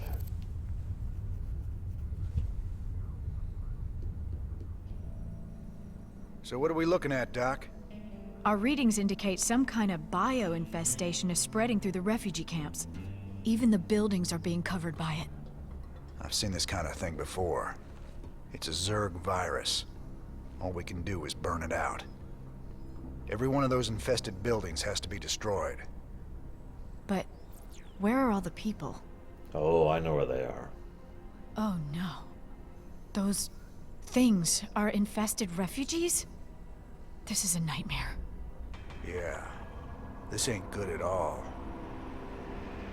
It looks like they burrow underground by day and emerge only at night. The virus must make them vulnerable to the high UV output of Meinhof's star.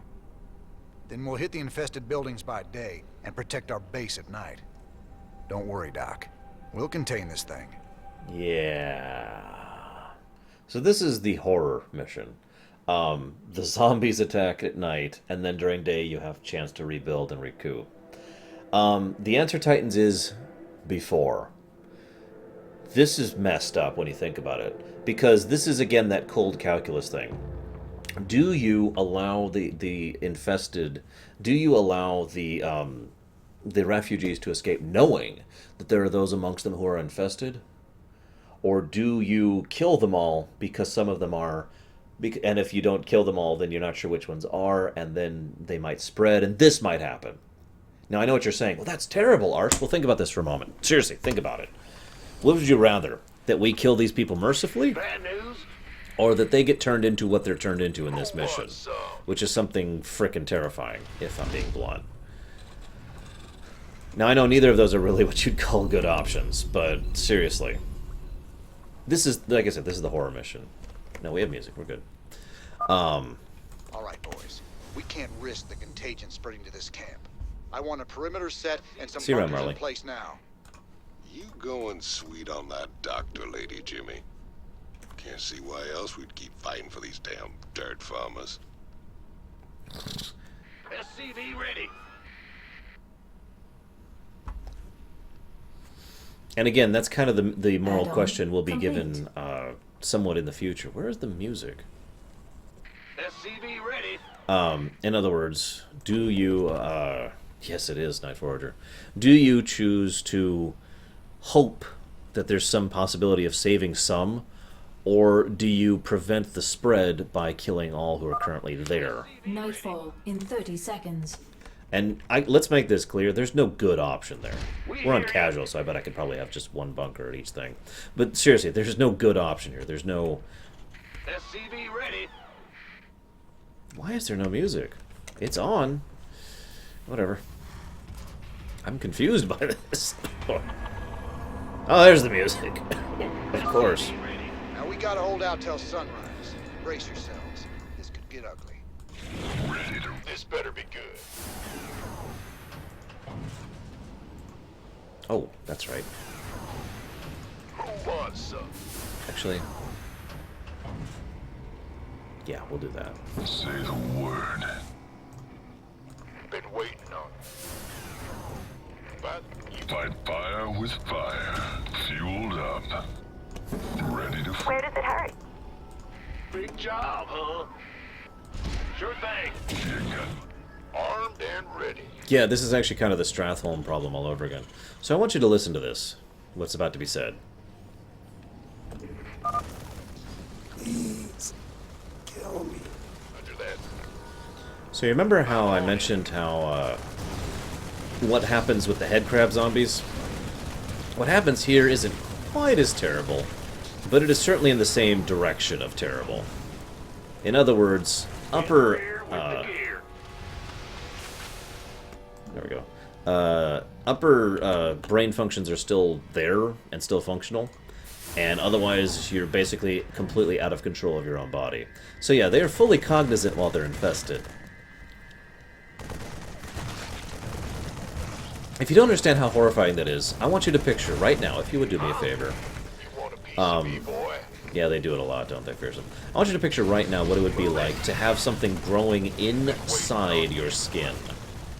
Something that slowly gets larger and more bulbous and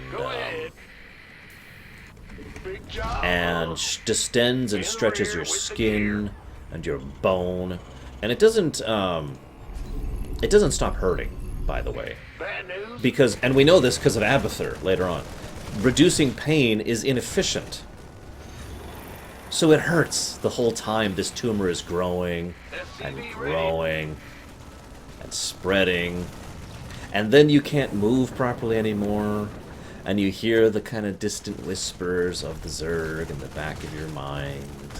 Doesn't that sound really wonderful? Well, butter my biscuit.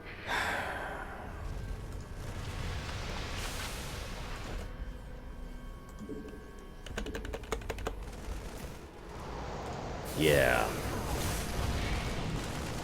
I'm waiting on you. Hey, hotshot. I got schematics to build them Hellions you saw in Marsara. Should be good down there. Additional supply depots required. Oh yeah, that's the other thing. It never really stops growing. Haven't you ever wondered why the infested Marines back in the original Starcraft exploded? Were suicide bombers? Hasn't that ever been something in the back of your mind? Sun's coming up. We gotta hold on a little longer. I bring this up because this helps to emphasize the nature of the Add-on complete. the moral dilemma that is being faced here. Because there is a moral dilemma, let's make this absolutely clear. And that moral dilemma is, what do we do about this terrible, disgusting, horrible, abominable, oh my god situation? Seriously, what do we do about it? Rise and shine, boys. Now it's our time. Actually, no, Baronessa. Not with infested Terrans, not like that. Because, you know, they're horrible. Ready to roast. So we're going to do a slightly different strategy with this map. And that strategy is Hellions, Hellions, Hellions. Trust me, Hellions are the way to go on this one. I should be paying more attention to my infrastructure, though. Oh, of course, they are just so happy, Fearsome. SCV ready. Now, here's the serious question. If you were being infested, and you knew it, would you rather we killed you?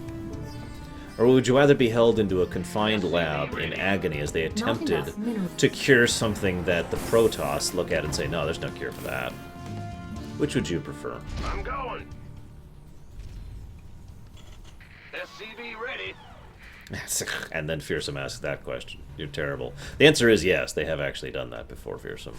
I know at the very least Mengsk has done that. SCV ready. Add-on complete. Yeah, I gotta be honest, I would choose that too. Holy crap. Will do. SCV ready.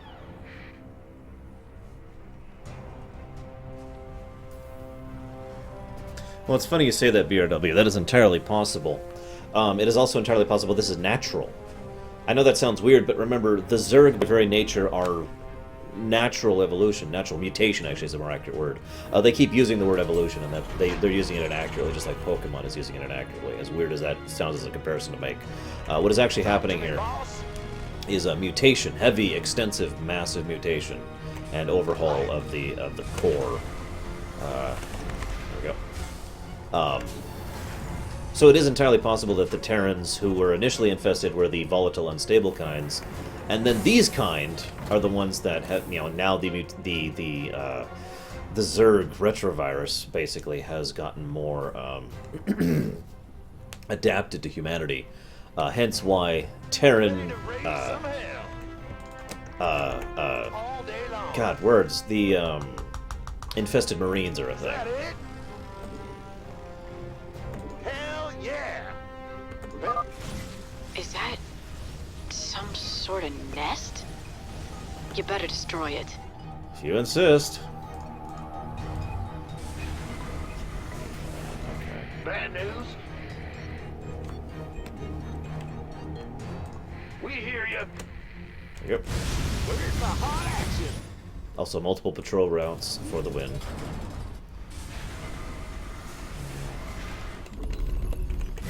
Daylight's burning. I'm going in. The funny thing is, welcome back, I must be.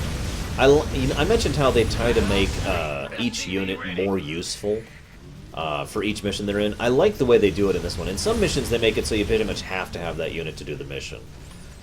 In this mission, they give you a unit whose only benefits are the fact that it does good damage to buildings, and it's fast. And it's the whole day-night cycle thing. It's a clever way to make the unit useful, and I like that. For the reference, I also like the Diamondback usefulness mission. It is worth noting I never use Hellions or Diamondbacks other than in those two missions, but I just think they did a good job of making them worth a damn for those. Just my opinion. Not the only valid one.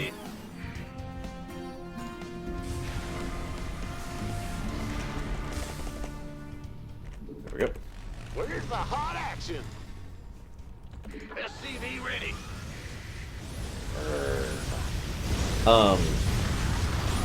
Word. Absolutely. So here's a genuine question for you guys. Do you think Lightning, is capable of curing the Zerg virus? Yes, siege tanks are also necessary in their mission too. Yeah, go ahead, I must be. I don't really have a preference between the two, Fearsome. Yes to both, I must be. Or rather, it is multiplayer and single player. But yes, obviously I'm playing single player. Ready to raise some hell. Light it up.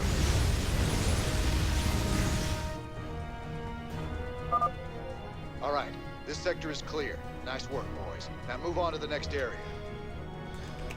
So I want to point out one other thing with regards to how horrible this entire situation is. Daylight's burning. Hell yeah.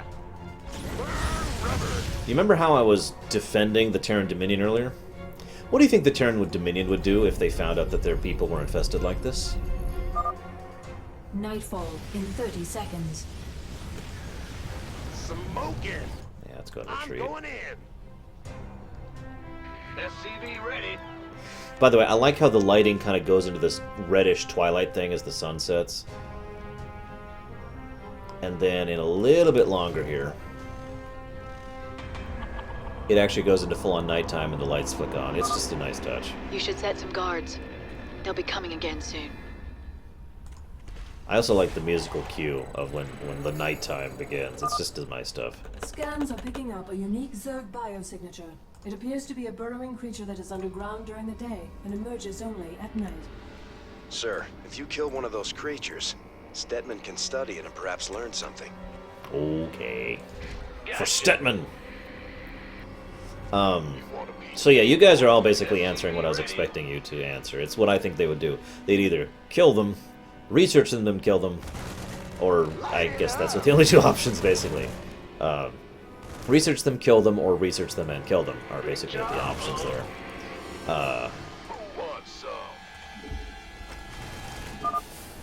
Infested Marines? Oh, hell, Jimmy, I don't care for that notion one bit. Yeah, I don't either.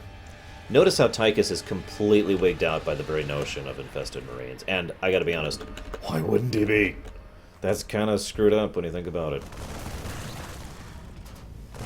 Oh, I will admit. Gonna give me orders? Don't you worry. This is about at the middle, I must be. This is game 3 of 5. Base is under attack. So part of the reason I bring up that Dominion thing is what we are trying to do here is we're trying to be good guys. In the rear, Right? Right? Isn't that what we're trying to do? We are trying to be good people. You can't always be good people. You know, one of the defining traits of being the Mario is having the ability to be the Mario. And, Additional supply depots required. Really? Oh, come here. You scared me. So in other words, if I mentioned this to once again hammer in the point that the Dominion is not stupid. The Dominion would have this infestation dealt with quickly. Now you may not get what I mean by the good versus evil thing. Let me explain what I'm talking about here. The inclination of most people, good people, especially someone like Raynor, would look at the situation and say, oh, we got to help these people. We got to save these people. Remember that we are already seeing the consequences of that. This infestation spread because a lot of refugees, which we helped to say, yes, I did, Ersic, which we helped to escape, which we saved, because we saved those already infested refugees, they came here and infested the rest of these refugees here. And now, all these people are in this nightmarish, horrible, terrifying circumstance where we have to quite literally burn them to death. And that's our option. That's the consequence of us trying to be good guys. The Dominion would look at this and say, we're just going to do what we have to do in order to accomplish what we want to accomplish. We don't give a crap about morals or ethics or doing the right thing or the wrong thing or anything. Daybreak in 30 seconds. Upgrade complete. So once again, and I really hate to defend the Terran frickin' Dominion, but once again they're in a situation where they're kind of picking the right choice, at least from a purely cold calculus perspective. I gotta say, one thing I really loved that Mass Effect 3 gave us was that term, cold calculus, because it's so accurate. Don't forget, you have to be back by dark. There we go. This is another interesting mission. Again, kind of a gimmick mission. Actually, it's a super gimmicky mission. You don't really have an enemy. Whoa! God, look at the adjutant. Oh, jeez. Anyways, you don't really have an enemy base to take out, per se. I mean, you do. Yes, Night Forger, exactly. But you do have a lot of enemies to take out, which are basically defenseless half the time, and have overwhelming power other times. Now, if you don't know about this, and I'll showcase this a little bit later if I have to, if you attack one of these buildings at night, it actually spawns additional enemies each time. Oh, I don't need that. Each time you attack it. Actually, I guess I do need that. So, you really, really are at a disadvantage if you're fighting at the night. You're supposed to hole in at night and go attack during the day. Now, you don't have to. If you're good, if you're capable, if you have a good army, you can go out at the night. In fact, most of the achievements involve going out at night. So, you know, that's that. This is a great tension mission, too. I really enjoy the atmosphere of this mission. Are you ready for this?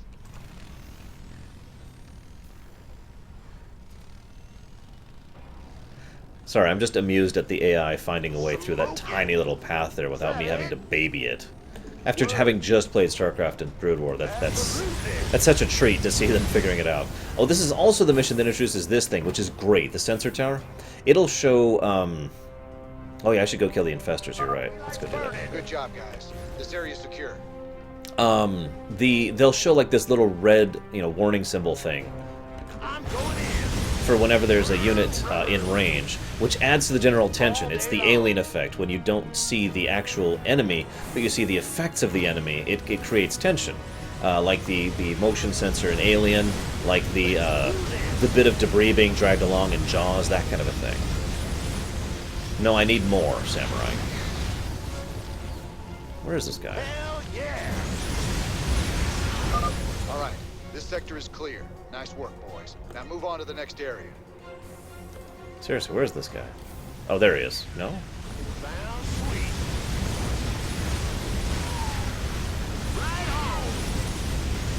So the infestors are a real unit, and they're horrifying. Looks like this area is secure. Oh, that's right. Infestors are only at night. I'm sorry. You're right. You're right. I don't know what the hell I was thinking there. I'm tired, I think. Upgrade complete. My friend was looking at me recently, and he's like, dude, you look really exhausted. And I'm like, yeah, of course I do. And of course my friend has a brain, so he doesn't say, you know, what, you're just playing video games. He's like, so I'm guessing that the mental strain of doing your job all day is really bringing you down. I'm like, yeah, it's kind of straining. But, not complaining, just, you know, this is one of the reasons why I get so tired streaming for 8 hours in a day. I was doing something. Oh, right. I'm in a heap of trouble. You are not. They give us an expansion point, which I've almost never had to actually go into. I think I've only done it once, ever. Looks like that sector's clear, Jim. Better move on to the next one. Ah, the infestors. So, the infestors are kind of messed up. What an infestor does is they will actually literally jab what is effectively a tentacle into your brain. You're doing great. And just kind of start secreting certain types of chemicals and parasites into your neural system, which basically mind control you for all intents and purposes. But also make you... Basically, they make you very susceptible. That's the literal thing that they do. They also start... They basically put Zerg DNA in you, for lack of a better term. Like, Zerg viruses, basically. So, bit by bit, you actually have bits of Zerg growing literally inside your brain. So, anytime you use an infestor unit in a match to try and mind control someone, remember, that's what you're literally doing. You guys thought the Dark Archon was bad for literally enforcing its will upon another. Imagine those little parasites just kind of... If anybody's seen Star Trek II, that's actually a fairly similar analogy. In other words, the susceptible, suggestive nature of what the brain slugs do inside your... Oh yeah, and it's also insidiously painful. Are you ready for this? As an aside, one thing they did really awesome in Starcraft II, each of the units that can be infested have slightly different voices and voice sets if they are if they're infested, if they're being controlled, and it's pretty horrifying. Nightfall in 30 seconds. And you think that's fun? Well, there's a couple other things that infestors can do, but my personal favorite thing is they can basically use any nearby random biomatter and combine it with the DNA that they've already sampled to basically create a temporary amalgam creature. This is also how they make the shapeshifters. Shapeshifters. There's gonna be more of them out there. Ooh, that sure pissed them off. Maybe we should wait for daylight. So yeah, attacking at night is pretty dangerous because they will literally spawn every time you attack the building. Not just when you attack it the first time. Each attack that hits the building spawns more units, so... I've run out of spaces to put them, man. What do you want from me? I'm in a heap of trouble. No, don't do that. Go up here, and go here. Mineral and go field here. depleted. They haven't attacked over here yet. Do they not attack here in casual difficulty? I even set up my defenses just ready for them, but...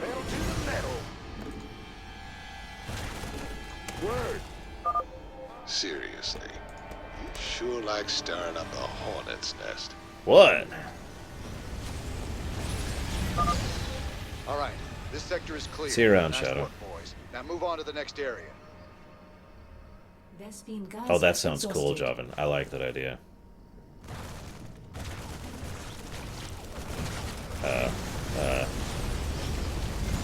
No losses! No losses! Oh, damn it. Frickin' stragglers.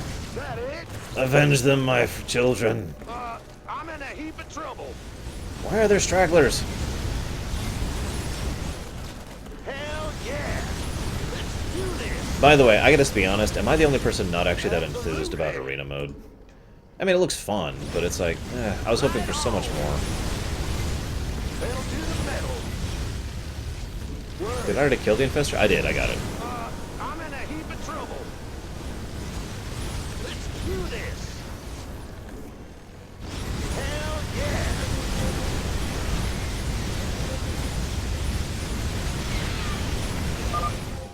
What is that thing? Oh yeah. Was it human? Those things. I actually can't even remember what those units are called. Yeah, those guys. Those big old things. You see that guy right there? You notice the giant bulbous sacks on his back? So, I'm going in. I probably shouldn't tell you exactly what's up with those guys, should I? You want to sleep tonight, rather, right? Okay, I understand. I understand. It's okay. Yeah, aberration. Rather appropriate name. So, I'll go ahead and tell you about him, because screw you. Abathur speaks of the human essence as, we're going to be doing the choices based on vote. Unless anyone wants to donate, I'm always down for donations. Unless they're like Zeiss donations, or Dios donations. But anyways, the point being, we're going to do a vote for it. Oh hey, they're finally attacking over here. So, Abathur looks at the human genome, the essence, as they call it, and he just says, the hell is this crap? This is disinteresting. But he was commanded to make use of the many, many Terrans that were on Char. For those of you not aware, there are many, many Terrans who were basically abandoned on Char. And, well, let's just say that Abathur is a genius, and... Oh, hell yes. This is gonna be our time, all right? Notice how Tykus is genuinely terrified of the idea of infestation. I only mention that because it's interesting that someone who tries to come off as such a hard-ass would actually feel such genuine terror. I don't blame him for that. I'm terrified of the idea of infestation, but... Anywho, Smoking. Sounds sweet. Absolutely. Focus fire. Mineral field depleted. Yes, humans are very, very difficult to work with. He really hates working with humans, but he was commanded, forced to go ahead and to try and make humans into something, and I'm just going to use an almost direct quote here, make humans useful. Because, as we've already seen, infested Terrans aren't actually all that useful, not really.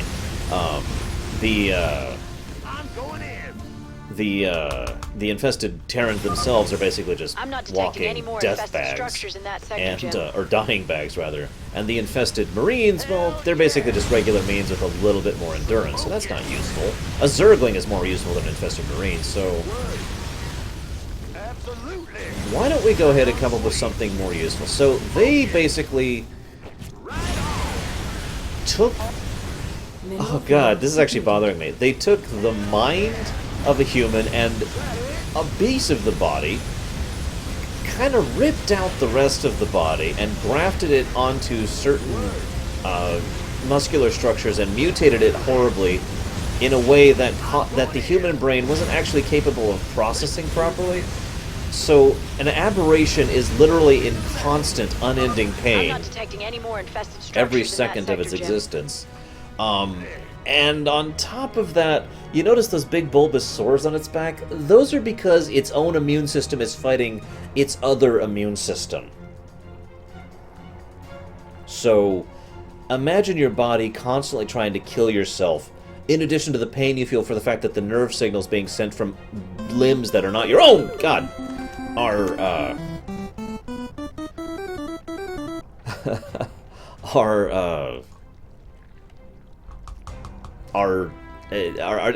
nerve signals being sent by limbs that are not your own are just wrong, and so you're receiving improper signals, and your body's trying to kill yourself constantly, and that's what an aberration is.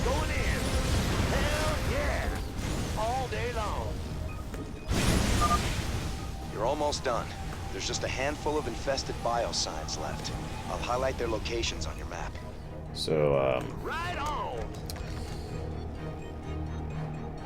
that's a thing. Let's go see what Samurai did here. I think that was you, Samurai. Bzz.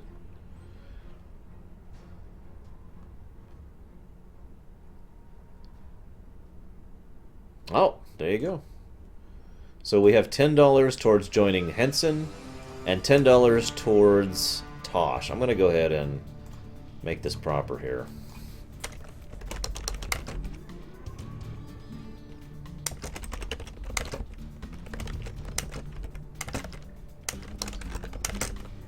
Hang this properly here.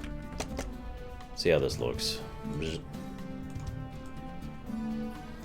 that a little smaller. There we go. Here's our current totals. Thank you for the donation, Samurai. So, yeah, that's a thing. Is that it? We're going to be waiting on a couple of those missions, too, so you have a little bit of time to get in here. Honestly, I would say just about as worse than a Praetorian. Because remember, they still have cognitive functions while they are on aberration, Baronessa. You did it, Jim. I knew you wouldn't let us down. Now I've already gotta played get my League of people Legends. somewhere safe. I did a whole video series on League of Whole Legends. sector's crawling with Zerg. There's gotta be somewhere out there the aliens haven't touched. Some undiscovered paradise waiting just for us. Thank you, Deutsch. Although don't forget the Tosh and Nova one, too. Because that's the other moral choice we'll be having later on. What? Complete all. Oh, that's right, because he hasn't played these missions yet. That's right. Again, I'm doing this on Pax's account so that he can actually, you know, progress and actually have access to the mission archives. Well, right now Tosh is winning it. Oh, it's my ship. Oh, I'm sorry. I know I fangasm over that ship, but in all seriousness, the Hyperion is my second favorite ship ever. It is a thing of beauty, in my opinion.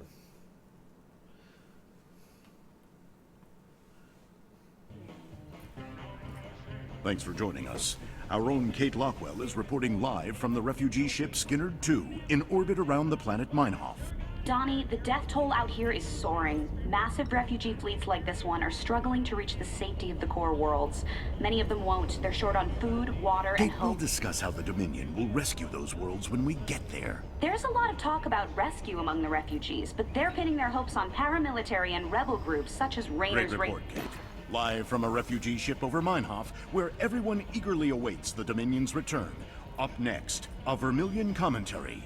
Refugees. Are they really our responsibility? I know They're all heart. I know the rule on my show is no politics, but I just gotta comment the whole refugees, should we allow them, should we not thing is actually a valid discussion to be had. And it's something that a lot of nations in real life have had quandaries about for many years, up to and including this year. But anyways, like I said, we don't want to get too much into that. Like I said, Aded, that's kind of a little topical. I don't want to cover that. I will say this. The refugee situation does not have a good answer in real life. There is no best answer for the refugee situation. That's my opinion on it, and that's all I'm going to say about it. I will agree with Chaos Rider, as much as that sounds horrible. What Abathur is capable of doing with the human genome to make the aberrations is actually really, really impressive. Disgusting, horrifying, but the fact that he was able to make those into a thing is impressive. For those of you not aware, aberrations are basically tanks. I don't mean tanks as in WoW tanks, where they take damage. I mean as in a giant thing that runs around and shoots people with giant guns. Aberrations are really powerful units in lore and in units. Well, not really powerful as a unit, but they are basically heavies.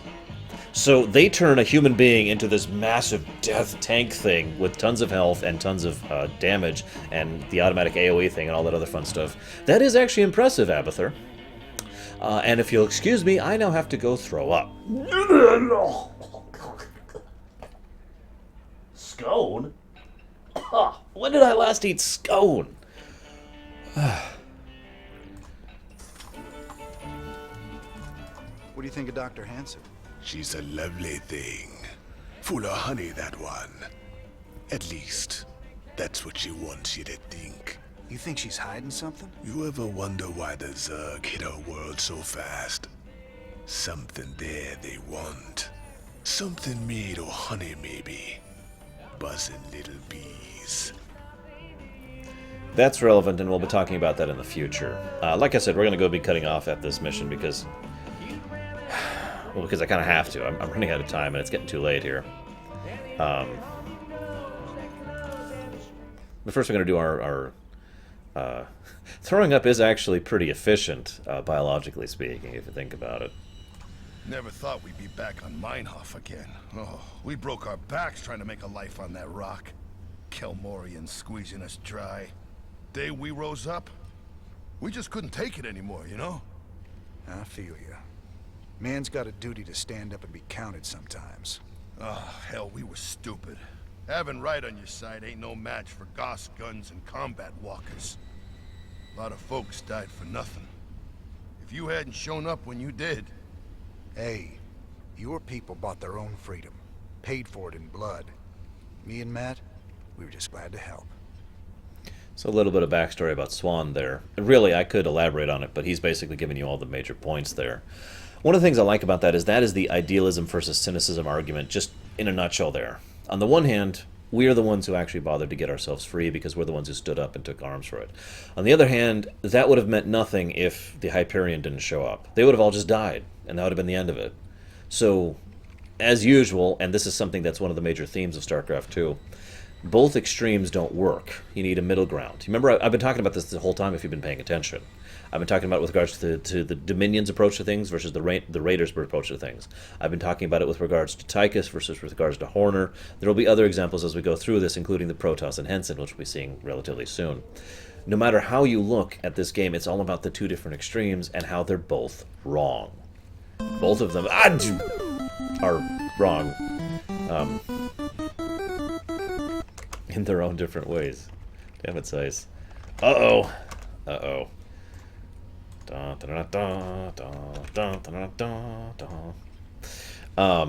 Thank you, Zeiss, for the donation. So, we will, so again, Swan there, he has a very pragmatic view on the thing, and of course, I mean, why wouldn't he, based on everything that happened? I like how Raynor still tries to encourage him. I only mention that because Raynor himself has certainly become very cynical at this point in time, but he also... one of the reasons I say Raynor is a good leader is not just because I'm glad you like it, Sirius. Is not just because of the fact that he's he's a good tactician, and he is. It's not just because of the fact that he's a good frontline warrior, and he is. It's not just because of the fact that he's a good frontline officer, because he is. He has a great deal of charisma. He's really good at unifying the troops and unifying people around him. There's a reason why later on there's that line, "Now that's the commander I've been waiting for," and there's a reason why the most common title we had fixed to Raynor, despite everything he's done, everything he's accomplished. Think about what Raynor has done in this setting. Think about the taking down the Confederacy. Thinking about assisting against the Dominion. Thinking about bringing down the Overmind on Ire. Think about rescuing Mengsk from under the hairs of the UAD. And I could keep going. All of the things that Raynor has done. And what title do we always call him by? Commander, because that's what Raynor is. He is the commander. And I think in this case, it is a point of pride to call him that, and I think that's awesome.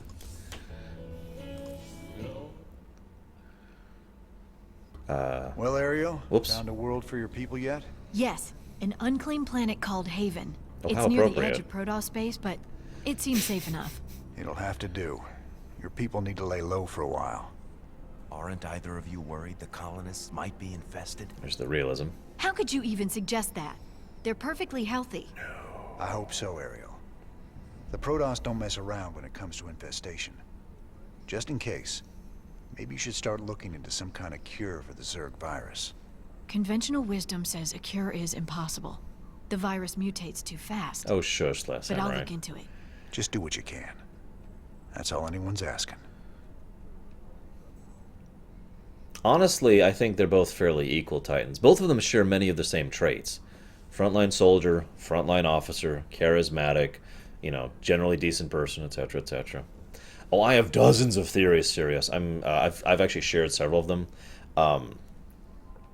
I really hope that... Well, we know fact now that this is not going to be the end of the Starcraft story, and I like that. That was one of my biggest worries, that they were going to not really end things properly.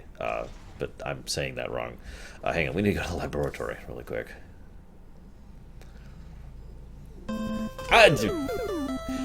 God, heart attack.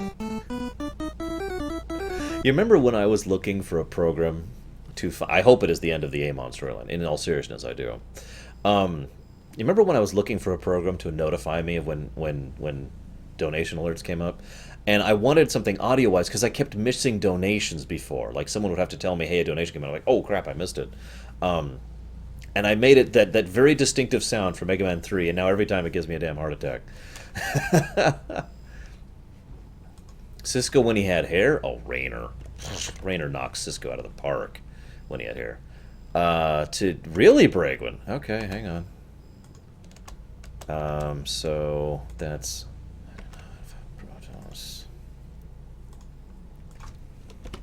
So, whoops. This is where we are at currently. More Zerg lore here.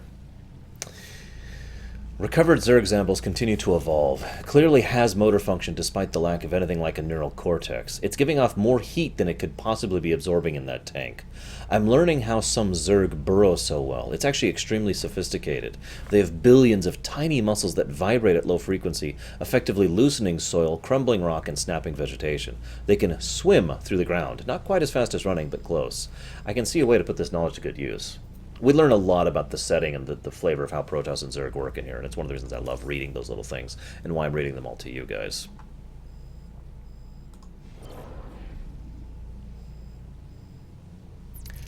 I don't think that's really a spoiler, Sirius. I think it is actually likely that Raynor's statement of, I'm the man who's going to kill you someday, will actually be true, and I'm actually sad about that. I would rather they have a happy ending. So we've got the Perdition turret.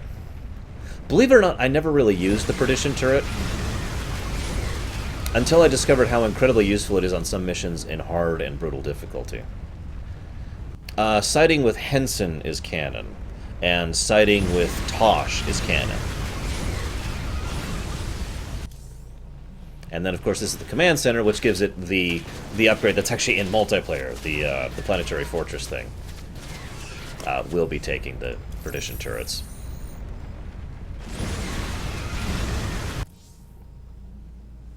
I think that's everything. We'll just do the bridge stuff, and then, like I said, I'm going to chop off for the night just because it's getting late. I'm sorry, guys. Don't worry, we'll be starting fresh and early tomorrow morning and keep going with this and having fun with it. It better be some big epic battle finale against Amon Space Coder. I'm going to be upset. We know they can do raid bosses in Starcraft 2. They did it in Heart of the Swarm more than once. So Kerrigan's learning some new tricks. The infestation on Meinhof seemed particularly virulent. It's about the worst thing I can imagine.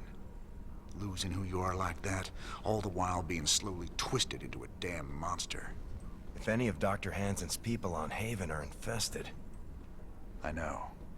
It's just a matter of time before the Protoss come looking for him. Still, I have a history with the Protoss. If it comes to that, maybe I can talk them down.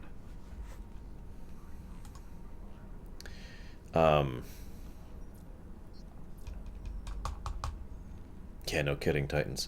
Night Forager, I actually agree, that would be very terrifying. Although we do find out that that's not true because, you know, they would otherwise spread and we'd see it.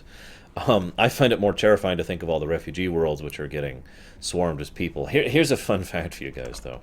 I agree, by the way. You controlling all three races against the Amon, the hybrid forces, which are just plain better than you. I actually mentioned this when we were going through StarCraft. I think that'd be awesome. I mentioned it on the versus the Overmind mission on Ire, if memory serves. Anyways, as Nightforger pointed out, you know, we were talking about, are the refugees really our problem? Imagine if they let refugees in. They don't. We know this. But imagine if they did let them in. Imagine if we'd let these people in and they start infesting the core worlds. What would have happened to humanity and the Dominion then?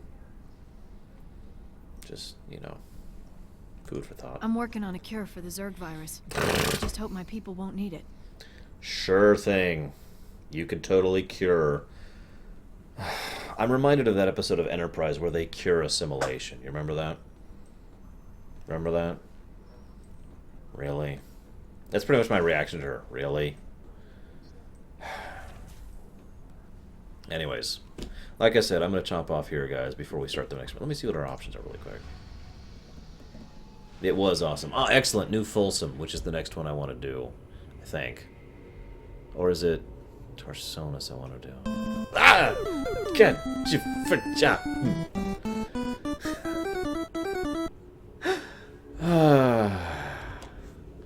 They did that in reverse, too, if you remember, at the end of Frozen Throne. At the end of Frozen Throne, it was 3 races versus you. Thank you, British Twitch. So like I said, I'm going to chop this off. I will see you guys tomorrow morning. I hope I will see you guys tomorrow morning. You'll have a good one, guys.